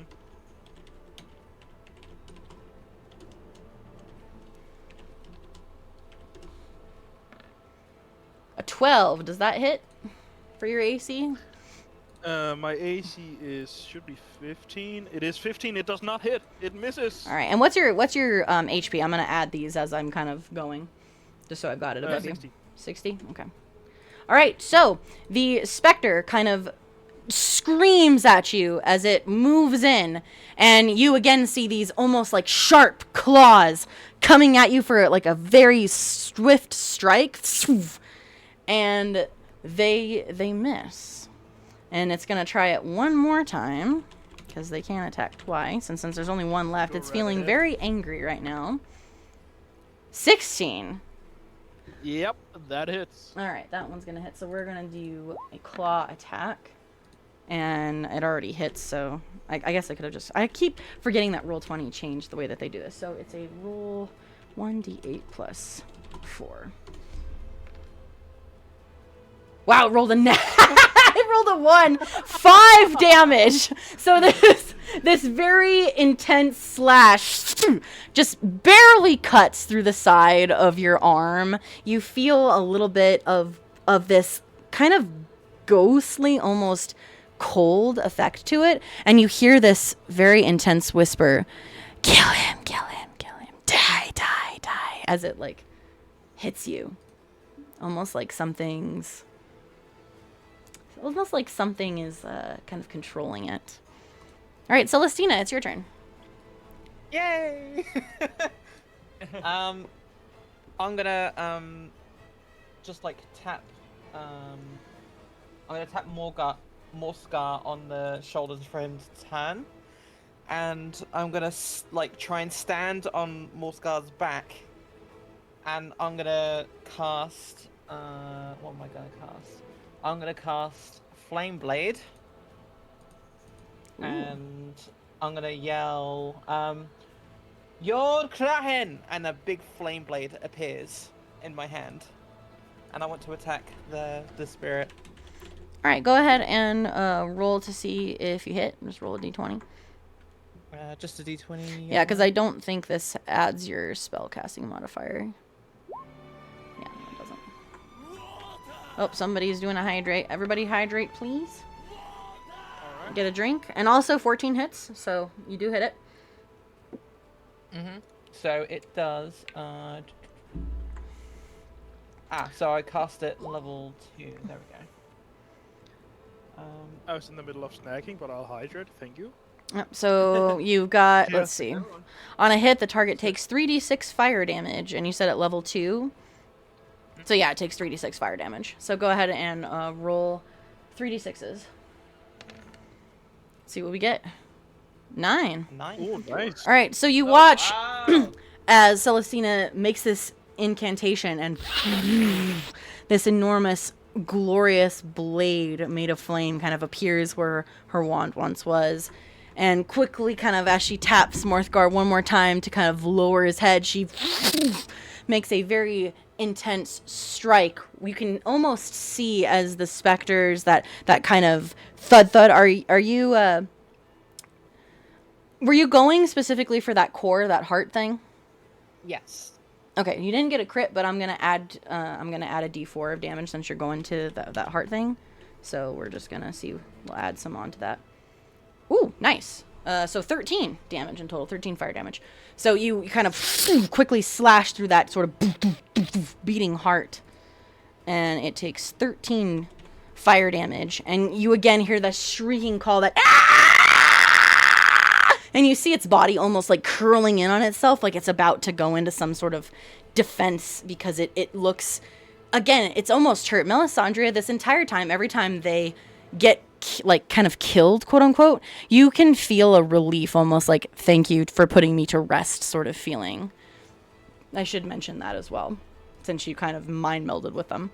This thing does not look good. It looks very, very much hurt. Celestina, do you want to do anything else for your turn as far as like saying things or any of that? Because you've used your Flame Blade's a bonus action, so you can still use another thing if you'd like. I think that's the cast, isn't it? Or is that just like the whole thing? No, the casting time's a bonus action, so you still have a regular action that you can do something. Yep. Can I potentially firebolt it? Yeah, I mean, you can roll and see if you hit. Yeah? It says cast at what level cantrip? I guess cantrip 1 or cantrip 0? Oh, cast at level? That's if you want to use a spell slot above a cantrip. Because, yeah, a cantrip is always just a cantrip. Right, okay. Yeah, if you wanted to. Okay, go ahead and roll a d20 for me. Just a regular d20, see if you hit. D20. Get my stretch in there. Yeah, we also got a posture. Yep, that's everybody stretch, because Castle also gave us a posture as well as a hydrate, so everybody stretch. And a 19 definitely hits it. So we're going to do a 1d10 damage-wise. See what we do here. Oh, damn. Okay, so you kind of dissipate the blade from your wand and quickly. What do you say for your? Do you have another incantation for your firebolt? Yeah, so I pulled my wand back as the blade disappears, and then I go Voskra, and then I shoot it forwards. All right, you, Morthgar, are feeling a lot of heat above your head as this is going on. You see another kind of bolt of fire go and hit that same heart area, and the specter, of course, as it hits again. In my head, like, while all of this is going on, I just imagine Morthgar holding on to Celestina's ankles and I got you. humming along and just kind of like, oh, it's getting hot. So It is like, no, I just started seeing a few hairs start to burn off. As this thing disappears, you, Melisandre in particular, can see and hear this. You get nothing. You lose. Good day, sir. Thank you. You see this coffin next to you. It gleams kind of that same blue color, and then you hear this kind of like a thudding sound as the lid of the coffin kind of slides open a little bit. All right. Are we still in combat? We are no longer in combat, so we are back to our non-combat order, and I believe that I had everybody, when it was going to be Yin's turn again is when I started the combat. So we are back in out of turn order, so we will start with Yin Jian. So you guys are out of combat for now, yes. Alright. 14. I am going to do this. I am going to add your HP and stuff because you will be fighting again at some point. Okay. All right. So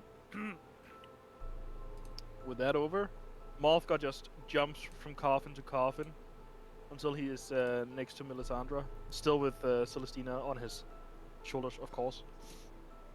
You okay there? Me? Yeah. And so are they now. I think. Yeah, it was kind of weird. When I got They were happy to die. Or again, or I don't know how that works. yeah, it kind of felt like they were being controlled. Like when that one back there made contact, it felt weird. And then he kind of looks up. Hey, Celestina, Felt you all weird. right? Felt weird is an understatement. All right. Anybody else have any like initial reactions or where they move before we go back to the out of turn order thing? Anybody else have just like something that your character would definitely do right away as a reaction to what just happened? I'm gonna take a second to like catch my breath again, because this is a weird day. Can I sit on Celestina's head since she's sitting on Mothgar's shoulders? I look at Lucilia like, you good? Yeah. Just trying to wind down. I am going to She's send you still guys some gripping stuff her- too. Her sword. Oh, are we Still all getting gripping the stuff now? sword. Yep. Give me just a second. I gotta send some stuff. So Loot, one second. loot, loot. All right. I'm gonna be. Lore, lore. Wait, Okay. who picked up the 50 Shades of Mage? I put that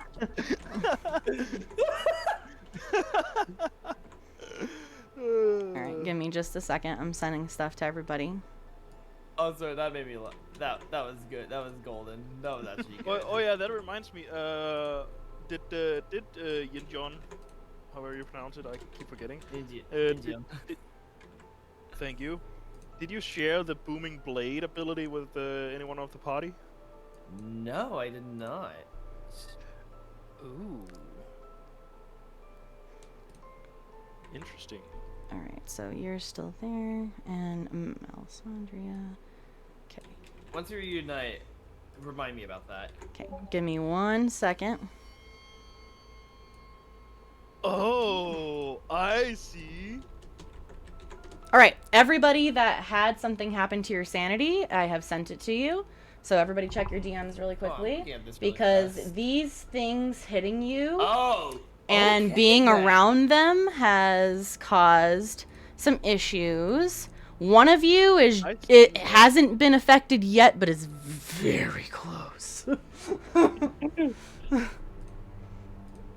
I want to know who hasn't been affected yet. I have a feeling, but I still want to know. Because I kind of don't want you to know right now unless they want to say. it's because it's kind of like you're not really sure. Yeah, that's fine. Yeah, but most of you are pretty well affected by this. So any other just like Titus is like, it's mine. Anybody else have any initial things that happened, like initial reactions or anything like that?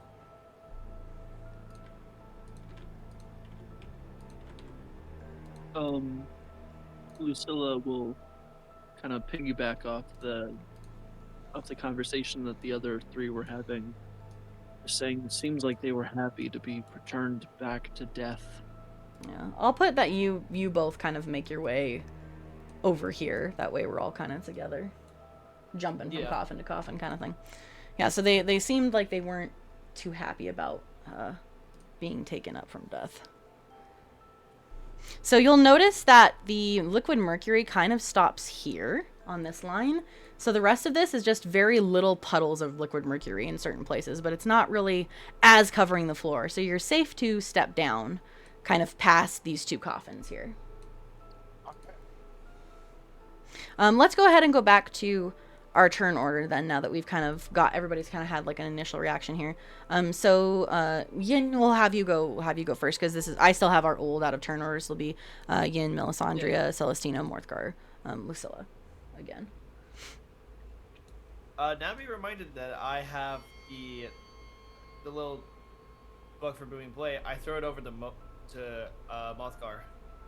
All right, so you throw the book over Mothgar. You kind of catch this book as it sort of fumbles, but you catch it. And now, if you would like, It hits him in the face, and then he just catches it before it falls into the liquid mercury. and does it fall into the liquid mercury? No, it doesn't. It Okay, doesn't. I was gonna say, I mean, if you wanted it to, if you don't think you'd catch it. Honestly, I feel like that'd be most of the problem if I just like threw it at his face without even trying it. It's like, here. Like throws it to the side and just smacked him in the face. Yeah. It kind of has like a curve on it. Yeah, my accuracy is that good. I don't even need to look. Let's use this. Let's give a little bit of a background story. There's a reason why Morphgar's intelligence is so low. Oh no. All right, so after you throw the book to Morthgar, if you do want the book, I put the Booming Blade spell in the little like Sanity's Descent channel, so you can go check what it does. Yep. Yep. You can use Generally, barbarians cannot use magic, right? No, but for the sake of this, it's kind of teaching you how to bend aura, because in my world, aura is magic. And even if you're not a magic user, you can still harness aura to some degree. So it's teaching you how to harness aura in order to cast this spell. So it's not really like your own spellcasting ability. It's the like aura around you that you're learning how to channel into your weapon. It's kind of how I see it, because I like the idea of people who can't use magic being able to use a magical attack sometimes, and that's kind of how I do it in my world. Is you're using aura. Yeah. Can I cast Flame Blade and stand on Morthgar's back again and just start aura farming? Yep. It's mine. That would be funny. Like, does it like Sunjin Wu? Like, do you aura farm like Piccolo, Sunjin Wu, or Shadow? So I'm going to give you just a little example, or a little kind of stuff about this. So, from deeper within, you can still kind of hear, especially you, Yin, some voices coming from up here. And you'll notice that at the back of the room, there's a path that kind of twists back and to the right. Oh, there we go. And then there's also on the other side of the room, different from everything else in here, a very large carved out ornate statue that's like carved into the wall. And those are kind of the new things that you see over here, along with, again, some more remains of people who have died here and maybe fallen out of the wall and that kind of thing. Huh, odd. Why am I able to read this script on here?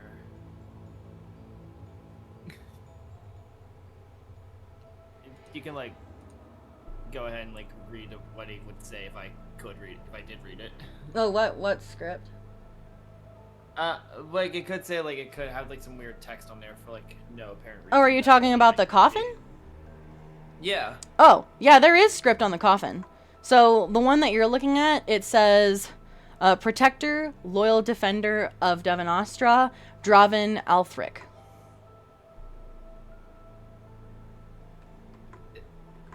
Why have I heard that name before? I just stand and ponder for a second as why I've heard that name before. Do you want to make like a wisdom check to see if you know why? If you think I you can do know? a wisdom check. Yeah, go for it. Oh, it's just a test roll, by the way. For me. Oh. Okay. No, you're good. Okay, so 12. I would say that you kind of are pondering for a moment, and you're like, where have I heard this before? Also, Failing King, thank you so much for the biddies. Welcome in. Hello. I hope you're having a good day. Good to see you. The Failing King cheered 25 biddies. Appreciate it. Thank you very much. You kind of ponder this for a moment, and you're like, where have I heard this name? Althric, like Draven Althric. And then it kind of dawns on you that this was one of a group of mages, and you kind of count the coffins, 2, 4, 6, 8, 10, and you're like, oh, this is one of the 10 original sort of cabinet members to Devanostra. and that this particular person, ironically, when you said you know them, is an archer. Was the archer of the group. I find that really funny. Well, that's kind of coincidental. But yeah, so that's probably why you've heard the name before. Because in my backstory, I was alone for pretty much the entire life, pretty much my entire life. Yeah, so you probably have heard the name, maybe looked up to them, kind of maybe even looked into some of their archery moves, that kind of thing. But that's what the text is, and the more you look, each of you can kind of see that each of the gravestones is encrypted with a name of one of these 10 original council members. Anything else you'd like to do for your turn? Like just as a quick no, I'll be fine. Okay, just kind of hanging out. And then recall that this coffin opened, just so everybody remembers this coffin is now open after that happened. All right, so next up we've got Melisandria. And I know Chaos Lily is typing to me, so just a second. It's not super relevant.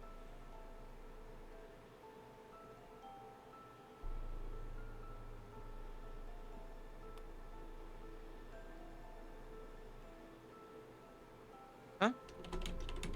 Who said that? That's Winter.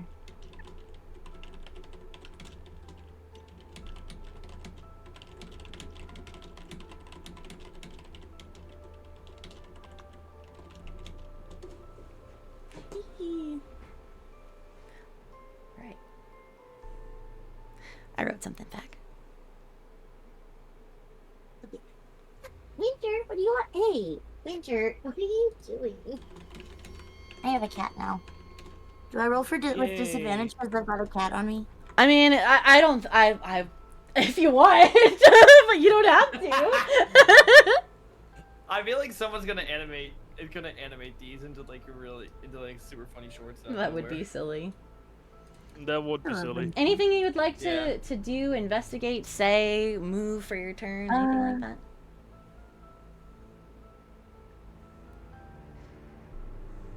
I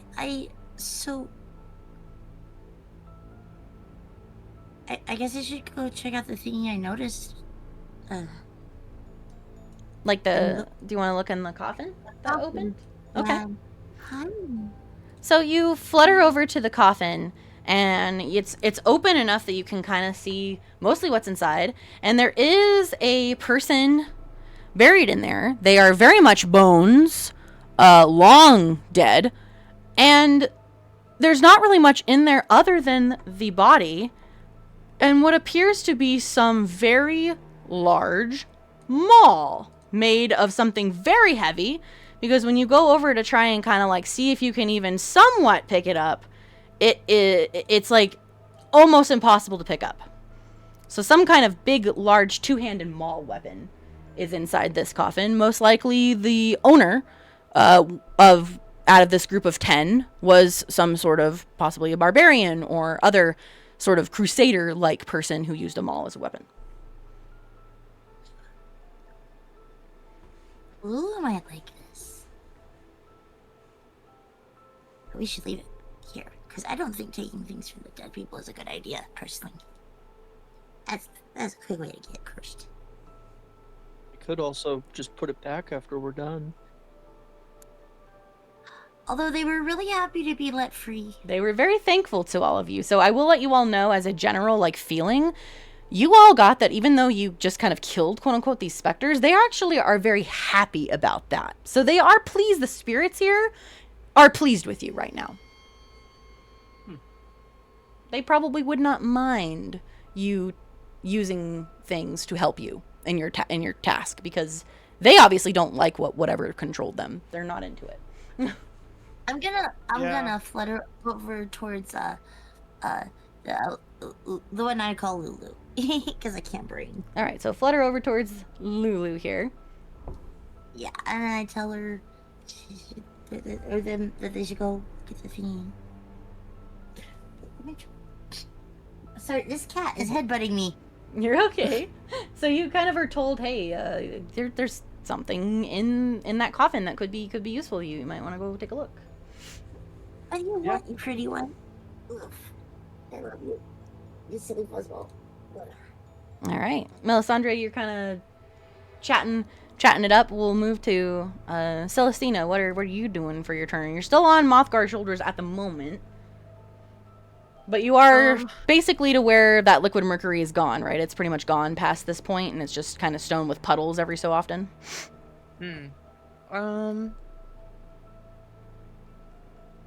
I might just take a drink from my water skin and try and like recollect myself. Okay. I'm still like, despite the specters being thankful that we killed them, I'm still feeling really, really shaky. All right, since you're trying to kind of like calm and collect yourself, roll a Constitution saving throw for me. Oh no! Oh no! Oh, Celestina, why? Oh my god! Oh no! Well, you are still, Celestina, you are still feeling very, very disturbed by what's occurred here. You kind of calm yourself down a little bit, but it's not really helping too much. I'm just gonna like lean down to Morgar. Sorry, I keep butchering your name. I'm gonna be like, it's all right. I really don't like this place. Yeah. I didn't know this is under my school this whole time. You're good. I'll keep you safe. Don't worry about it. Okay. Okay. Did you say something? Yeah, I told you that I'll keep you safe. Okay. Yeah, and you all can feel free to play into the things that I sent you. So I know that's what she's doing. I love it. So you need to chill out, man. You're making me uncomfortable. one more comment like that, and you're getting off my shoulders. yeah, you getting off my back. No more of that. Please no. I want to go down there. Anything else you'd like to say, do, etc. for your turn, Celestina? No. All right. Morthgar, it's your turn. Are you gonna be going over to the coffin on your turn, Lana, you think? Yes. Okay. So we know that's gonna kind of happen.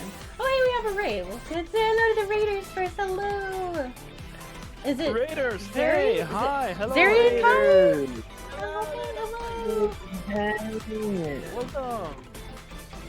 Hello, Raiders. Welcome. Raided with Zerikai, 7 thank you so much. friends. Let me go and give you a follow so I can check out your stream sometime. Thank you for the follow as well. Welcome in, everybody. We see what's all here. So we got Zerikai, we've got Luna Fang, welcome in. Zeri. And we of course have I the call him lovely Zeri. Chaos Lily. 17. Zeri, I like the name. Welcome in. It's good to see you. I call Zeri Siri because every time I talk to him, it activates my darn Siri. Oh, I like that. I mean, it is a very similar name. But thank you so much for coming in. What were you, really quickly, before we get back to the story, what were you guys up to? And how was your stream? My name is Starfire. I'm a Space-Time Witch Vtuber. And today, as it seems like you know all about it, we are doing a D&D one-shot in my worlds of the realms of Rami Ragni. And I have 5 amazing players here who are in a very creepy tomb at the moment. So you remember that cleric I mentioned that I liked that my normal bard sits on her head? Yes. Luna is our cleric. Oh, welcome in. We always And appreciate Zeri is D&D also players. part of my normal group. Hey, more dears. Awesome. I always love people who do the D&D. Welcome in, everybody. Glad to have you here. I hope that you all had a fantastic stream. If you guys need to raid and run, or you want to lurk, feel free to do whatever you need to be comfy. We're just happy to have you here for the story. We're a little over halfway through this story, but you probably can kind of catch up as we go. This particular one shot uses a sanity mechanic, so everybody over time has like a hidden sanity that I'm kind of sending them and slowly descending into insanity. Hence the Sanity's Descent title. All right, now that we've kind of said hello to the Raiders, Morthgar, go for it. All right. So Morthgar, despite feeling slightly uncomfortable by Celestina's comments, he holds on to her and without warning, without readying himself, just jumps onto the ground over here. All right, so holds on to Celestina, kind of jumps onto the ground, into the distance. No splashing or anything this time. You notice that it's pretty dry underneath your feet. There's like small little puddles of that weird liquid mercury reflective surface, but it's pretty dry for the most part. You're right next to what appears to be a very intricate statue on the wall as well. As you jump, you almost hit this hand, because the statue, to kind of like to kind of describe this statue, it almost looks kind of like a battle mage, and its right arm is stretched out in front of its body, palm out, and you almost hit the arm of this thing as you arrive, just barely kind of jumping to the side of it. Cuddles. That was a lucky jump then. Yeah. It sure was. Alright, so from then on, Mothgar looks at the statue like very side-eyed it. And he says very lowly, "Break you." Doesn't like that statue. Celestina, do you know anything about this statue? I do not like it. Can I roll a history check to see if I recognize the person? Yes, you can. I don't know why. I was thinking Mothgar like speaking like Beer was like, yes, the statue. I don't really like statues that much. Ooh, 19. Okay. You would definitely recognize this person. In your studies, I would say you for sure kind of came across the sort of original battle mages of Devon-Astra. These are the protectors of the city that were both magic but also kind of melee fighters. Oh, Pasta Girl, thank you so much for the follow. Welcome in. Welcome in from the raid. Hello. Hope you're having a good day. Happy to have you. Welcome, Pasta_girl. So, you know that this person, which is a statue of Sir Donovan L4, is one of the kind of three big battle mages. There's him, Sir Kaelin Draven, and also the Lady Seraphine Vale. These are three battle mages that were very, very important to Devon-Astra. So the statue is very important, and it's unique because it's the only statue in this room. And I'm assuming you relay this information to Yeah, I Morthgar. kind of just tell a brief Yeah. history about this particular battle mage. So they were like a melee fighter, but they also used a lot of magic, and they used to protect this. Place. And I will not break it then, but I do not like it. Morthgar, are you also wanting to kind of look at the statue more? Like, because you're kind of staring at it a little bit? No, he's deliberately trying to look away from he's it. trying to look away from it? Okay.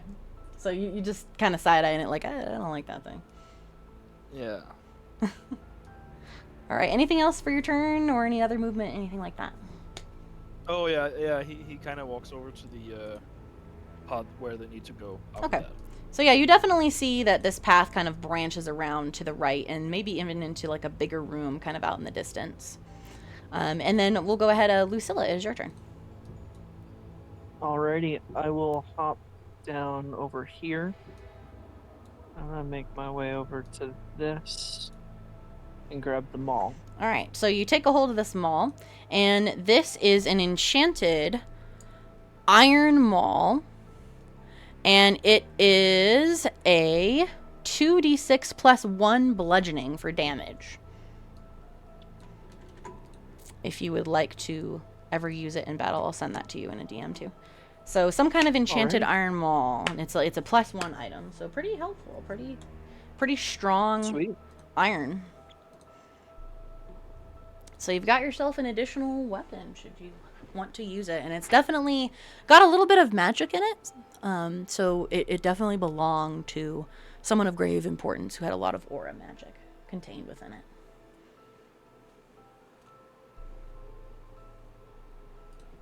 Okay. I will take it and move back over here. Try to not putting it away, but keeping it out. Just gonna try to keep with the group.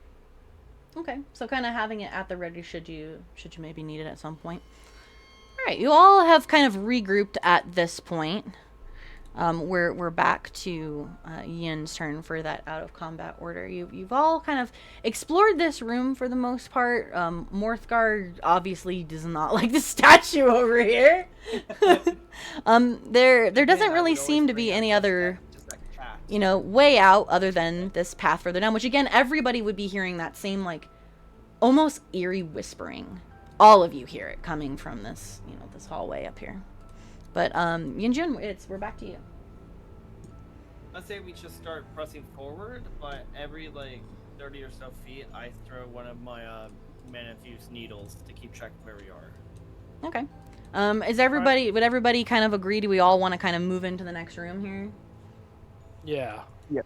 Okay. If we all agree to kind of go as a group, I can kind of just move you all in there. So everybody I kind of. I can get off. I can get off the back as well. All right, you're gonna get off his back. Okay. So you all get off the back. Also, and yes, I'm getting off the coffin. Kind of start walking, and I'll give you all kind of a description of this room so you can kind of have an idea for those of you that have a hard time seeing. So, in this next room, it's kind of a large central chamber.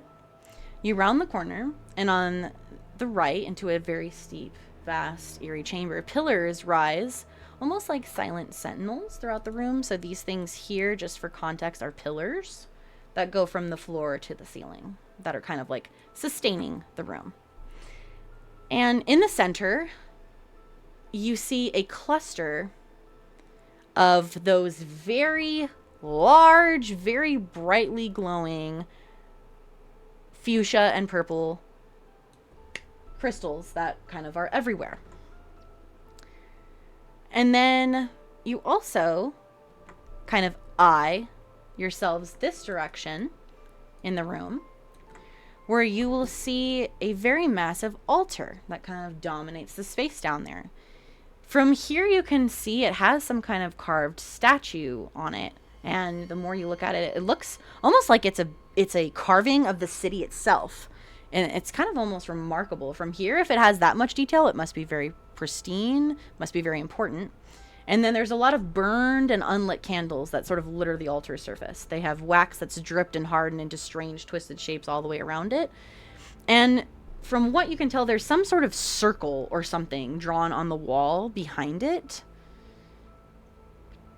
But your attention is again kind of drawn to your feet, where that mirror-like substance again is just gently spread across the floor, mainly here in front of you where there's these big cracks. And again, you see this big, large crack, almost in reality, where that liquid is even thicker and deeper. And it's again reflecting some very strange images. From this somewhat open corridor that you can kind of see to your left, you are hearing a almost slow, kind of steady pulse of something kind of reverberating through the room with this kind of patient, almost hollow rhythm. And then at the very back of the room, you guys see this very large, stone-made door. And carved on it is what you can tell from here looks like a bunch of like witches and wizards sort of in a group of some kind carved on it. And there are some runes above the door that are kind of maybe some sort of chant or description of maybe what could be inside. So now that you know what we've got going on in this room, Yin, go for it. First, I'll let everyone know, just be careful of staying in the middle. Yeah, but this area with the thick liquid mercury stuff. Yep. Watch Yep. out. Got it. And don't look at the crystals. Lucilla's like, Good. do not look at the I was about crystal. to bring that up. Yeah. I was actually about to bring that up. Yeah, these are very large ones right here. A lot bigger than some of the other ones you've seen.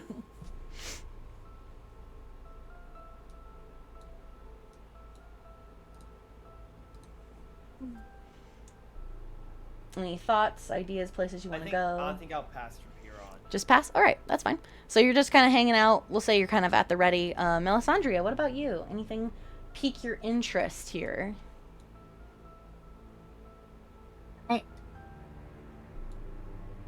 I'm almost tempted to go fly over it and get a closer look, but I'm like hesitant to leave everybody. Like kind of fly over to where the crystals are, or the altar, or what thing are you wanting to kind of get a better look at? The altar thing. The altar thing. Yeah. I mean, do you kind of look at everybody else and point towards it maybe and be like, hey, should I go check this out? What are we thinking? Yeah. I try to make sure that that they notice that I'm pointing this out. Morphguard nods with a worried look on his face and just says, "Be careful." Wait, I can see the map now, actually. Oh, good. Finally. Oh, nice! Yay! It took me like over an hour. All right, so Melisandre, it looks like they're giving you kind of the okay to go, just be careful. So you fly on over to the altar, and you again see that this altar is filled with a bunch of unlit candles, that kind of thing. There's a statue of the city. It's kind of on, like, below, imagine the stone coming out of the wall, and you see this intricately stoned carving of the city kind of about 4 feet off the ground. And then in the back, behind this kind of altar and carving of the city, is this big looking circle kind of painted on the wall.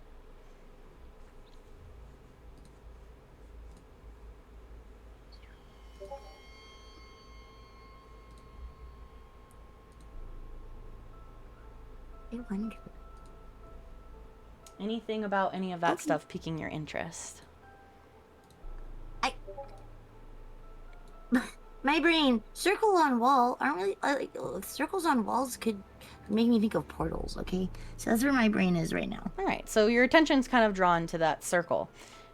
Well, you look at the circle and realize as you're looking at it that this has to be some sort of very old, worn down teleportation circle. You've kind of seen these before, especially in the Everbright.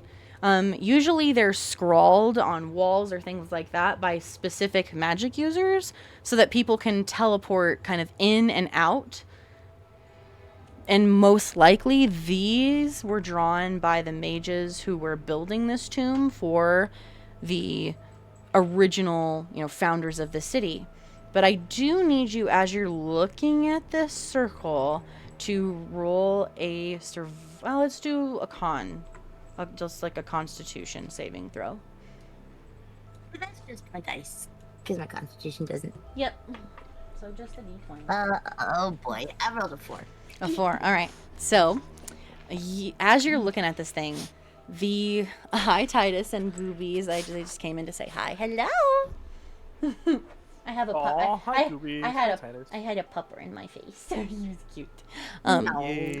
But the altar, Melisandria, almost starts to look like it's moving for a moment. The city is kind of twisting, and then you start to see something weird.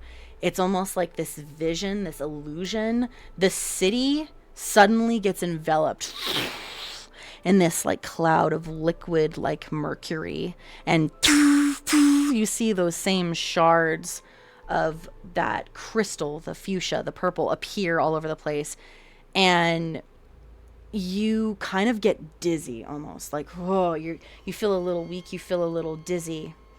And give me just a second. I'm going to put you to here. Your disturbed kind of motion, you suddenly hear these whispers, Melisandria, Sandria, you're not good enough, good enough, good enough. The city will falter because of you. Can you hear that okay? Yeah. Oh yeah. I Yeah, can. so Yes. you're hearing these like whispers and these sort of like words that are telling you that you cannot save the city. Its fate is doomed and it will be all your fault. And that disturbed state of yours hits even further. But you realize that this circle, though, behind it that was kind of swirling and churning as you finally kind of shake your head, and the illusion that you saw on the altar disappears. The liquid mercury and the crystals are no longer on the city. But it's almost like this altar is trying to show you what could be the future of the city should you fail here. And it kind of just makes your heart just beat and you feel very uneasy, almost more so than you have been. The teleportation circle, though, is unusable. It looks like it is so old and faded, and you don't know what magic was used to place it. That's probably not how anyone got inside here.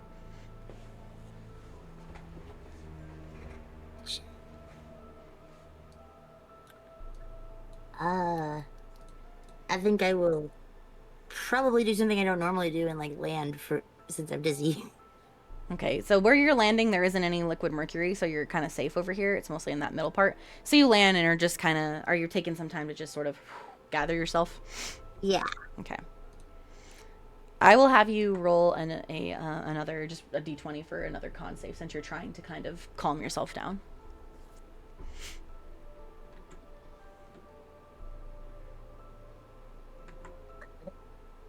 16.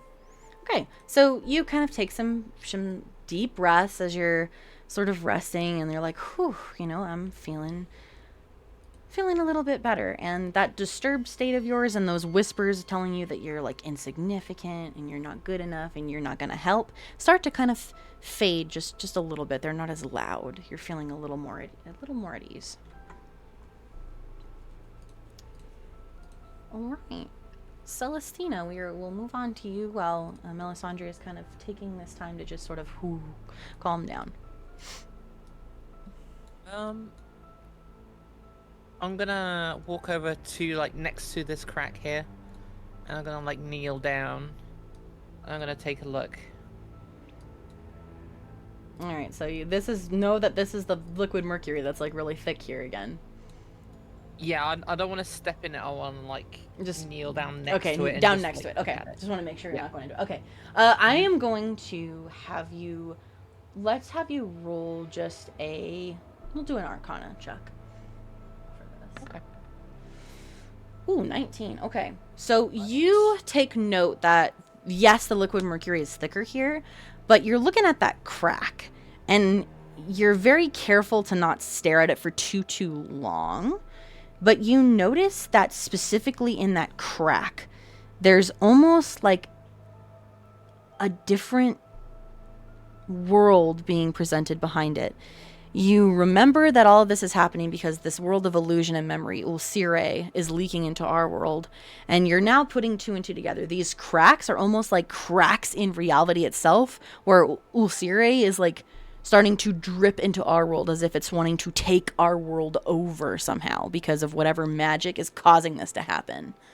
And that if anyone should ever like step on one of these cracks, it probably is not going to end well for them. It is an immense amount of aura and magic coming from another realm. So don't step on the cracks, everyone. It's bad news. It looks like another reality is leaking into this one. And News, smash news, whatever. who said that? Morph got it. No. Shut up. No, you. No, you. I'm just gonna look around the room. Are you looking for anything in particular? I'm hearing stuff. You're hearing things? Okay. You're definitely still hearing things coming from this hallway. Everyone is hearing that. The rest of the things, Celestina looks very, like, out of it, y'all. Like, something ain't right. Morph ain't helping, I know. All right, anything else There's for your nothing turn, I or do we want to move on to Morthgar? You're just kind of looking There's around. nothing I can do about it. I'm just gonna like look at everyone, like just give them like a look and just be like, trying to pinpoint where there's voices. Like everyone can see that I'm clearly like trying to pinpoint where a voice is coming from. Yeah, and then you hear "You're a terrible, terrible, terrible sorceress. You're no good, no good, no good. They Shut don't up. think you're good. Look at you, failing. Your fire will burn everywhere. You're gonna make so many mistakes. Like almost like a mocking sort of echoing in your head. Shut up! No, you shut up. I said nothing. Are What? you sure you're okay, Celestina? I don't know. I don't. It's just. I'm just gonna like walk slowly to the side of the room. You're like, I don't like this. Alright, so you kind of like walk over to the side of the room, kind of lean against the wall. Yeah, clearly not doing so well. Morthgar, we'll move to your turn because Celestina's kind of like, whoa, I'm not liking this. Mm-hmm.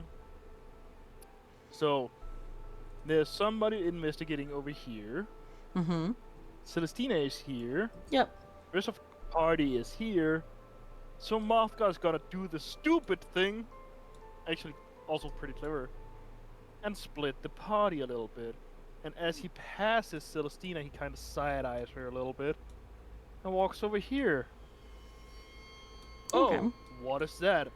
Yeah, so you see from further down this hallway a almost even brighter light, and the liquid mercury here is very, very thick, and the cracks are like almost worse. But there is an immense like that like rhythmic sort of murmuring, churning, humming coming from around this corner somewhere. And then again, from the back of the room over here, you now see that there's this closed stone door back here. Yeah. Yeah. He's just gonna keep going for a little bit. Be careful not to step on the crack, of course. All right, you get here. Does he see all the way up here? Does Yep. he see all the way to the Yep. top of it? All right. Yep. So let me kind of read what you're seeing so everybody sort of knows. So you kind of stand, right? I'm going to zoom this out a little bit so that chat can see it. Yes. There we go. All right. So you stand before this, like, again, huge, almost little mini lake of liquid mercury. But beyond that is a very ornate, silver looking gate with like an obsidian filigree kind of twisted throughout it. Its artistry is so fine it almost seems alive beneath this light pulsing out of it.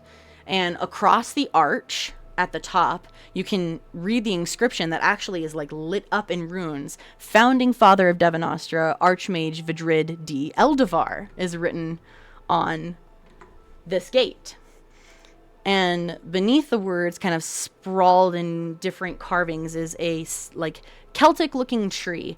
Its roots and its branches are curling in like endless loops on the top and bottom, and it's filled with these small circular little glyphs that pulse faintly with light. And this image, most likely, just based on your like knowledge of the world, must symbolize Eldevar's bond to Rami Ragni, which is the Tree of Ages. That's what the tree is.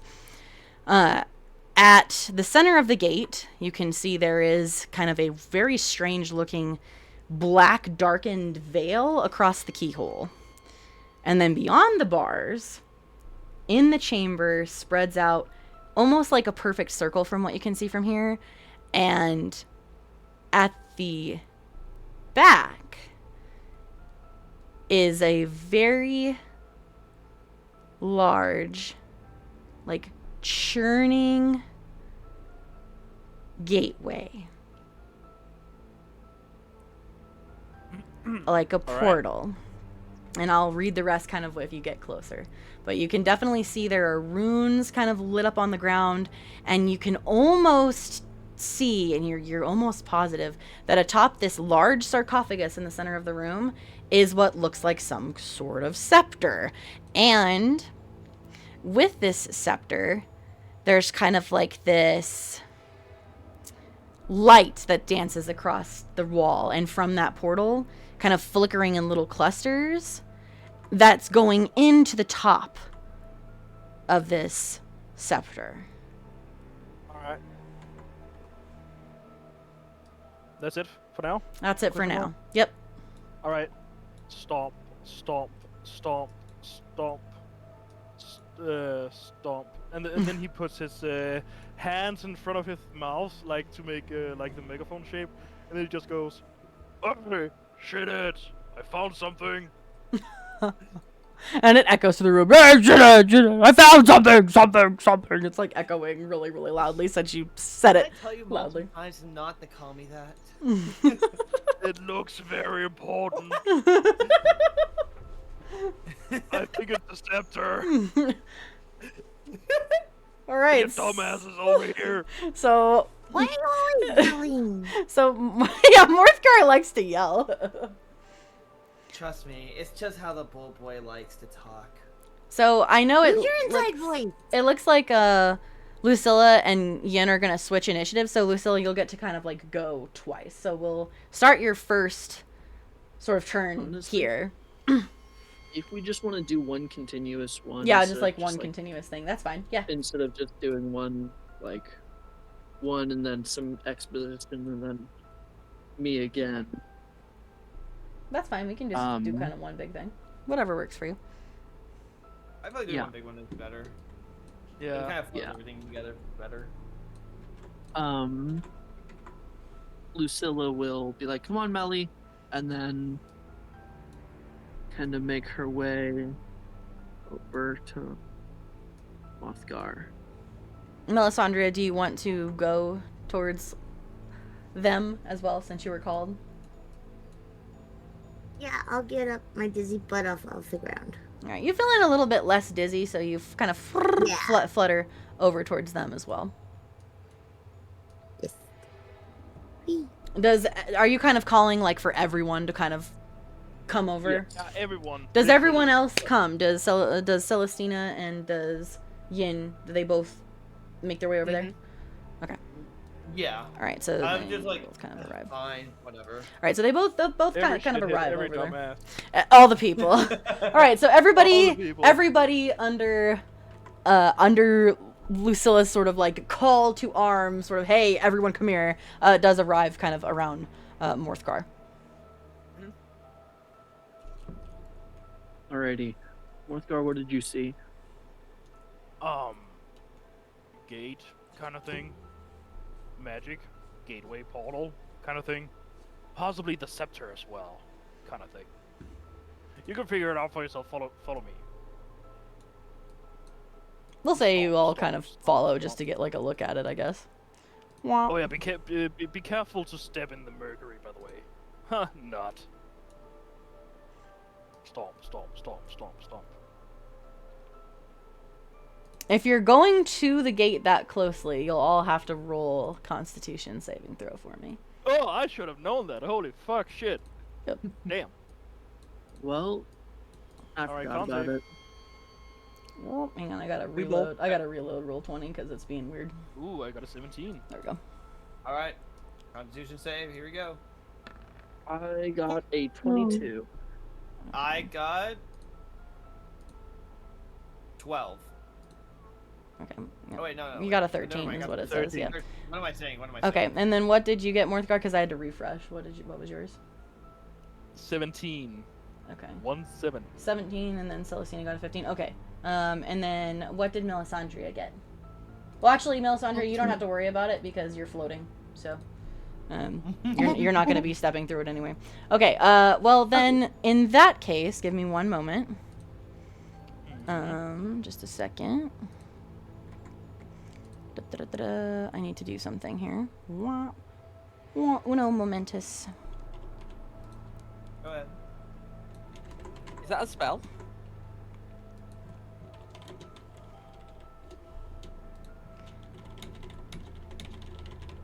Give me a second.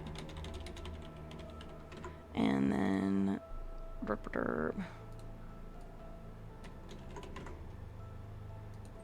I am almost running out of snacks. Okay, there we go. I'm sad. There you go. I sent you something, CO.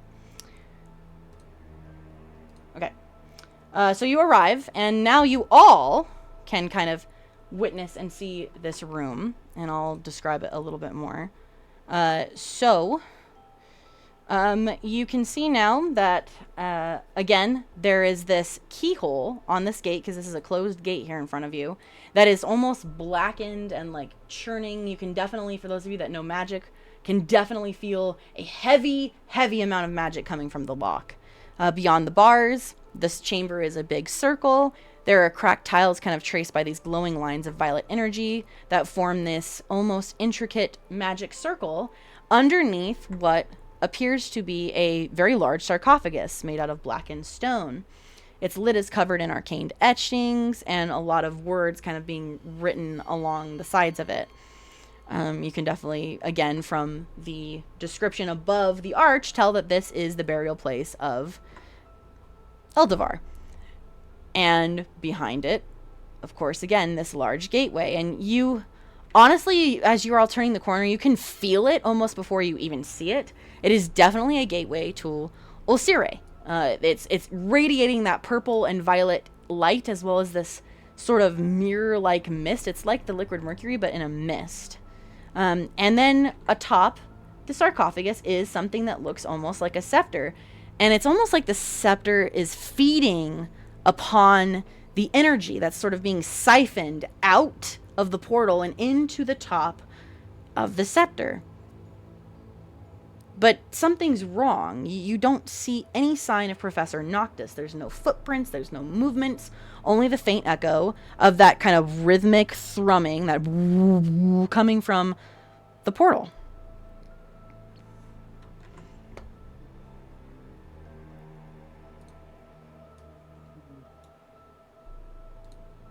So thoughts? Can we see, like, is it a gate or is it like... This thing here is a gate, yep, that has very, very thin metal bars that, like, you can't really crawl through. And it has a lock, but the lock and even the gate itself kind of have this very eerie magic to them that gives you a not good feeling. We'll just, ornately, like, everyone can feel this, like, not so good feeling from this gate. Theoretically. My instincts are telling me to just walk up to the gate, grab two of the iron bars, and just pull them apart. But also, I should probably not do that because I'm scared of what it'll do to my sanity. My instincts are telling me, mage hand. My instincts are saying just, what are you, crazy? My instincts are telling me we should go back to that stone door. Specifically the Mothgar specifically. Just saying, like, of course you're going to be doing something crazy. So, Lucilla is... No, he's not saying that he wants to just pull them apart. Yeah, it's more like out of turn. You do hear Lucilla specifically say, though, I think we need to go back to that stone door in the other room. Because something about this isn't right. Alright. What do you guys think? Okay. Yeah, I'm done with that. That's a good idea. All right, Lucilla, would you like to lead the group over there then? In that case. Yes. All right. So you all, whoop whoop whoop whoop whoop, kind of make our way back over toward this door. Give me a second. I gotta reload again because it's being funky. Okay. All right, and Lucilla, you kind of open this door. You kind of using your strength. You don't have to roll for it because you're pretty strong. You kind of take it down. Open the stone gate, and I will say, as you're opening it, you kind of look up and see the runes on the door that are carved in. It says the burial place of the Trinity Sisters. Like the Trinity Sister Sorcerers. And inside kind of seems... You guys are closing the door. Here, for photosensitive people... You guys, for photosensitive people, please don't do that. Thank you. Oh, yeah, sorry. It's okay. Thank you. Yeah, keep it open. Okay, so there are 3 massive coffins which kind of dominate the space.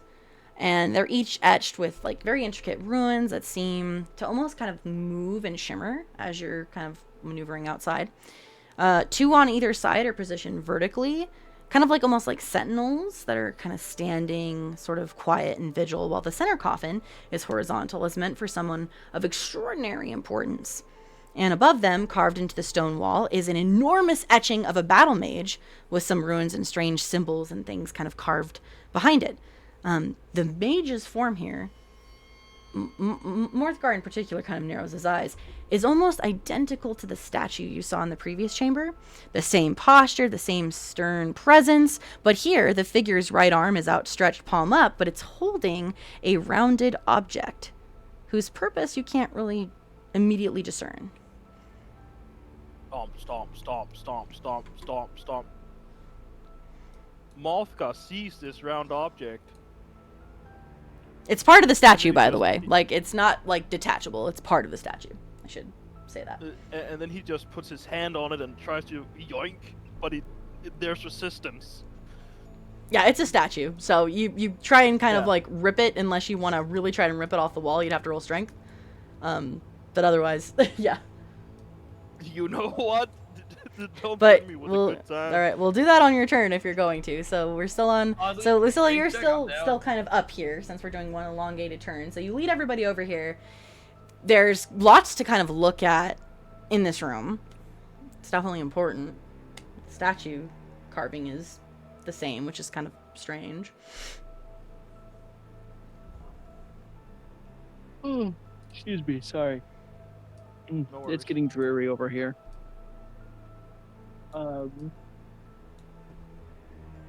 Is there like an inscription on the coffin or sarcophagus or whatever it is? Yeah, so there's definitely some words written in each of the sarcophagi, and you in particular are drawn to the coffin on the right because it is written in Orc.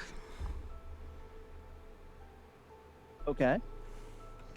I will go over to it and see what it says. All right, so kind of bend down, brush off some of the dust from the coffin's sides, and you go around reading, and it says, "My flaming heart burns, making a shield for all my people."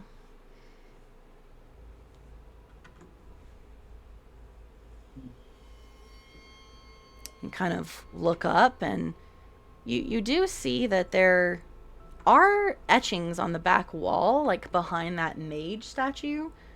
And there is one that almost looks like flames or fire rune back there. You look at the others, and there's one that kind of looks almost like lightning, and another one that resembles a river.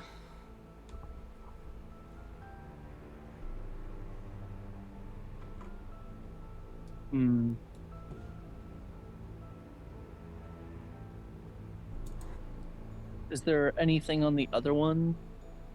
Like the other 2 coffins? This one specifically? This one? No. The one that's over on the right is written in Orc. The one on the left, I don't believe you know Elvish. Because I think I had it written down. Would I know what Elvish looks like? You would know what Elvish looks like. So you can't read it, but you know that it's Elvish. Yeah. Okay. Then I will ask the group. Does anyone know Elvish? I do. A couple people do. I do. I mean, I'm a literal elf. What do you mean? Yeah. All right. Well, for those of you that know Elvish, you kind of make your way over there. Would you like them to kind of read it out for everybody in that case? Mm-hmm. All right. So this coffin says, "My tears become healing droplets of rain for my people." My tears? Sorry, can you say it again? Yeah. So it says, so the first one said, "My flaming heart burns, making a shield for all my people." And this one says, "My tears become healing droplets of rain for my people." I relay that. Sorry, my ADD brain keeps kicking in. That's fair. I'll give you that one. You're not the only one. Can you repeat that one more time, Star? I can also post it if you guys want. I can post them both in the please. the channel. I'll Sorry, post them. Sal. No, you're good. Yeah. Is it the way I'm saying it? No, it's, No, it's literally just my brain is like, huh? Yeah, Like, Yeah, no, okay, like, yeah. appropriate. Okay, Huh? What? Wait, hold Alright, on. What moment? there do you I go. remember? There you go. Okay. My flaming heart burns, making a shield for all my people. My tears become healing droplets of rain for my people. Then I assume that the middle one has something else. The middle one is written in a interesting script, but Melisandria, I know for sure you know this, and because you kind of like shiny things, it's written a little shinily. It is in Sylvan. Does anyone else know Sylvan? I do actually. All right, so the two of you kind of get up to it, and you read the inscription as well. When fire ignites, water calms the flames. When oceans flood, lightning sparks and tears the world asunder. And I'll post this on here as well. So, and this is the middle one. So it says, when fire ignites, water calms the flames. When oceans flood, lightning sparks and tears the world asunder. Lily, if you want to start it, I can do the second half. Oh wait. You guys don't have to read it out. It's just, Yeah. you can just read, like, say that you tell them this. Yeah. Thank you for the hydrate and stretch. Alright. Everybody stretch and hydrate real quick. Yes. Yeah, my butt is getting sore, so I felt like we all maybe needed it. I'll see you again for a sec. Yes. Oh, that feels good. Yep, need that. Okay.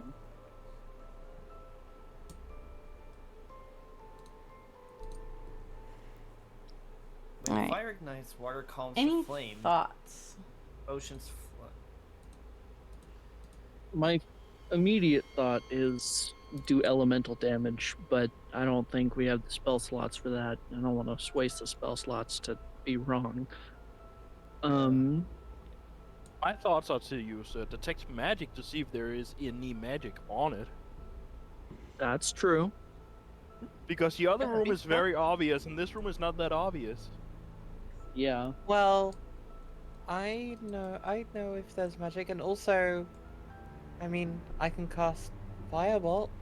So there's definitely magic coming out of each of these, and you see, now that you're kind of looking, I'm assuming you're all kind of looking at these coffins a little more closely, there is a place on the top of each coffin which looks almost like a little receptacle of sorts, like a hollowed place. One is a heart, the other one is kind of like a diamond shape, and the last one is a circle. The shapes are of no significance, but they look like something needs to be done about them or put there or something. They're different than the rest of the coffin. Wait, can I go back to the altar in the other room? Yeah, if you'd like. Okay. Damn, the party's gonna be split for real this time. Is there any like loose stones or things on this altar that might fit in those places? Okay, so you're kind of looking, and now that you're looking very, very closely, particularly for something like that, you do see that there actually are some charged runes. There is one in kind of like not really for each shape, but they all are like a very small, almost pebble. And one of the runes says flame, another rune says ice, and another rune says lightning. I will take all three of them. All right. And then I will rush back. So you all kind of hear some like tapping through and kind of some clapping of a little bit of mercury puddles, but not enough to like hurt you or anything. And you come back in. Yeah. And I'm going to put lightning in the middle. Okay. The fire on the right, and the water on the left. All right, so you put the lightning in the middle, the fire on the right, and the ice on the left. And the one on the right begins to kind of pulse and glow red. The one in the middle starts to and glows with this kind of golden yellow light. But the one on the left kind of starts to glow a little bit of a blue, but it's like looks like it's restrained. Like it needs something else. Can I take the ice to the fire and hold it over it? Oh, You could. Sounds like Celestina has an idea as well. I can like. Do you know when like in Baldur's Gate when they like cast a spell, but while you're aiming it, it's just like floating there? Yes. Yeah. Can I just go can I go Voskra and then like a firebolt ball just appears at the end of my wand? Yeah, if when you see that it's kind of like not working, and Lucilla's like looking at the fire one. So Lucilla, you see that the front of and kind of tip of her wand turns fire, and she kind of looks at you like, "Ooh, I can do this." I will ask what she wants of me. Hoping that she's seen enough for it. Well, do you want me to put it in the place so you can fire at it, or? Well, maybe, yeah, because I don't want to burn you. Okay. Just don't touch my wand. And okay? she'll place the ice in the water slot. Okay. And Celestina, you kind of unleash the firebolt onto it and heat up that stone, and suddenly the coffin glows kind of a deeper, more intense blue. And as all three coffins' light kind of emerges onto the center coffin, you suddenly hear a kind of, again, and the coffin in the middle opens up, and inside is again another very old, very long dead skeleton, but in its hands, kind of cupped, is a shimmering blue orb made of mana glass, and atop the skeleton's head is this very beautiful opal circlet that's kind of shimmering. The two things inside the coffin.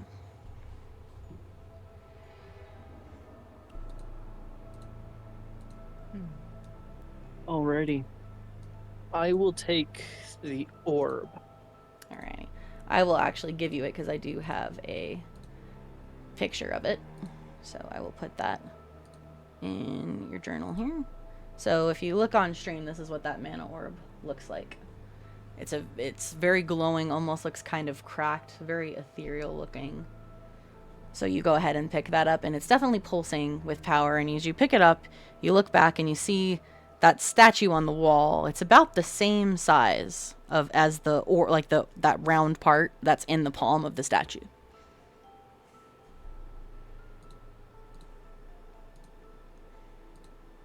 Sorry, repeat that one more time. So the orb that you just picked up is about the same size as the orb that's in this. You know how there's a statue carved into the wall that looks like the one in the previous room, but it has a round object in its hand?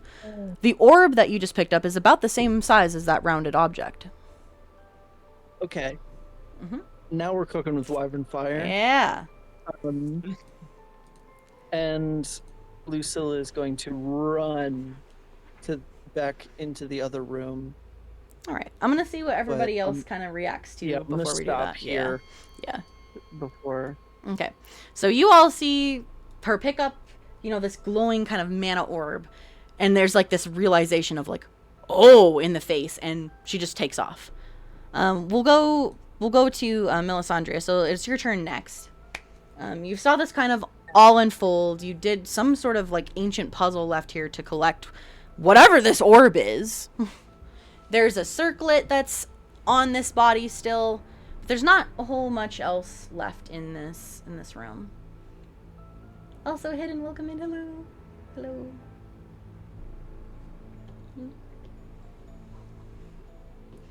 Glad to have you. I really don't know. Did you want to follow Lucilla, were you curious about the little shiny circlet on the head? Oh, it's Legion. Yeah. I didn't. What did you say, Kessler? Sorry, I didn't catch it. I see a Legion in your chat. Oh, yes, you do. Hello. Welcome. Yeah. Aw, those are cute emotes. I know that's kind of where my brain is, Legion. I'm trying not to impulsively I'm trying to control my impulses. Damn it. Well, do you want to? Would you like to take a look at the circlet if you think that's what you do? Curiosity. That is the curiosity in me. All right. Well, you kind of flutter up to it, and this circlet is honestly a little smaller, so you could possibly use it if you wanted to.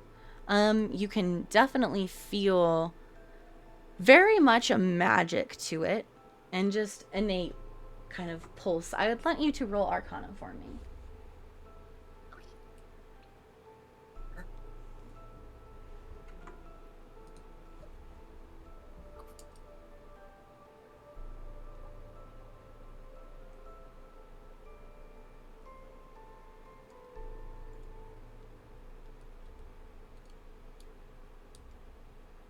A 10 total. 10? Okay, that was high enough. That's all right. You just needed a 10 to be able to kind of pass. So this circlet is also kind of like that brooch. But it's a little different. It also kind of empowers magic, but this one grants +1 to all spell damage.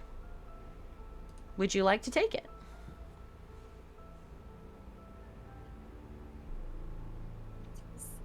Because it is something that would help you. Sure. All right. I don't know why not. Why not? Okay, I'll send it to you in your DMs just so you've got it. So it's an opal circlet that grants +1 to all spell damage. So anytime you do a spell and it causes damage, you get an additional point of damage added to it. So very helpful. So now I can Banshee Shriek and stuff louder. Yeah, you can Banshee Shriek things even more powerfully. You can insult their mothers with even more power.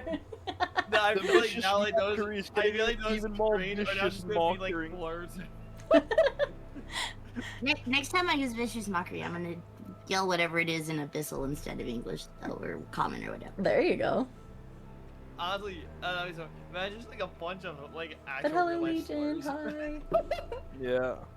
Anything else you want to say or anything for your turn, or you just want to kind of... It sounds like everybody probably is going to end up following our friend who darted off, because Lucilla obviously knows something.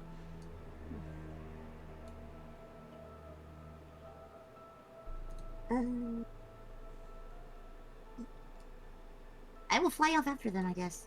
Okay, so you grab the circlet and kind of put it on your head and sort of woo, fly off. Yes. Okay, and we've got Celestina, you're next. Anything you want to say, look at, etc., follow, whatever? Up to you. I might idly just like look around the room to see if there's anything else of interest. I think the interest for you, at least, would be a lot of these kind of runes. They sort of remind you of things that you have studied at school, and it kind of brings you a little bit at ease because of it. You seem to be just feeling slightly better. And by that, I mean you are here. Give me 1 second.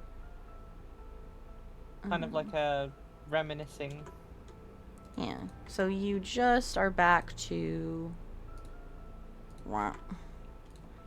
You're back to this. So you're now not so much disturbed. You're a little just more uneased by all of this. But it seems to make you feel a little bit better. It reminds you of school. It reminds you that, you know, there are some powerful mages here, and I studied underneath them. I can do this. This place is scary. It's a little creepy, but I can do this. Oh, awesome.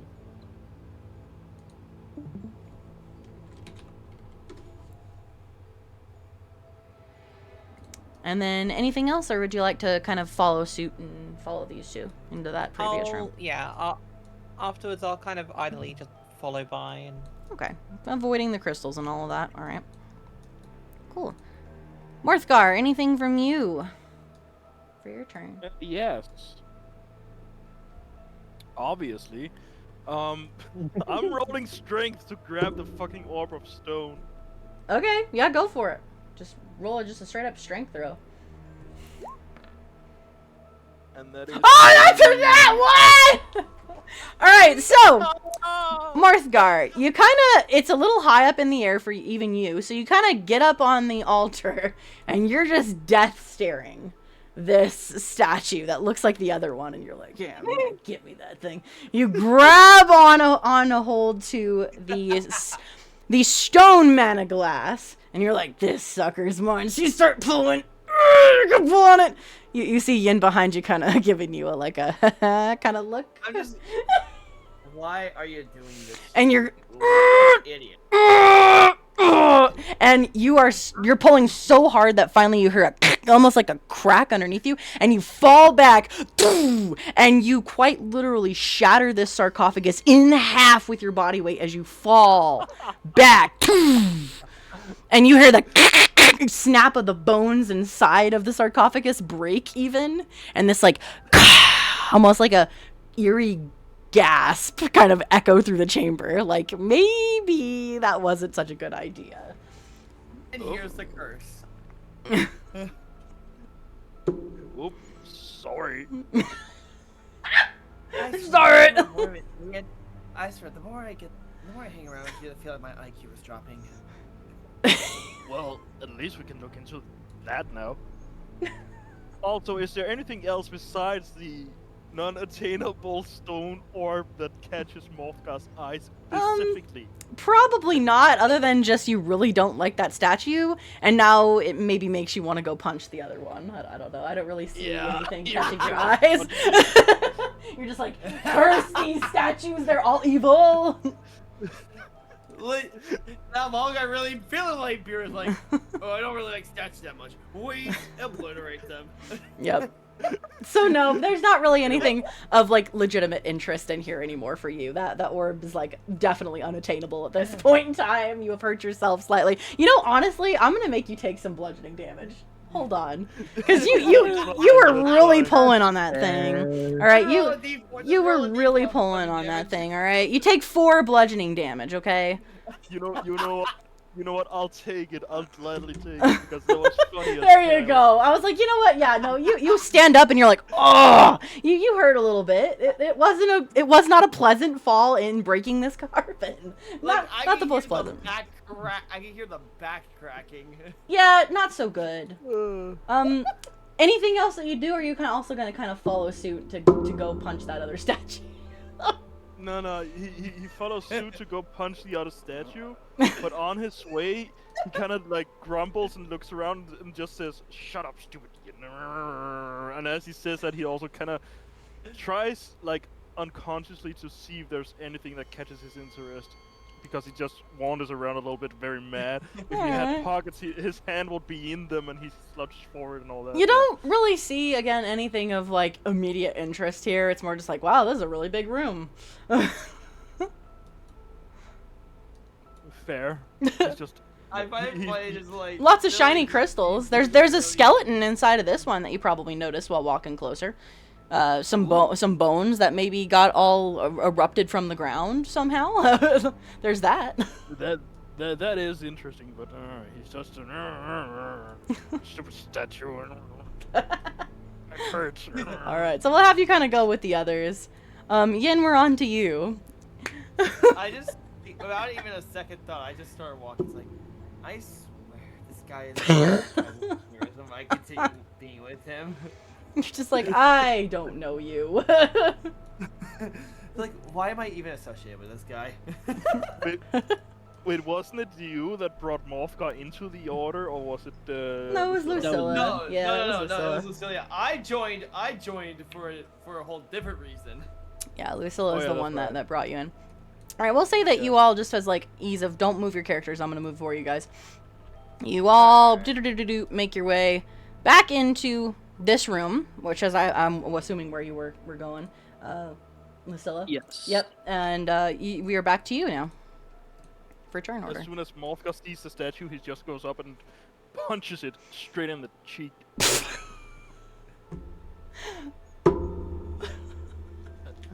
All right. doesn't like now the that statues that's anymore. done, I'm Yeah. going to place the Look at him, orb. like completely ignores the initiative. It just does it on impulse.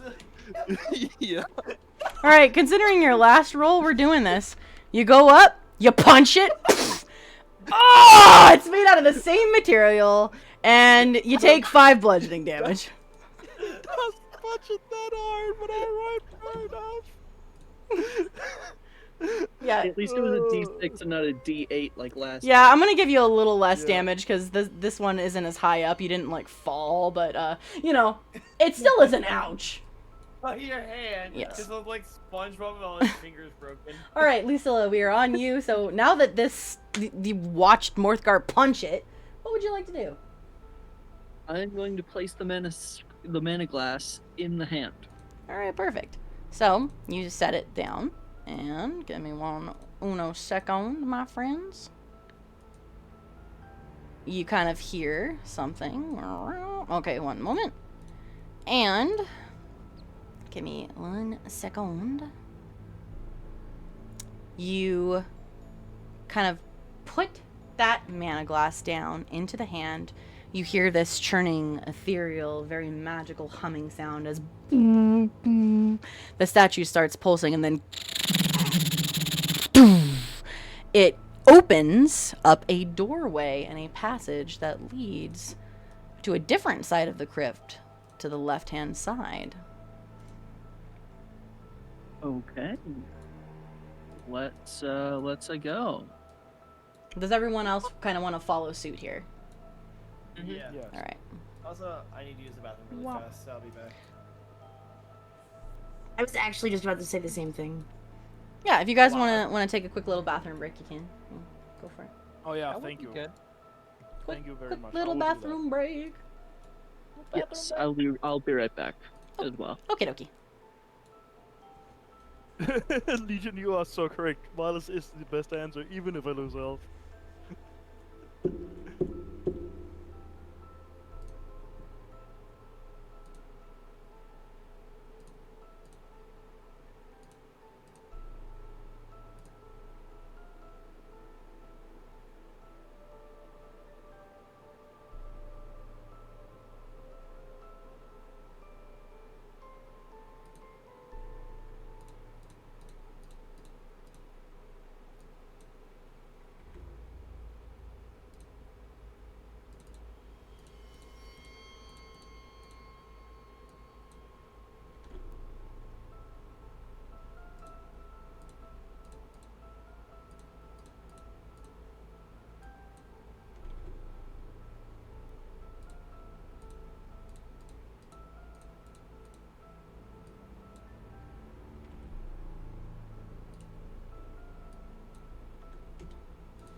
I'm gonna send something to everybody really quickly.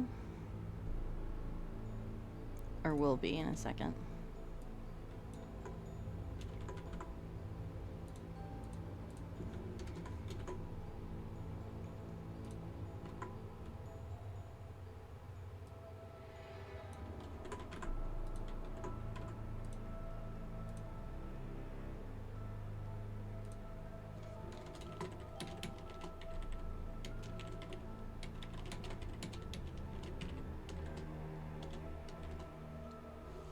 Hey Legion, thank you for the posture check. Everybody stretch if you're still here and grab a drink while if anybody's back from the break.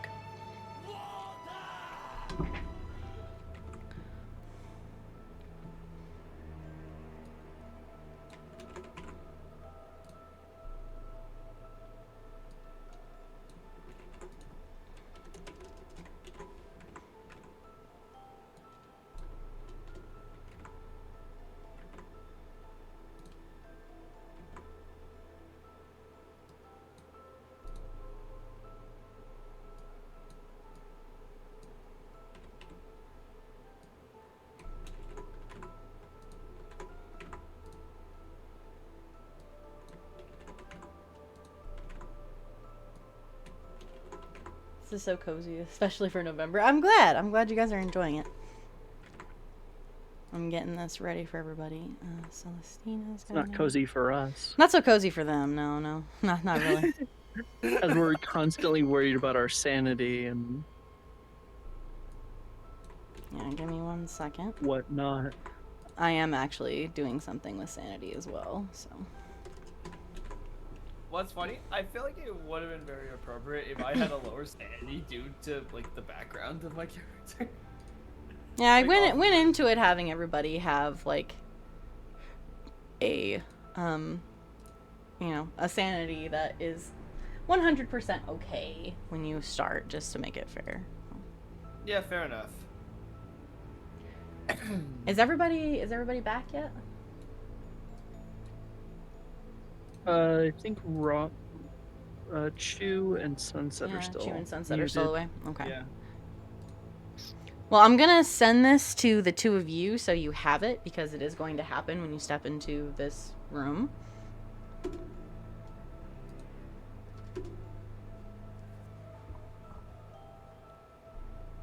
And you can play off of kind of what's being written there however you wish. And I'll kind of add in some flavor now and then. Pouring a mug of cider for y'all. Thank you, puppy. Thank you. Welcome. It's good to have you. Always, always. I know you were here earlier, but I don't know if you have been here and just chilling or not. But cider be good.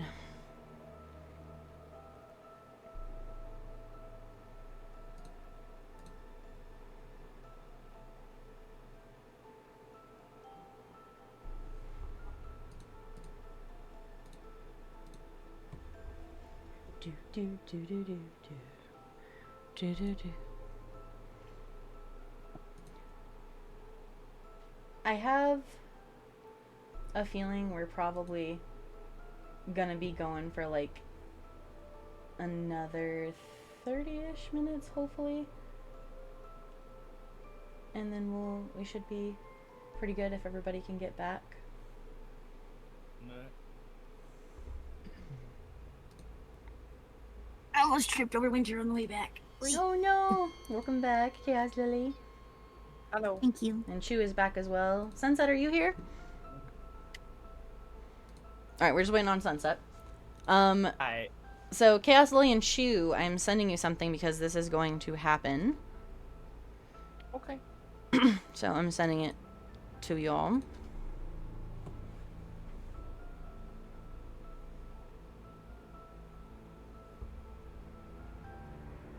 Okay.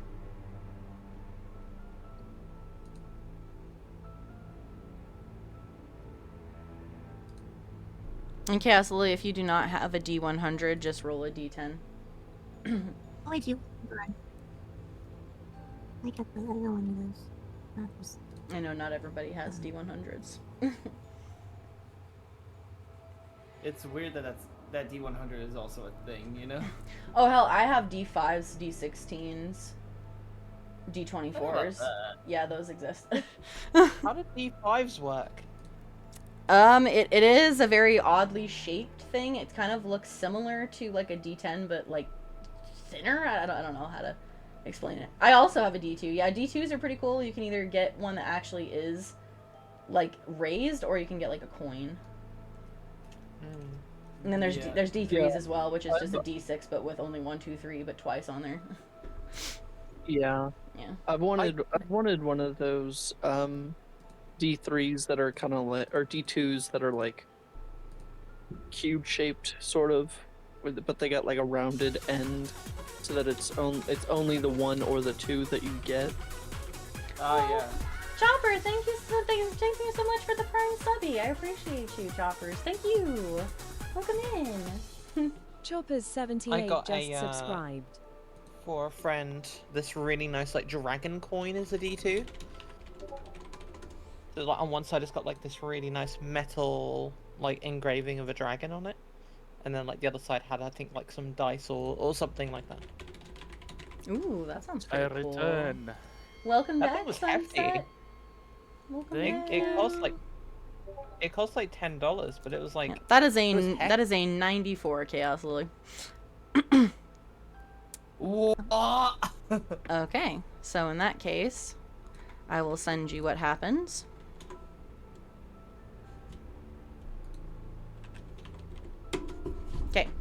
There you go.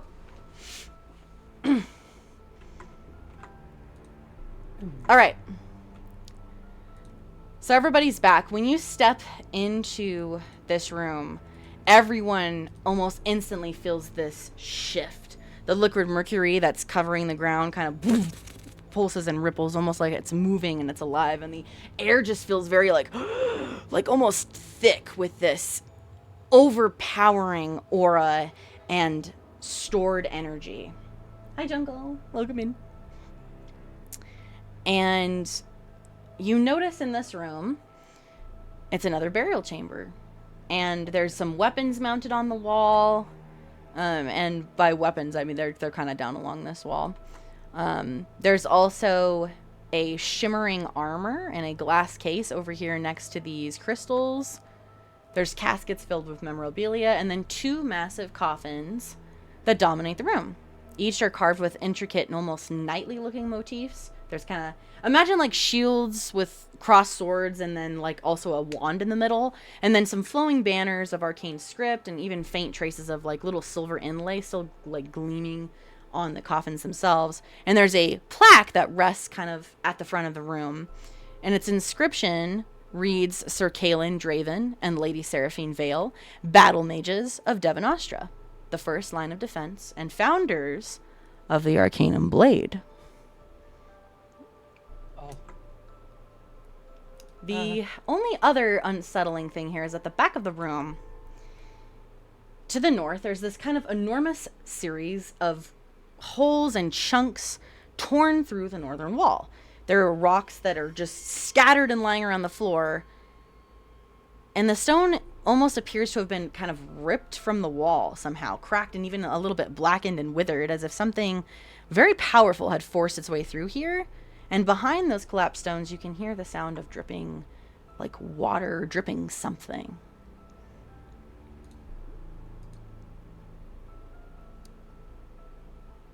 Lucilla, we had you place the orb on there and kind of get us to this room. Just a last of your turn here reaction to this room. Okay. Anything that you want to look at in particular or say, do anything like that while you're here? Can I like go to this opening in the wall? Yeah. Just to see what is up. So you look behind it, and what you see through the hole looks almost like a natural cavern. The walls here are crowded, though, with those kind of glowing crystals.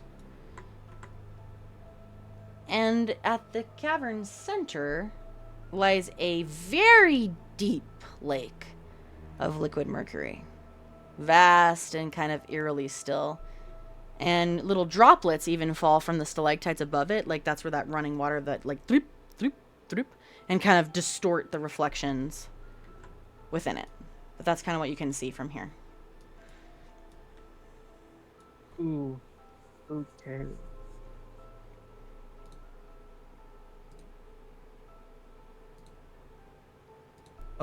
I guess I'll take a step in. So you can now see why that previous room was so, like, almost intoxicating with energy, because of how much of this liquid mercury is here. So this entire thing right here is just a big lake of it that goes down pretty deep. But you swear you can kind of, even from this distance, see something at the bottom of the lake.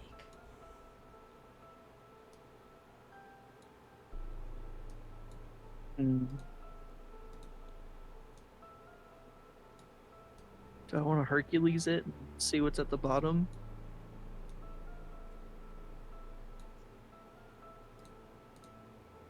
You can get a little closer to maybe tell a little bit better what's in there. You don't have to go in it quite yet. I'll do that. Alright, you get just on the edge. And as you peer closer, that thing that kind of caught your eye, you can definitely tell through this chromatic swirl and kind of changing colors of this mercury lake that it's a shape, a body. It's not bones, though. Not ancient remains, but flesh, pale and still. It is the figure of a woman, most likely recently deceased. You can tell they have very deep red skin and very long, white, silvery hair. And clutched tightly in this body's hands is glinting almost with an otherworldly shine, something that looks very shiny.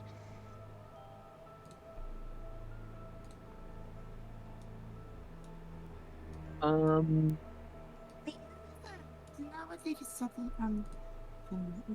going to tell the others to come in here. And that'll be that. Okay. Do you all kind of follow suit in there? Yes. Okay. So you all kind of make your way into this room, and then we will, next kind of person to go for Tornor and Melisandria, we're on to you.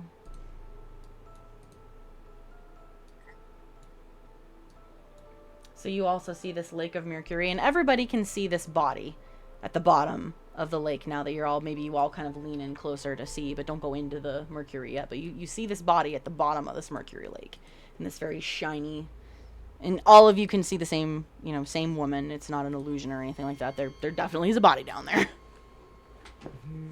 Yeah. Before I end my turn, could I just say something? Just a final thing? Yeah, sure. And then we'll move on to Melisandria, because I know Chaos Lily has something to say. Yeah.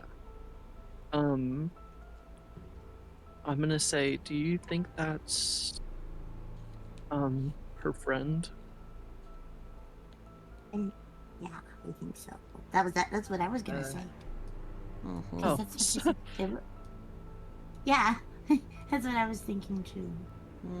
So that Gotta get her out of there, right? So this is possibly Don't go in there. Nissa, right? You guys heard the description of Nissa, and very, very fitting to this particular body down there. So Melisandre, it is your turn. What are you thinking here? There's a body at the bottom of the lake, clutching something that's very shiny and kind of otherworldly pulsing.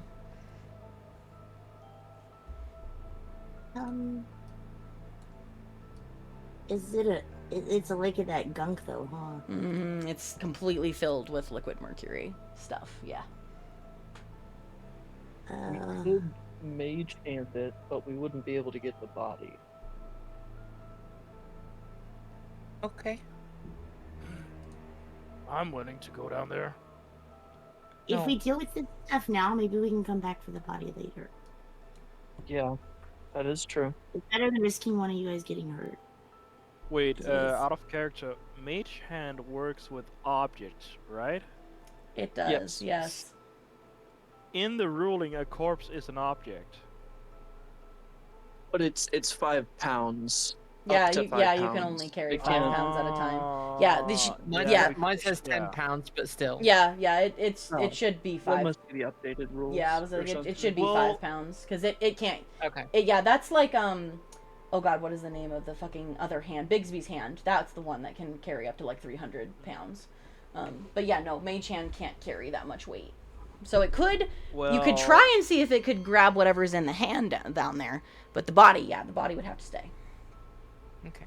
Well, I am almost certain that in an explorer's pack there is rope. I'm gonna look it up real quick. So if we could Mage Hand the rope down there tied around the body and then pull it up, then that solves the issue, right? All right, for this, Chew, I'm going to need to. What is your spellcasting ability? Is it charisma?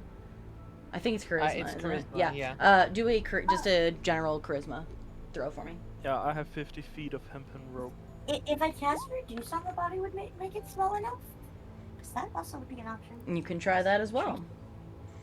We go with a 19. Okay.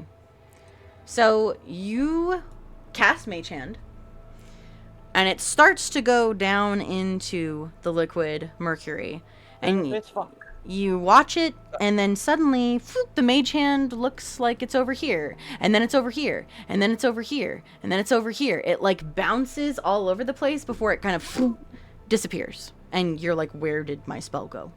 It's almost like this weird illusionary bouncing, like a bounce house almost, with that magic. Can I? Guys, we may have to Hercules this shit. No. That's above board. I don't think Hercules is in the Starfire's world. And by Hercules, you mean dive in, right? Yep. Yep, I'll Can do I it. just? I volunteer as tribute. All right. First of all, Can I- Melisandria had an idea too, because it is her turn. Did you want to cast your spell to make the body smaller at least, so that you can maybe carry it out? I don't know if that would help anyway. What was that just happening? Watching that happen, I don't know if that would work at all. Okay. Thought I would ask if you still wanted to do that, because it is your turn. Anything you want to suggest? It sounds like Morthgar is willing to jump in there. Well, it was a suggestion, but then as an observant magic user, watching that happen, I don't know if that's gonna help. If I did cast it, Okay. your mage hand went boop. Yeah, it kind of just disappeared. Did something funky. Yeah, it did.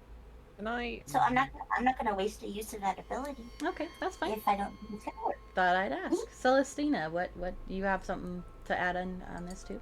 Yes. You said it's gone, but can I check to see if it's gone, like it's been dispelled, or if it's still active somewhere? It's been dispelled. Yeah, Okay. it's like gone.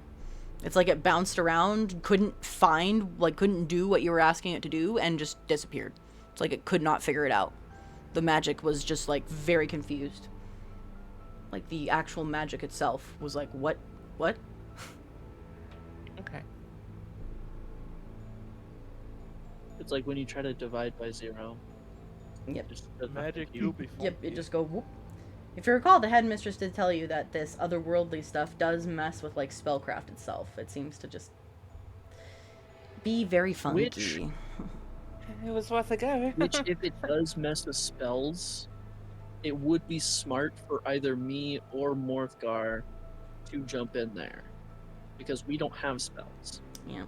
And Morthgar has already. Morthgar has Booming Blade, but Still more. Well, I mean, Yeah, sounds I know. like Morthgar wants to jump in. Is anybody like super opposed to this idea of Morthgar jumping in there, swimming down, and getting this Yeah. thing? Celestina's like, don't, no, don't do it. he may have been being a dick, but he doesn't deserve hallucinations or some shit. Yeah, no, I agree on that. I don't I can know. do It's a bad idea, but I think it's the only idea we have right now. All right, Morthgar, are you All right. ready for it? Morthgar pulls out his 50 feet of hempen rope and ties one end of it to him around his waist, and gives the rest to Lucilla and the rest of the party. All right. So And before he Morthgar. dives in, Whoo boy. he takes his axe and holds it towards Melisandria. And then he goes, "If I don't make it, you have this."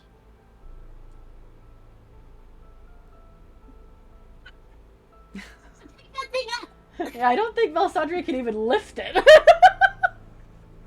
It's hers either way. I just see this like 8-foot orc talking to this like 2.3 foot fairy, just saying like, "You have this 10-foot battle axe." Yeah, there you go. So Just here, Yep. have something that's 3 times your size. yeah, take it. So you kind of just, I would say at this point, you lean it towards her, and it just kind of falls on the ground. She just gives you a look like, "Excuse me."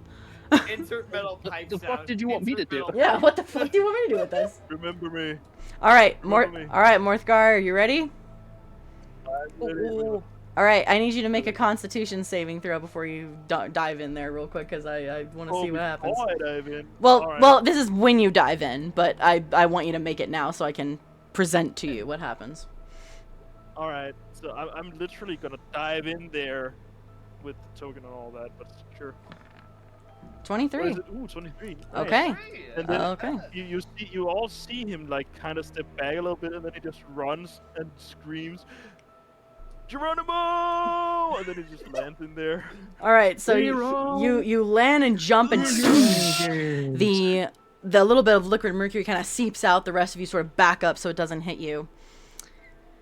And you take, of course, that deep breath right before you dove into this lake of mercury, and instantly, as your body pierces the surface, this almost irrefutable pain erupts through every nerve in your body.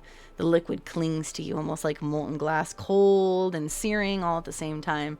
It kind of slides beneath your skin into your thoughts inside you, and the world above vanishes into a storm of color and sound and fuchsia and violet light bursting like veins through your minds. And then it begins. Your thoughts start to fracture, and every memory feels like it's being torn apart, Morthgar. Rewritten, reversed. You can almost feel your consciousness, what's the word, like unraveling, right? Threads of who you are kind of just like boop, boop, boop, snapping one by one. There's a tingling sting that builds behind your eyes and in your spine and the center of your skull. And it kind of twists, folding your perception in and out as you're diving further and further down. And you see the faces that you've met, places that you've never been, 1,000 lifetimes kind of almost overlapping for just a single heartbeat at a time.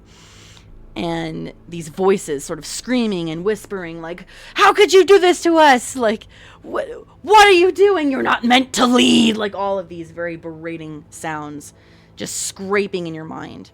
And the deeper you sink, the worse it becomes. The mercury kind of continues to press against you, and then suddenly it's silent and you drift down through that shimmering haze, and when your feet touch the bottom, everything just kind of goes still. The pain fades, the voices stop for a moment, the light kind of dims to a slow pulsing glow, and you stare blankly into the void around you.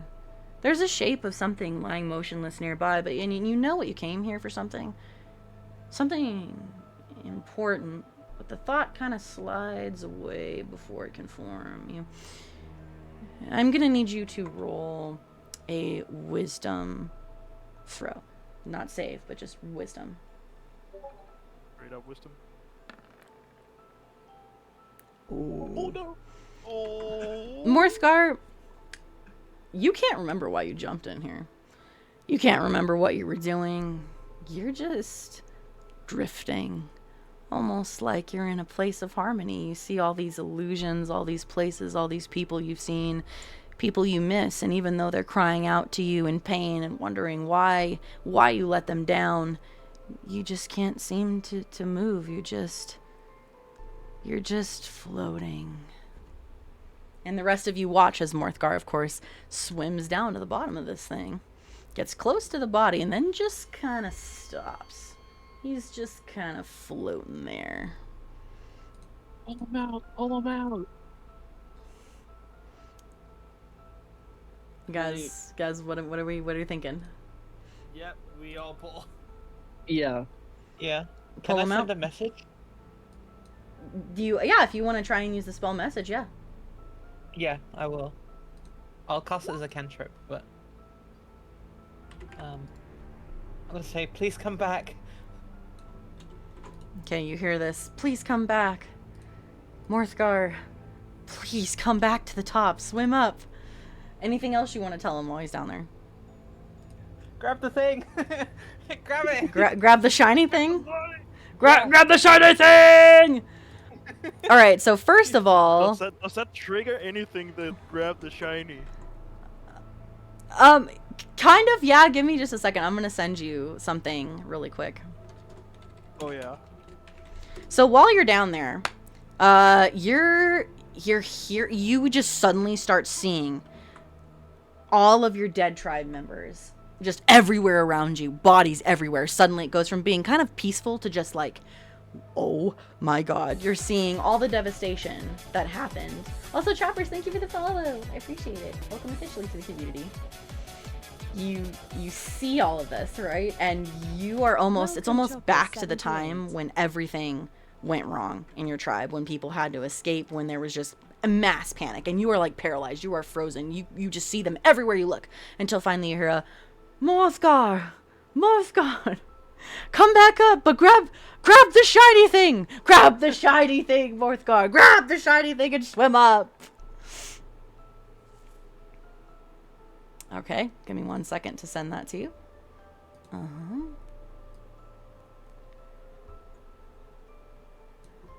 Okay, so as you're hearing this, you're like, shiny, and you look past the people and you can kind of see a gleaming glow, and you just barely, because of your 23 Constitution save, you reach out, grab a hold of something that feels metal, and the next thing you know, you kind of feel yourself hoisted up, and you start to kind of swim up, and then, give me 1 second to send this to you. Sure. That's what you rolled on the D100. Yep. Your body goes completely paralyzed. It's almost like your mind and your body just are paralyzed. The rest of you kind of feel a strain on the rope. It's like Morthgar was swimming up and then stopped. Do you all pull him up? Yes. Yes.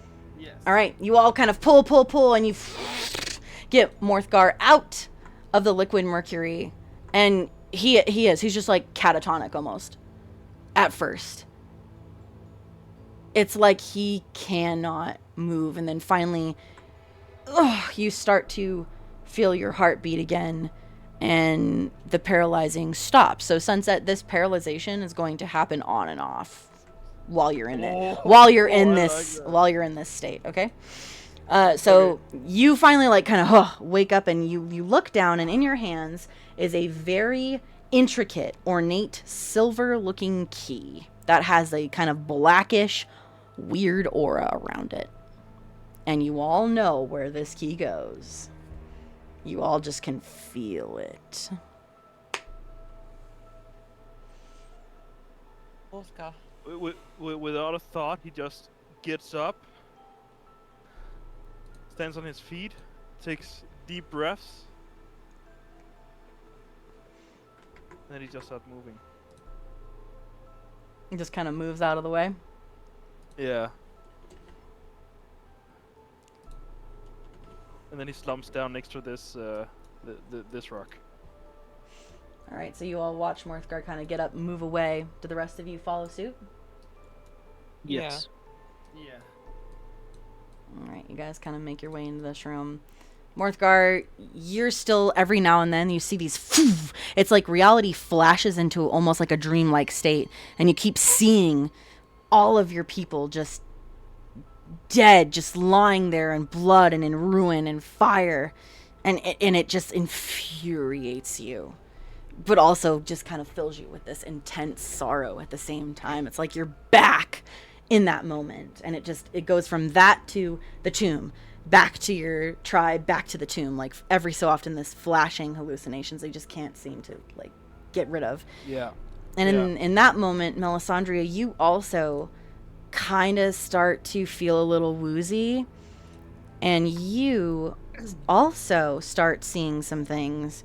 You see all of your kin from when you were a child. They're all are kind of like rising up, and they're telling you at the same time, kind of surrounding you, you should have died with us. You need to die too. Why are you still alive when we had to die? Like almost these very, again, vivid between that and the tomb, that and the tomb. You both are having these very heavy hallucinations. But especially Mothgar. Like, Morthgar is very much experiencing them. Mothgar on that crazy shit.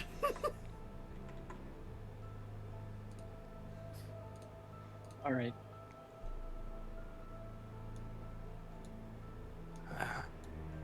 Anybody got anything as far as, like, reactions and stuff here?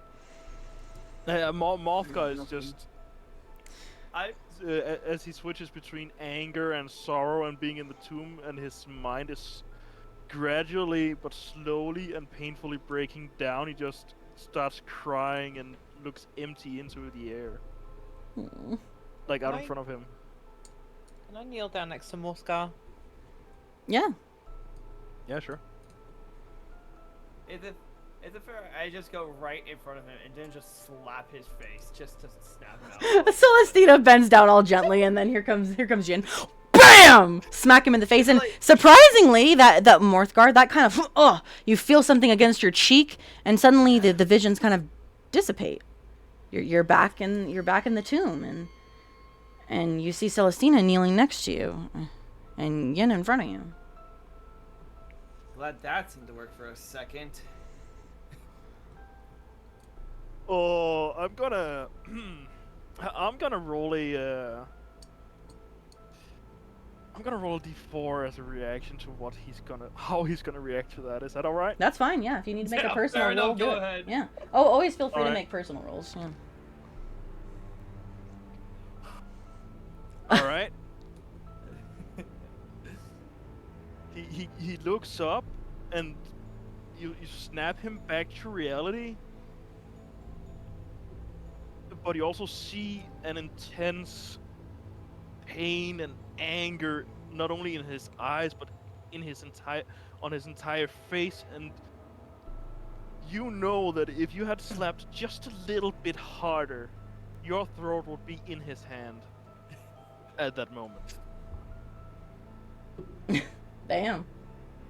Yeah. Oh my god. So he's He is looking a very little far out right now. looking not so good.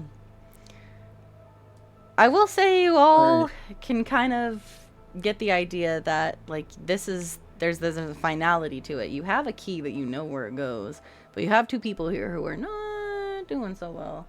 Lucilla, what were you gonna say?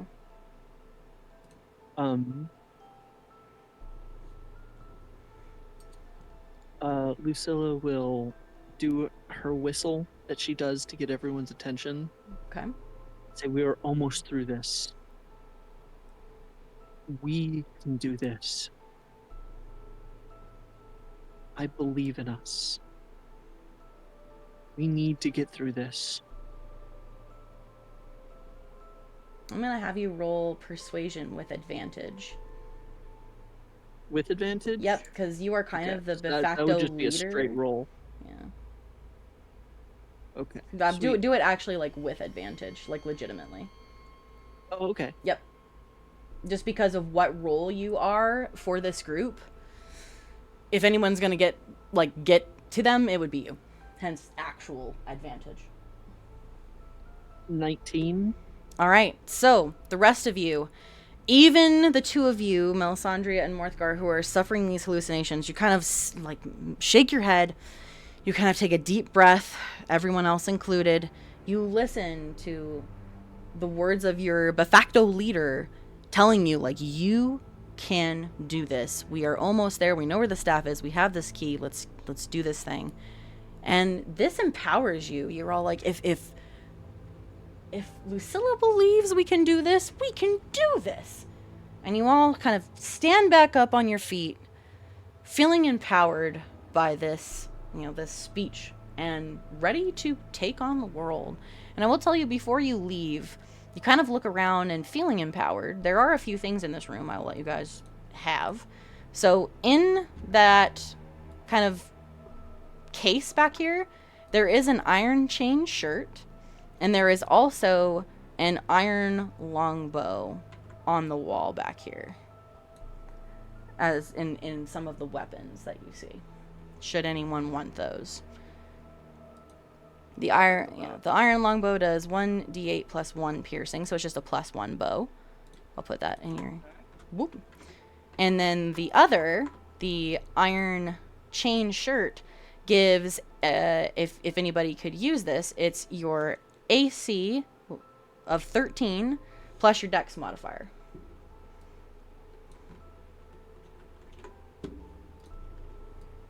So if anybody has a lower AC and feels like that would help you, 13 plus your dex, you're welcome to take it. 13 plus dex modifier? That will still just bring you up to 15. I think, Morthgar, you're the only one that doesn't have anything that you found in the tomb, right? Yeah. I will make that a AC 14 plus dex, so that puts you up to 16 if you take it. How about that? That way everybody has an item from the one shot. You know what? I'll take that deal. Yeah, I'll do that for you. There you go. Yeah. Yeah, because when I originally made this, I made it to where either you or Lucilla could use it, but you were still at like 12 AC at the time, so that's why. Okay, Well, we'll go ahead and do that so you have that 16 AC. And then, you know, just to kind of, I know we've been streaming for a long time. Do we want to kind of make our way over to the gate? Because you guys know that's where we're headed. We can end the story. You're empowered. Your leaders empowered you. You may be suffering from some delusions, but you're feeling pretty good. I'm going to move y'all over there. So you kind of make your way back out of there and kind of back through the tomb. And back around the liquid mercury, so don't touch it, to the gate. And you come back here. That portal is still pulsing, and you return to the portal. And who has the key? Does Morthgar still have the key? Did you give it to anybody, or are you still holding it? Yeah. He still has it. Yeah. All right. So you see that, yeah, this key matches this gate almost perfectly, as if they belong to each other. They look like they were both hexed, so that you have to have the key to open this gate, or maybe something bad would happen to you should you try to get in otherwise. Do you put the key in the gate? Is that even a question? Of course he does. All right, I'm just making sure. You never know. It might be his. No thought. You never know. All right, so the moment the key, the key he throws through it. the gate. Go, get in there. Yeah. The moment the He T. worked so hard and risked his mind. Yep, he's ready. Still, there's much of left anyway, but still. I think I might just go home. Yeah, bye. All right, so Bye. with determination. I'm starting vacation early, so Bye, guys. see y'all later. I know I said that you guys were empowered and stuff, but bye. Yeah. So the moment the T touches that shimmering threshold, it slides through the almost like a barrier that was there. The air shivers and the gate's glow intensifies, and finally, with a grinding hiss of metal, the lock clicks open, and you push the gate forward. Its surface kind of rippling through the disturbed little puddles of liquid mercury. But then...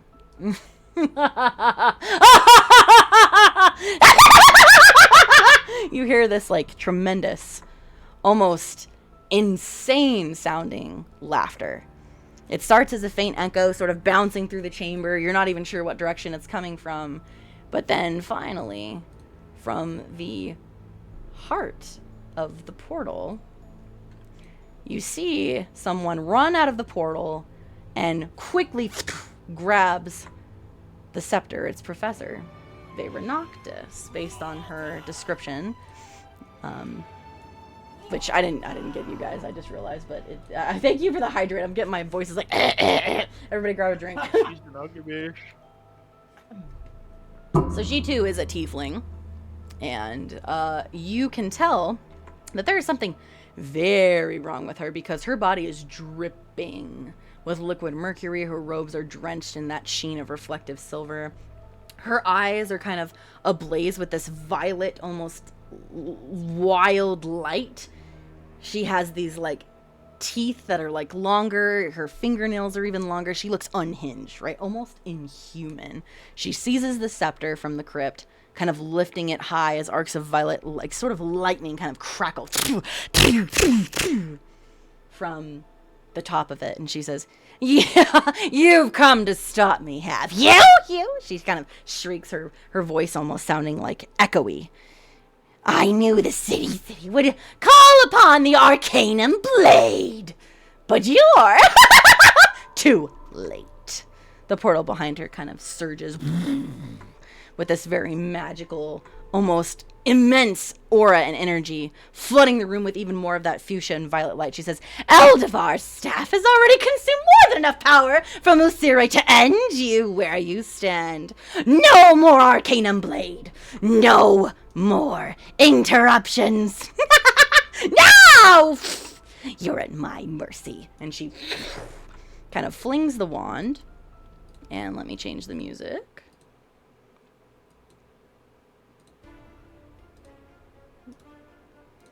You all are instantly kind of teleported. Give me 1 second. Whoop. You all are teleported into this room. And you just see this very sadistic, almost evil look of like pleasure on the professor's face. Let me add you all to... Suddenly Morthgar has his axe back as well. Boop. Add turn. I'm gonna say that somebody picked it up for you, and they just handed it back to you. Yeah, Lucilla would No, have. no, it's just appeared in his hand. Nah, Teleportation he manifested called with it the like weapon. Kratos. There you go. Oh, nice. Oh, that's a really good initiative. I swear, if I roll a nat 20 again, oh my god. I swear, if I roll a nat 20 again, I'm gonna freak out. Oh, you got it! What? Oh, these dice hate me. Oh no!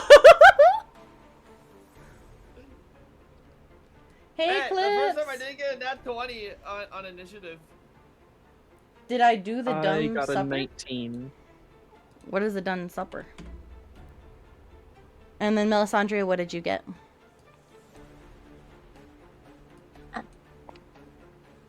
A nat one. Oh no! No. Yeah. All right, we're going to begin this fight. Morthgar, you're up, and yes, it's combat, so your speed does matter here to be able to move. Yeah, it does. It sucks, but it is what it is. Oh, no, don't do that. There we go. He's just gonna move over here if he doesn't get stabbed by Crystal. If he does, then he moves over here. I think you're safe over there. It's not... these spaces are like 5 feet, so you can be right next to the crystal and it won't get you. Alright, cool. And then he just points his massive battle axe and just sets it on the ground, reaches behind him, pulls a fucking javelin out and just throws it. All right, roll to see if you hit here. 18 will hit. That's 18. Yep. 6 damage. That'll hit. Oh, wow. All right, give me just a second. 6 damage, you said? All right. Yep. So you pull out your javelin and you kind of quickly fling it through the air, and it pierces into the side of the professor, kind of cutting part of her shoulder. And you just hear this like, your mortal weapons won't matter long, you filthy minotaur. You hear her just like kind of almost like spitefully dig into you. Morphka just does the blah blah blah. Keep talking, bitch, with his hand and throws another one. Extra attack, bitch. All right, you take That out, was a hit. get your other javelin, and that one unfortunately misses, but you kind of fling it, and it kind of like lands on the ground just a little ways behind her, and she just kind of was like, "Is this all the Order of the Arcanum Blade has?" Really? She kind of like, Oh, you she- don't want she- to mess with me, bitch. she seems very very mad. Oh yeah, she does. Which is good. Crazy. All right. So, Morthgar, anything else you would like to say for your turn? As a bonus action, he just smiles very hungry, and he rages. Ooh, we got that rage. Oh, hey, Jesse. Oh, all the lake shit and the shit from his teammates that weren't actually there, but the thing, all of it just getting to him, it just makes him so angry. And then this bitch is starting talking shit as well. Oh, she's going down. All right, give She's me going just down. a second. And that's my turn. All right, I'm kind of reading here. Give me just a second here. Sure.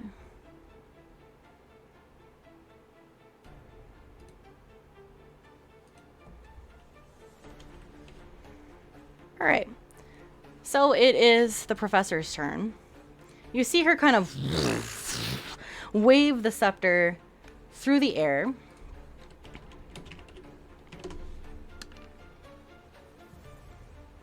Okay. And she kind of sees all of you. And she's like, kind of like muttering to herself. And she is going to try and hit Yin back there.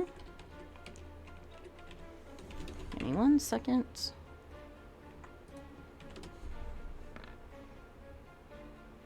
18. That'll hit. So, Yin, you kind of suddenly see these almost like crystalline shards start to form on the top of her staff. And then I need you to make an intelligence saving throw for me, please. Alright then.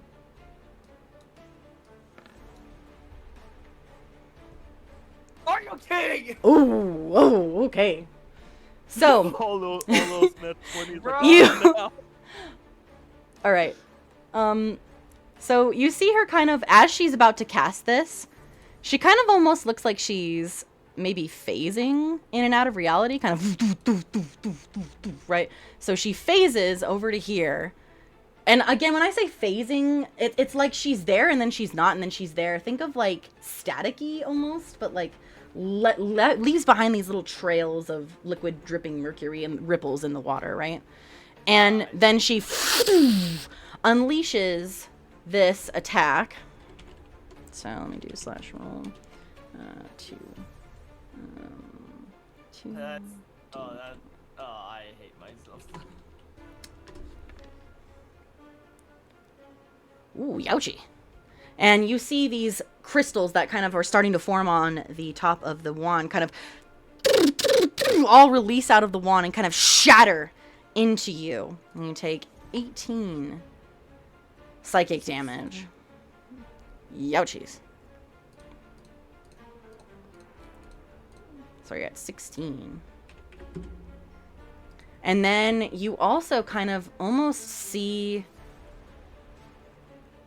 like a weird almost second image of her kind of standing over here. And it almost like makes you second guess like where is she? Is she over there? Is she over here? Like your head is darting back and forth so quickly you can't really tell what's going on. Also, Eclipse, I'm sorry. I've never heard it called the Dumb Supper. I've always just heard it called the Champagne Supper, but I know what you're talking about now. Just some ball, welcome in, hello. And that is going to be her turn. Right. Lucilla, you're up. She's going to look at the professor, smile real wide, and say, "I'm so glad you got closer." She's going to move over here. I've already measured it. It's 30 feet.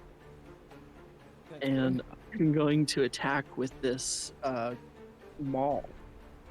Alrighty. Go ahead and roll to see if you hit. Does the 16 hit? It does. Hooray. And that is 12 damage. Alrighty. And then...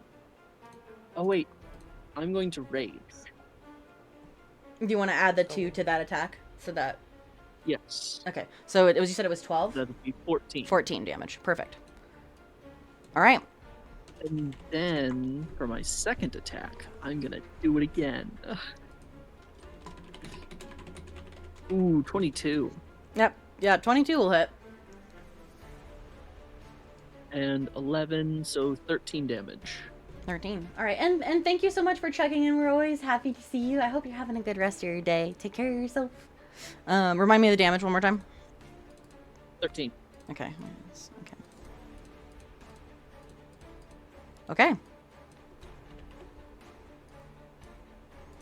So you all watch as after Lucilla lets this almost kind of wickedly like thanks smile on her face appears, darts over, lifts the maul up, and as you're about to strike, the maul kind of shimmers, and through all of the iron, you see these little runes kind of from your hand up to the top of the maul, lights up kind of a silvery blue color, and you let the first... And you almost hear, as the maul smashes against the professor, you almost hear like a little bit of the crack of a bone, like, and the professor kind of like, like almost delirious, as if she doesn't even realize she's being hit. And she kind of nods to the side, and you come back with another swing. Again, the runes glowing very brightly, almost majestically, as you hit her once more. And this time, she again kind of lets out a... And from where you hit her, you see this, instead of blood, she's dripping liquid mercury, like that's glowing purple and pink, almost like she's literally not human or a tiefling anymore at all. There's something very wrong with her. Anything else you want to say or for your turn? Say, dude. Let me see.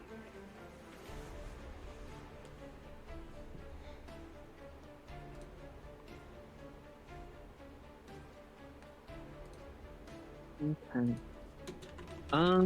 No, that's everything. Okay.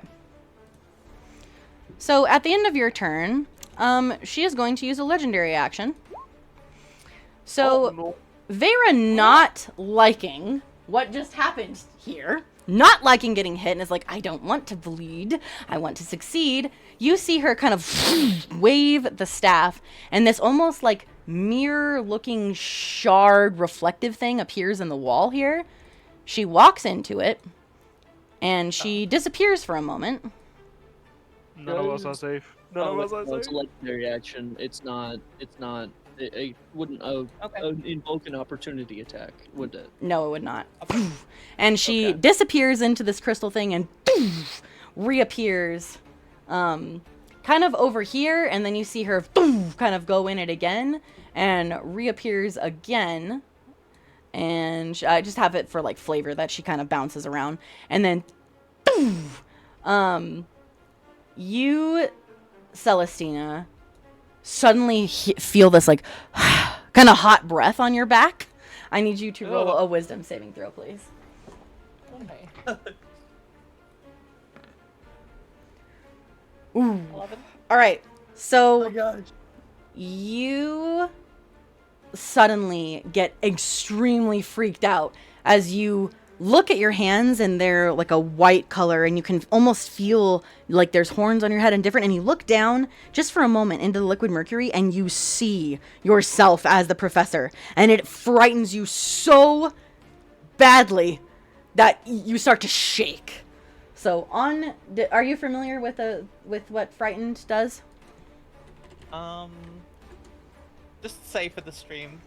Okay, so I know, but tell everyone else. yeah, so you I forget. I'm sorry. So frightened means that you have disadvantage on ability checks and attack rolls while the source of your fear is within sight. And you essentially are trying to move further away from the source of your fear.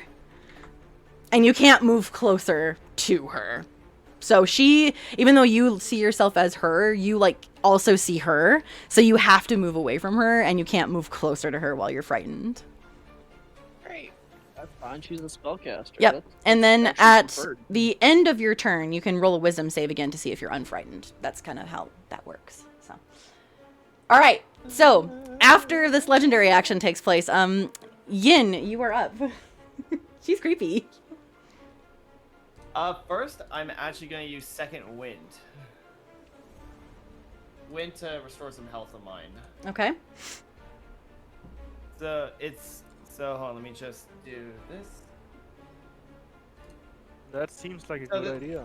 So, this is going to be this plus my fighter level, so... 8... Plus 5, so 13 health. 13 health. So you're at 29 now? 29. Yeah. That'd be able to be Then I'm gonna use the iron bow to attack once. Okay, go ahead and roll and see if you hit here. Oh, nat 20. That definitely hits. All right. Holy smokies. Let's go! All right. Okay, so Yin, you are like feeling like you just got hit horribly. You want maybe just a tinge of revenge here. So as you see the professor's very close, you grab one of your arrows, you put it on the enchanted bow that you found, and as you're pulling back the arrow, kind of similar to the maul, you see that the arrow, like the shaft of the arrow, as well as the shaft of the actual bow itself, kind of start lighting up with that blue, almost silvery colored runes, and you look straight at the professor in the eye. And where are you aiming on her by chance? Okay, so this is actually gonna be an interesting one. I'm aiming for the hand. Specifically, where the staff is holding. Aiming for the hand. Okay. So You take this moment to really focus your shot, and you release it, dealing 22 piercing damage, which give me just a second to calculate that for her HP. And I forgot about improved critical. Yeah, you got a crit, so it does a lot of damage. So you release, and this almost like intense wave of aura energy kind of releases behind the arrow, almost leaving like a streak of that silvery blue magic as it strikes her hand, and you watch as the arrow goes clean through her hand, ripping off her pinky and her like ring finger of her hand. You just see it gushing, just like a fountain, liquid mercury all over the place. And she just lets out this extremely ear-piercing, like, I don't want to do it too loud to break everybody's ears, but imagine like a really loud ear-piercing, like, kind of like scream. Hopefully that didn't break anybody's ears. I'm sorry. It may have peaked. Yeah, I think it may have peaked. But I think it would have peaked on Discord regardless. yeah, but she like, I'm gonna roll something really quick.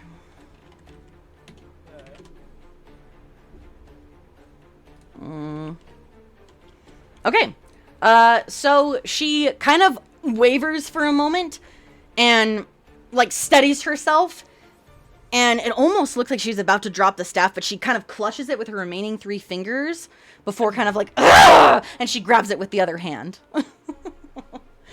And she, like, her hand is still just like grotesquely bleeding, quote unquote, liquid mercury. Anything else for your turn, Yin? That was a pretty powerful shot. That was a nice shot. God damn.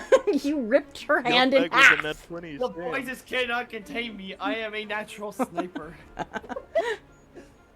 I feel like I would just move over behind this pillar right around here.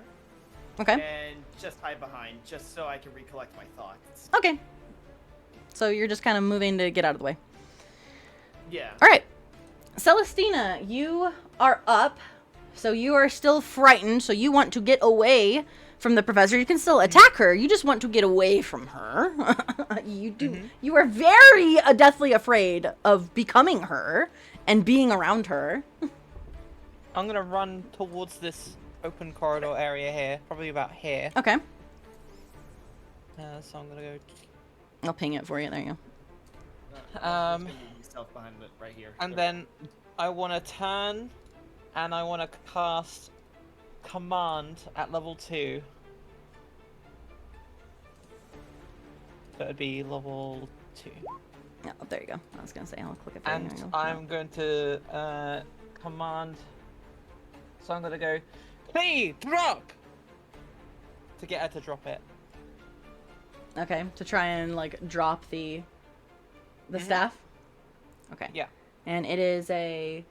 Wisdom saving throw? Yes. Okay. Where is her wisdom? There we go. Wisdom saving throw. And what is your spell casting like DC for you? It's a spell safe DC 14. 14 at the bottom. Damn. Damn it! That was a good idea, Chew. So okay, you cast this spell, and she does hear kind of an echoing in her mind. Drop it, drop it, drop it, drop it. And she's kind of like, you really think I'm going to let go of this staff? You must be more insane than me. Never. And then it's like never, kind of like never, never pulses, like echoes very snarly through the corridor. I'm going to, as a bonus action, meta magic, quicken spell. Okay. I'm going to spend 2 of my sorcery points to turn a spell into a bonus action. Okay. Oh wait, you can't modify a spell this way if you've already cast a level 1+ spell on the current turn. Oh, okay, so I can't do it this turn. I'll allow it. Go ahead. I'll allow it. This is such a short one shot, so it's fine. Go ahead. I want you guys to be able to do epic things, so go for it. I'm gonna quicken spell hold person at level 2. All right, so target has to see on wisdom saving throw be paralyzed. Sorry, can make another wisdom saving throw. Okay. All right, let me go with wisdom save again now that I know where it is. Wow. Damn, why does she keep rolling 15s? What the shit? I hate my dice. What?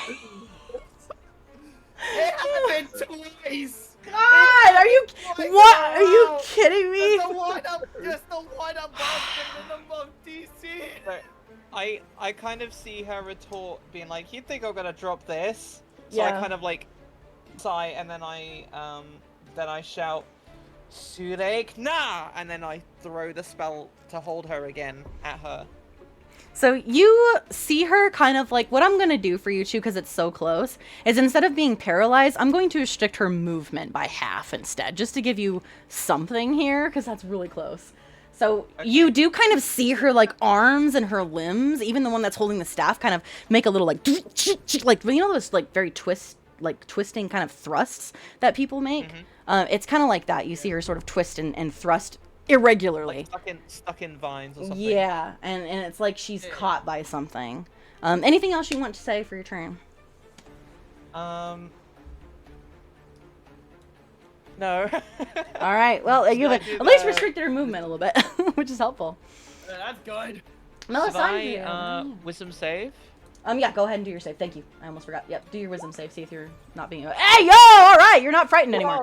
After kind of binding her, you notice you're in the back of your mind. You're kind of like, she's nothing to be scared of. Look at her. She's stuck in my trap. But you know what? Screw you, lady. I've. I don't need to be scared of you anymore. And you just have this like gusto. You all see you kind of see like Melisandre, even though it's like your turn next. You kind of flutter and you see behind you Celestina kind of like puff out her chest like, I'm ready. Yeah.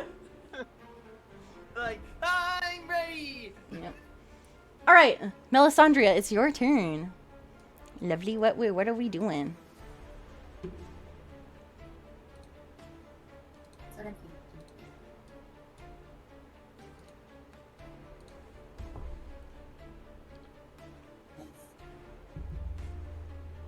I'm not very good at the fighting stuff like that. That's okay. Are you wanting to do something to attack her or kind of maybe help others? Well, like, is there? I guess probably help others would be a better idea. Okay, let me see what you got for spells and things. Let's see.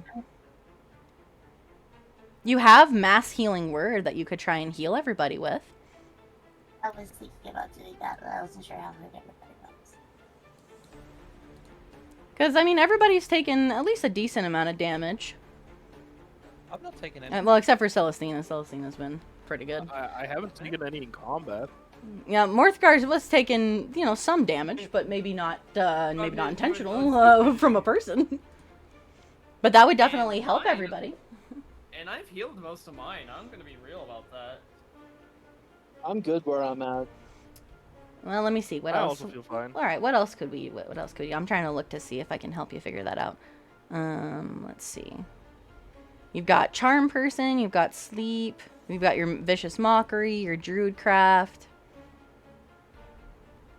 This is ridiculous. Sleep would be good. Yeah, Sleep might be good. Sleep would actually be really helpful. Well, we have to remember she probably has a lot of hit points still. How about if I cast sleep, I'm gonna if I do it as like a song, because I am a bard. You can try that. So Would you? I sound like Yeah, you get to roll 5d8s, so you can see what happens. I gotta roll d8s. Wait, which one's that one? Hold on. One that kind of looks like two pyramids put on top of each other, kind of. Diamond shape.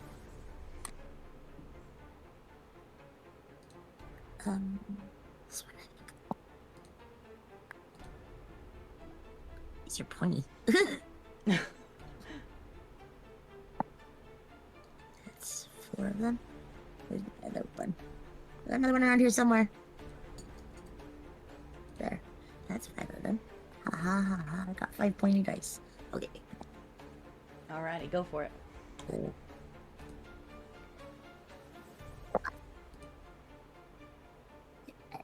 a picture of them because you can see them better than me. Yeah, and I can count them up for you.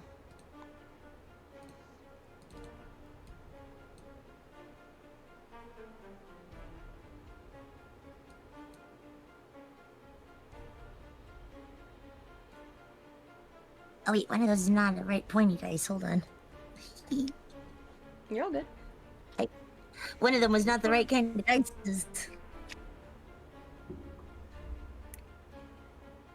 We're waiting. Yep, she's going. And we're patient. I will let you guys know that the fight Come is on, all 8. gonna kind of be the end of the story. So just I know we've been going for a long time, but just thought I'd let you guys know that. Yeah, no. Yeah, I kind of figured. Funny enough, some of my house actually made some meat, so and they just pulled it out of the grill too. Yeah, so we're close. All right, Alright, Chaos Lily, have we rolled all the dice? Okay, so ignore the one in the top left corner. I just rolled one of the other ones again, so I'm That's- gonna send that one to That's you. fine. So. Or it's not left corner because I'm doing this by feel. All right, so you got 24. Where's the other fifth one? All right, so 30 with that. Nice. So 30. And you all kind of watch as Melisandre, what are you, how are you singing? Like, is it kind of like a very long melodic tune? Is it sort of a sharper tune? What kind of sound It is would be this like, song? it would be very like soft and melodic, and I'd probably like kind of spin around in circles in the air while I do it, but really slowly. Okay. So you're hearing this melodic tune. You see Melisandre kind of start to glow, and these little, like, almost brilliantly looking little lights gleam around her as she begins this song. And you see the professor kind of sort of wobble for a moment. And give me 1 second. Let me hit sleep for you really quick so people can see it over here. Okay. So you see, subtracting here. I'm double checking that I'm doing this correctly. Okay, you see the professor kind of stumble back a little bit, almost like getting kind of sleepy. You see her eyes kind of wobble before she falls to the ground, and Eldevar's staff kind of rolls away down the hall this direction.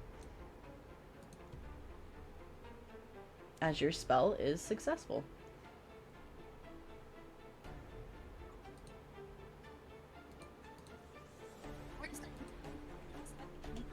Party to sleep. No, say that again, Chaos Right. Lily. You were like really, really far away for a second, so we missed the first part. Every other time we've tried using that spell pretty good, and we've always ended up putting our party to sleep. Well, that was so cool. Yeah, she just fell over. All right. I think. Oh wait, no, it's not. I don't know what I'm So doing. at the moment, she is unconscious and just laying on the ground. Melisandre, Maybe anything it's else for your turn? Otherwise, it's Morthgar's turn. Somebody should probably go after the staff thing. Do you still have your movement? Do you want to try and kind of go at least stop it from rolling a little bit? Yeah. All right, so you all watch Melisandre kind of like take off right towards this corridor, and Mel, you kind of get on the ground and you kind of use what strength you have to kind of stop the staff. And even though it's a very heavy staff and you can't lift it, you've stopped it from rolling. So Melisandre has the staff over here, right? She's got the scepter. Morthgar, it's your turn. Yeah. I jump action takes half of my movement, right? Yes. Yeah, I'm not gonna. Wait, am I gonna jump? Do I have 40 speed or do I only have 30? I only have 30. Yeah, I'm not gonna jump. I'm just gonna run over there. 1 sec. Still very angry, by the way. And I'm also going to reckless attack. Which means I have advantage. So I'm Well, just gonna she's set it already up prone, so you would have advantage. Yeah, anyway. you'd already, because she's knocked unconscious. Oh, and, all right, fair enough. But I know because of your like insanity state, that would actually give you like legitimate advantage now. So there's that. Oh, fun. So I'll just. You know set what? Why not? advantage. Right now, it has advantage on the on the roll. So that is a 17 my! to hit. That'll hit. So that's a That's 14 points of damage. Also, extra attack, motherfucker. All right. So you deal the you come over, you slash at her, and you see again that like liquid kind of pulsing out of her body. She still is.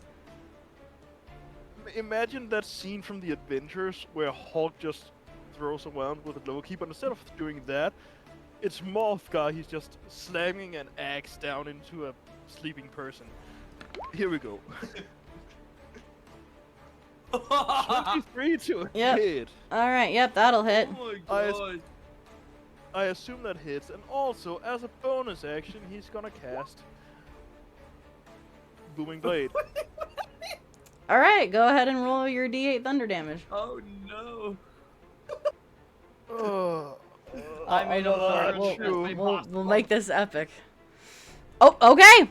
All right. So you all watch as Morthgar kind of stomps over to her body, pulls up his blade, his great axe, and you see the first chop kind of chops her arm just clean off, the one that had no pinkies, just clean off, and the arm kind of dangles to the side. You see more of that liquid mercury pouring out, and her body almost is like glowing, kind of that fuchsia purple color, like there's something just wrong with her, very innately wrong.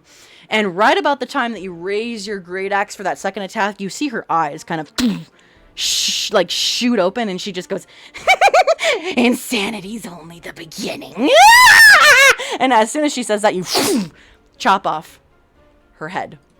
And as her head is rolling down the hill towards you, Melisandria, you just hear this like almost like illusioned after echo as you kill her. Why was that perfect? Why was that perfect? Oh my I'm gonna god. Ooh, so yeah, Melisandria, you're seeing a head rolling by you now. I'll Celestina will Morphgar take takes a breath. deep breath and exit and goes out of his rage. Okay, and then Celestina, what were you gonna say? So rage is done. Celestina, she's gonna take a quick breath, and then she's gonna go over and help Melisandre out.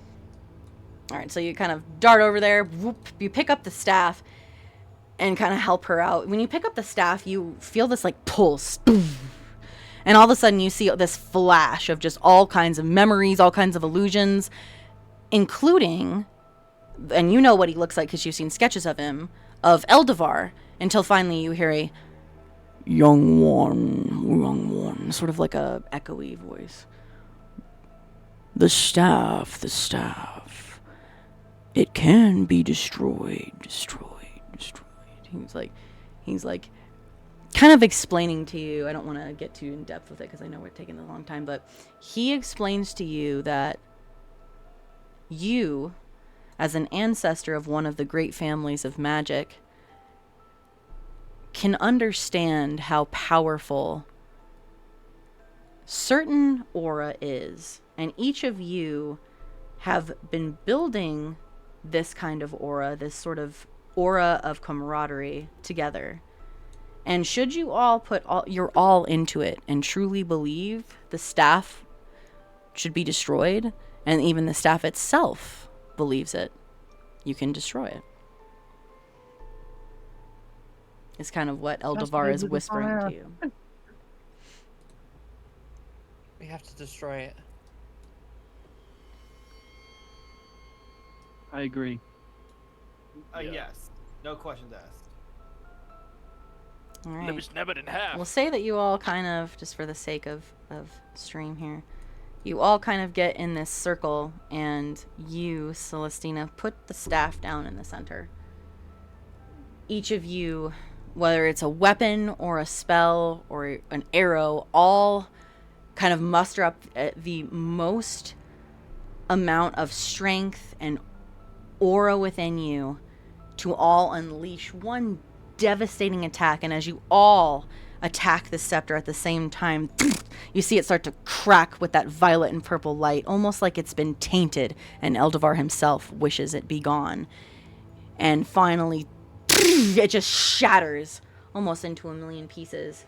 You see the pieces kind of scatter throughout, and then as they scatter, they almost dissipate into a dust, and you hear sort of a, everyone, thank you, brave Arcanum Blade. And it's a very deep thanks from not just Eldevar, but you can almost feel like a thank you to the city itself. Suddenly, everything around you kind of rumbles and churns as you hear that murmuring sound of the portal next door sort of cease as the portal closes, and everything around you starts to... all of the crystals begin to shatter into a dust. The liquid mercury kind of seeps back into the cracks in the ground, which eventually seal as all remnants of Ulciri dissipate with the professor's death and the demise of the scepter.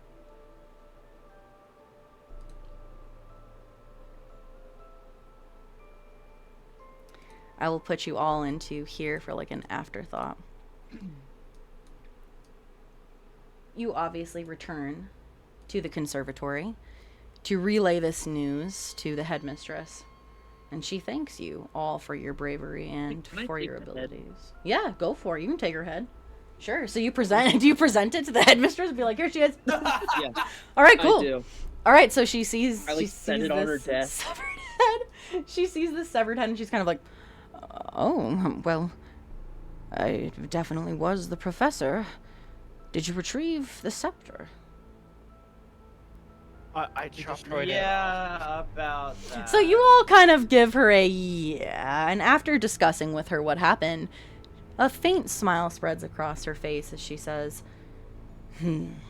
if anyone could destroy such an artifact, it would be all of you. Your order has protected this city for centuries, and thanks to all of you, has protected it once more.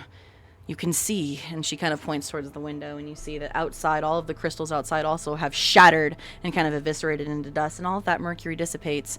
And you even see people walking around outside through the window, where before it was almost like cold, dark, empty streets. She gives you all a very genuine, kind smile and a bow, before handing each of you a sack full of 50 platinum pieces, and says, well done. I am proud to say that this conservatory is always going to be in your debt. Not just the school, but how Davin itself owes you for your bravery. As far as the head, you're welcome to take that should you wish. If not, we might as well put it to good use.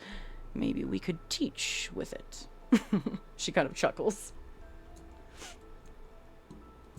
Mothgar just kind of reaches out and takes the head, looks at it. Yeah, it's too ugly for a goblet. You can keep it, and then just throws it onto the desk.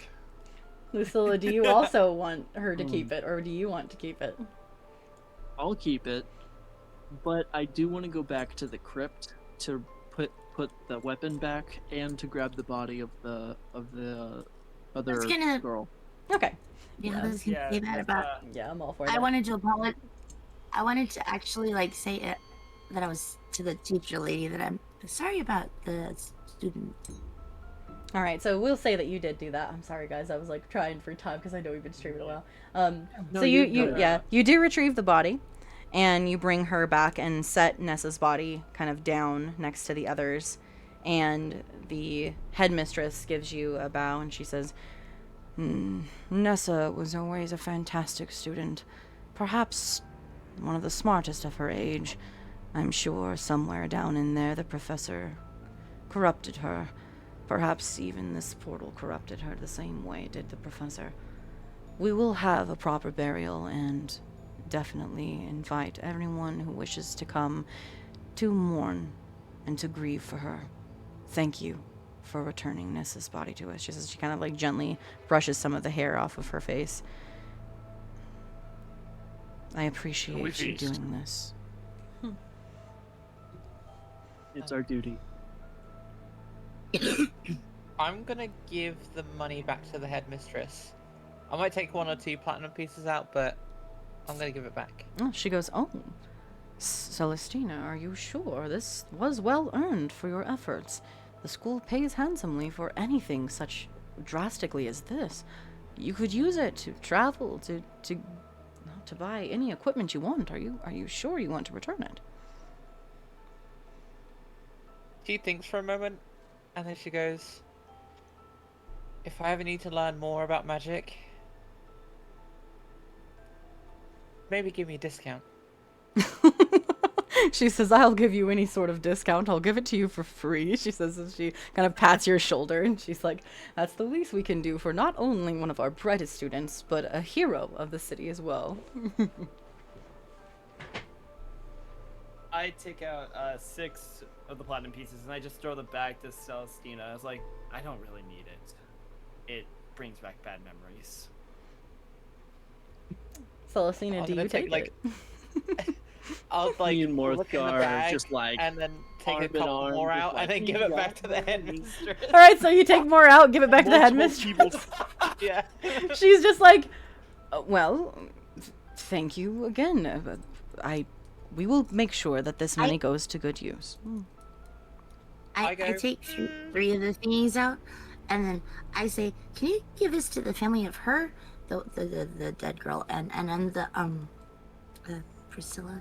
Oh, she smiles and she says, Melisandre, of course. And she kind of bows and she says, what a great idea. We will send all of this money as benefits for both a burial and for the family and also for Priscilla, who we know has been changed because of this. In fact, the other money, she says, she looks towards the 2 of you, we will send towards the families of anyone whom has been affected greatly by this or has lost someone. Thank you for your returning. Fireworks. My conscience. Go ahead. Morthgar just kind of looks. He tries to look like he's not suspicious at all as he pockets his bag of platinum pieces and tries to really tries. What? Tries. Whistle. Not trying to look suspicious at all. Like, nope, I'm keeping this. Nothing to see here. And that's fine. You're just like, this money. There's nothing wrong with keeping it. She did pay it to you. Yeah. Just fireworks. And with that, yes, we will say there are fireworks that erupt through out the city to celebrate the amazing feat of you members of the Arcanum Blade saving the city from the grasp of Ulcire's magic. And with that, my friends, you have completed this one-shot adventure.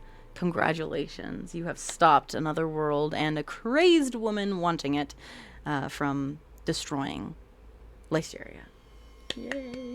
Yay to the heroes! Yay! Alright, now that we're done, how dead on was my theory, actually? So yes, she actually was helping the professor, and she willingly jumped into that Lake of Mercury with the key so that no one would be able to get it, because they'd figure no one would want to jump in there and lose their mind. So yes, she was working with the professor. Yeah, whether she was doing it willingly or kind of corrupted to do so, I will leave to your imaginations. Lana, I see what you put in the chat. That is so perfect. Hold on, I gotta see this. Yeah. Hang on. Is it in descent? Just in the background. Yeah, bag. All I need is a bag of platinum. Yes, I do. I love that picture. That's beautiful. Well, my friends, thank you all so much for doing this one shot. I know it was a little bit longer than I intended, but I did pretty decent of trying to make it actually a legitimate one shot this time. Did very well. So we tried. I'm trying my best. I get so like story driven that I'm like, ooh, there's always needs to be more. No, there doesn't, Star. It's fine. So thank you guys so much. I hope you all enjoyed this, both the players and the people that are watching. Also, welcome in Moonbeam. Hello. Stream's going well. Hi, Moonbeam. we've completed the story. But yeah, I hope you all had fun with this. Nobody reached the complete insanity point, but Morthgar, you were very close. You were 1 point away. I 1 point I away from completely losing my your sanity. Yeah. Like, if it wasn't for Lucilla getting you back into gear, you probably would have lost it. Wait, I thought I was the one who slapped him. Well, Lucilla was the one that got everybody back up by kind of doing that big announcement. Yeah. Okay, true. Yeah. That was what really got it, was that. But by the way, the D4 that I rolled for reactions, in that one, would have been like hand immediately around throat, just squeezing. Oh no, I'm really, really glad that didn't happen. God yeah. damn. But thank you again, Anyway. guys. I appreciate you all. The 2 that came out of it, well, you saw that obviously. A 3 would have been, he would just take a deep breath and sigh and get up and just walk without saying anything. And on a net 4, he would be like, yeah, we can do this. Nice. I thank you Yeah. guys so much Or again like- for being here. If you guys ever want to join another one shot that I do in the future, Yes. if you enjoyed this, I don't know if you did or Yes. not, but hopefully you did. 1,000%. It was very Without- enjoyable. 1,000% yes. I gotta go eat. I'll see you all later. All right, thank See you, ya. CO. Bye. With Without that, question, if you ever want a bard, yes. all right. Well, and the only thing is, if other people want to join that haven't, they have priority. But otherwise, always feel free to sign up. And then if I have too many people, I'll spin a wheel with names and like choose people. But you guys are always free to join. Thank you for everyone that came to listen, whether you were here the whole time, or you've been lurking, or you've been watching this VOD, or the VOD on YouTube once I post it, which you're hearing it now. If that's the case, hello, YouTube people. Thank you guys so much YouTube. for joining me, and I appreciate you all diving into this descent into your insanity. It was very much fun, and I just want to give you guys one last big, huge hug. This is for everybody. I appreciate all of you so much. I love D&D, and I love coming up with little like crazy stories in my world. So if you're ever curious about more stuff about my world, whether you're listening or you've been lurking or whatever, feel free to ask me. I'm actually building a website, which I will put Sanity's Descent's information on. And yeah, it's pretty fun. My world, again, is called the Realms of Rami Ragni, and it includes, obviously, the Realm of Usiri and Listeria and lots of others. But thank you again to Olo and to Zeri for the raids today as well. I appreciate you guys. And Choppers And with thank you. the Prime sub. And Failing King for the biddies as well. So thank you guys. And Titus for the food. All right, I'm gonna head out, but it's been lovely chatting with y'all and playing with y'all. Yes. See y'all next time. Thank you. We'll see you later. Thanks for having me, Star. Thank you. We'll actually probably just head out with everybody. So thank Yes, you all so much. you. Everybody have a Yeah. good rest of your day. I love you guys. I will see you later. So bye. Thank you so much for hosting Bye. this. It was Oh, yeah. awesome. I'm glad you enjoyed it. Love you guys. Bye. All right, y'all. Thank you guys so much for joining me again for this one shot. I will try and do one shots every so often. The last one we did was in June, so we'll give it a few months in between. If you ever want to come join us again, we'd love to have you. I am not going to raid because I have a place I have to be, but I'm going to give you all the wavies goodbye. Go out and do something kind for somebody. You guys go join a random stream. Go be friends. Go make all of the dreams come true of small streamers by joining their stream. Just be the amazing people that you always is. I love you all so much, mucho much. I will give you all hearties. Let me see. Do I have any? Where's my little? No, there we go. I'll give you all the little hearties so much. Thank you guys so much for being here. I appreciate you. Much appreciation for y'all sharing the adventures. Yes, I appreciate you being here, puppy. And I will see you all. I will be back here on Monday at 4:30 for Danganronpa with Titus. So if you want to come join us for Murder Mystery Monday, we'll be playing more Danganronpa. So until then, everybody take care. I love you all again so much. I'm really glad you enjoyed it. And I'll see you guys again at 4:30 p.m. Mountain Time on Monday. All right, y'all, let's head to the ending screen.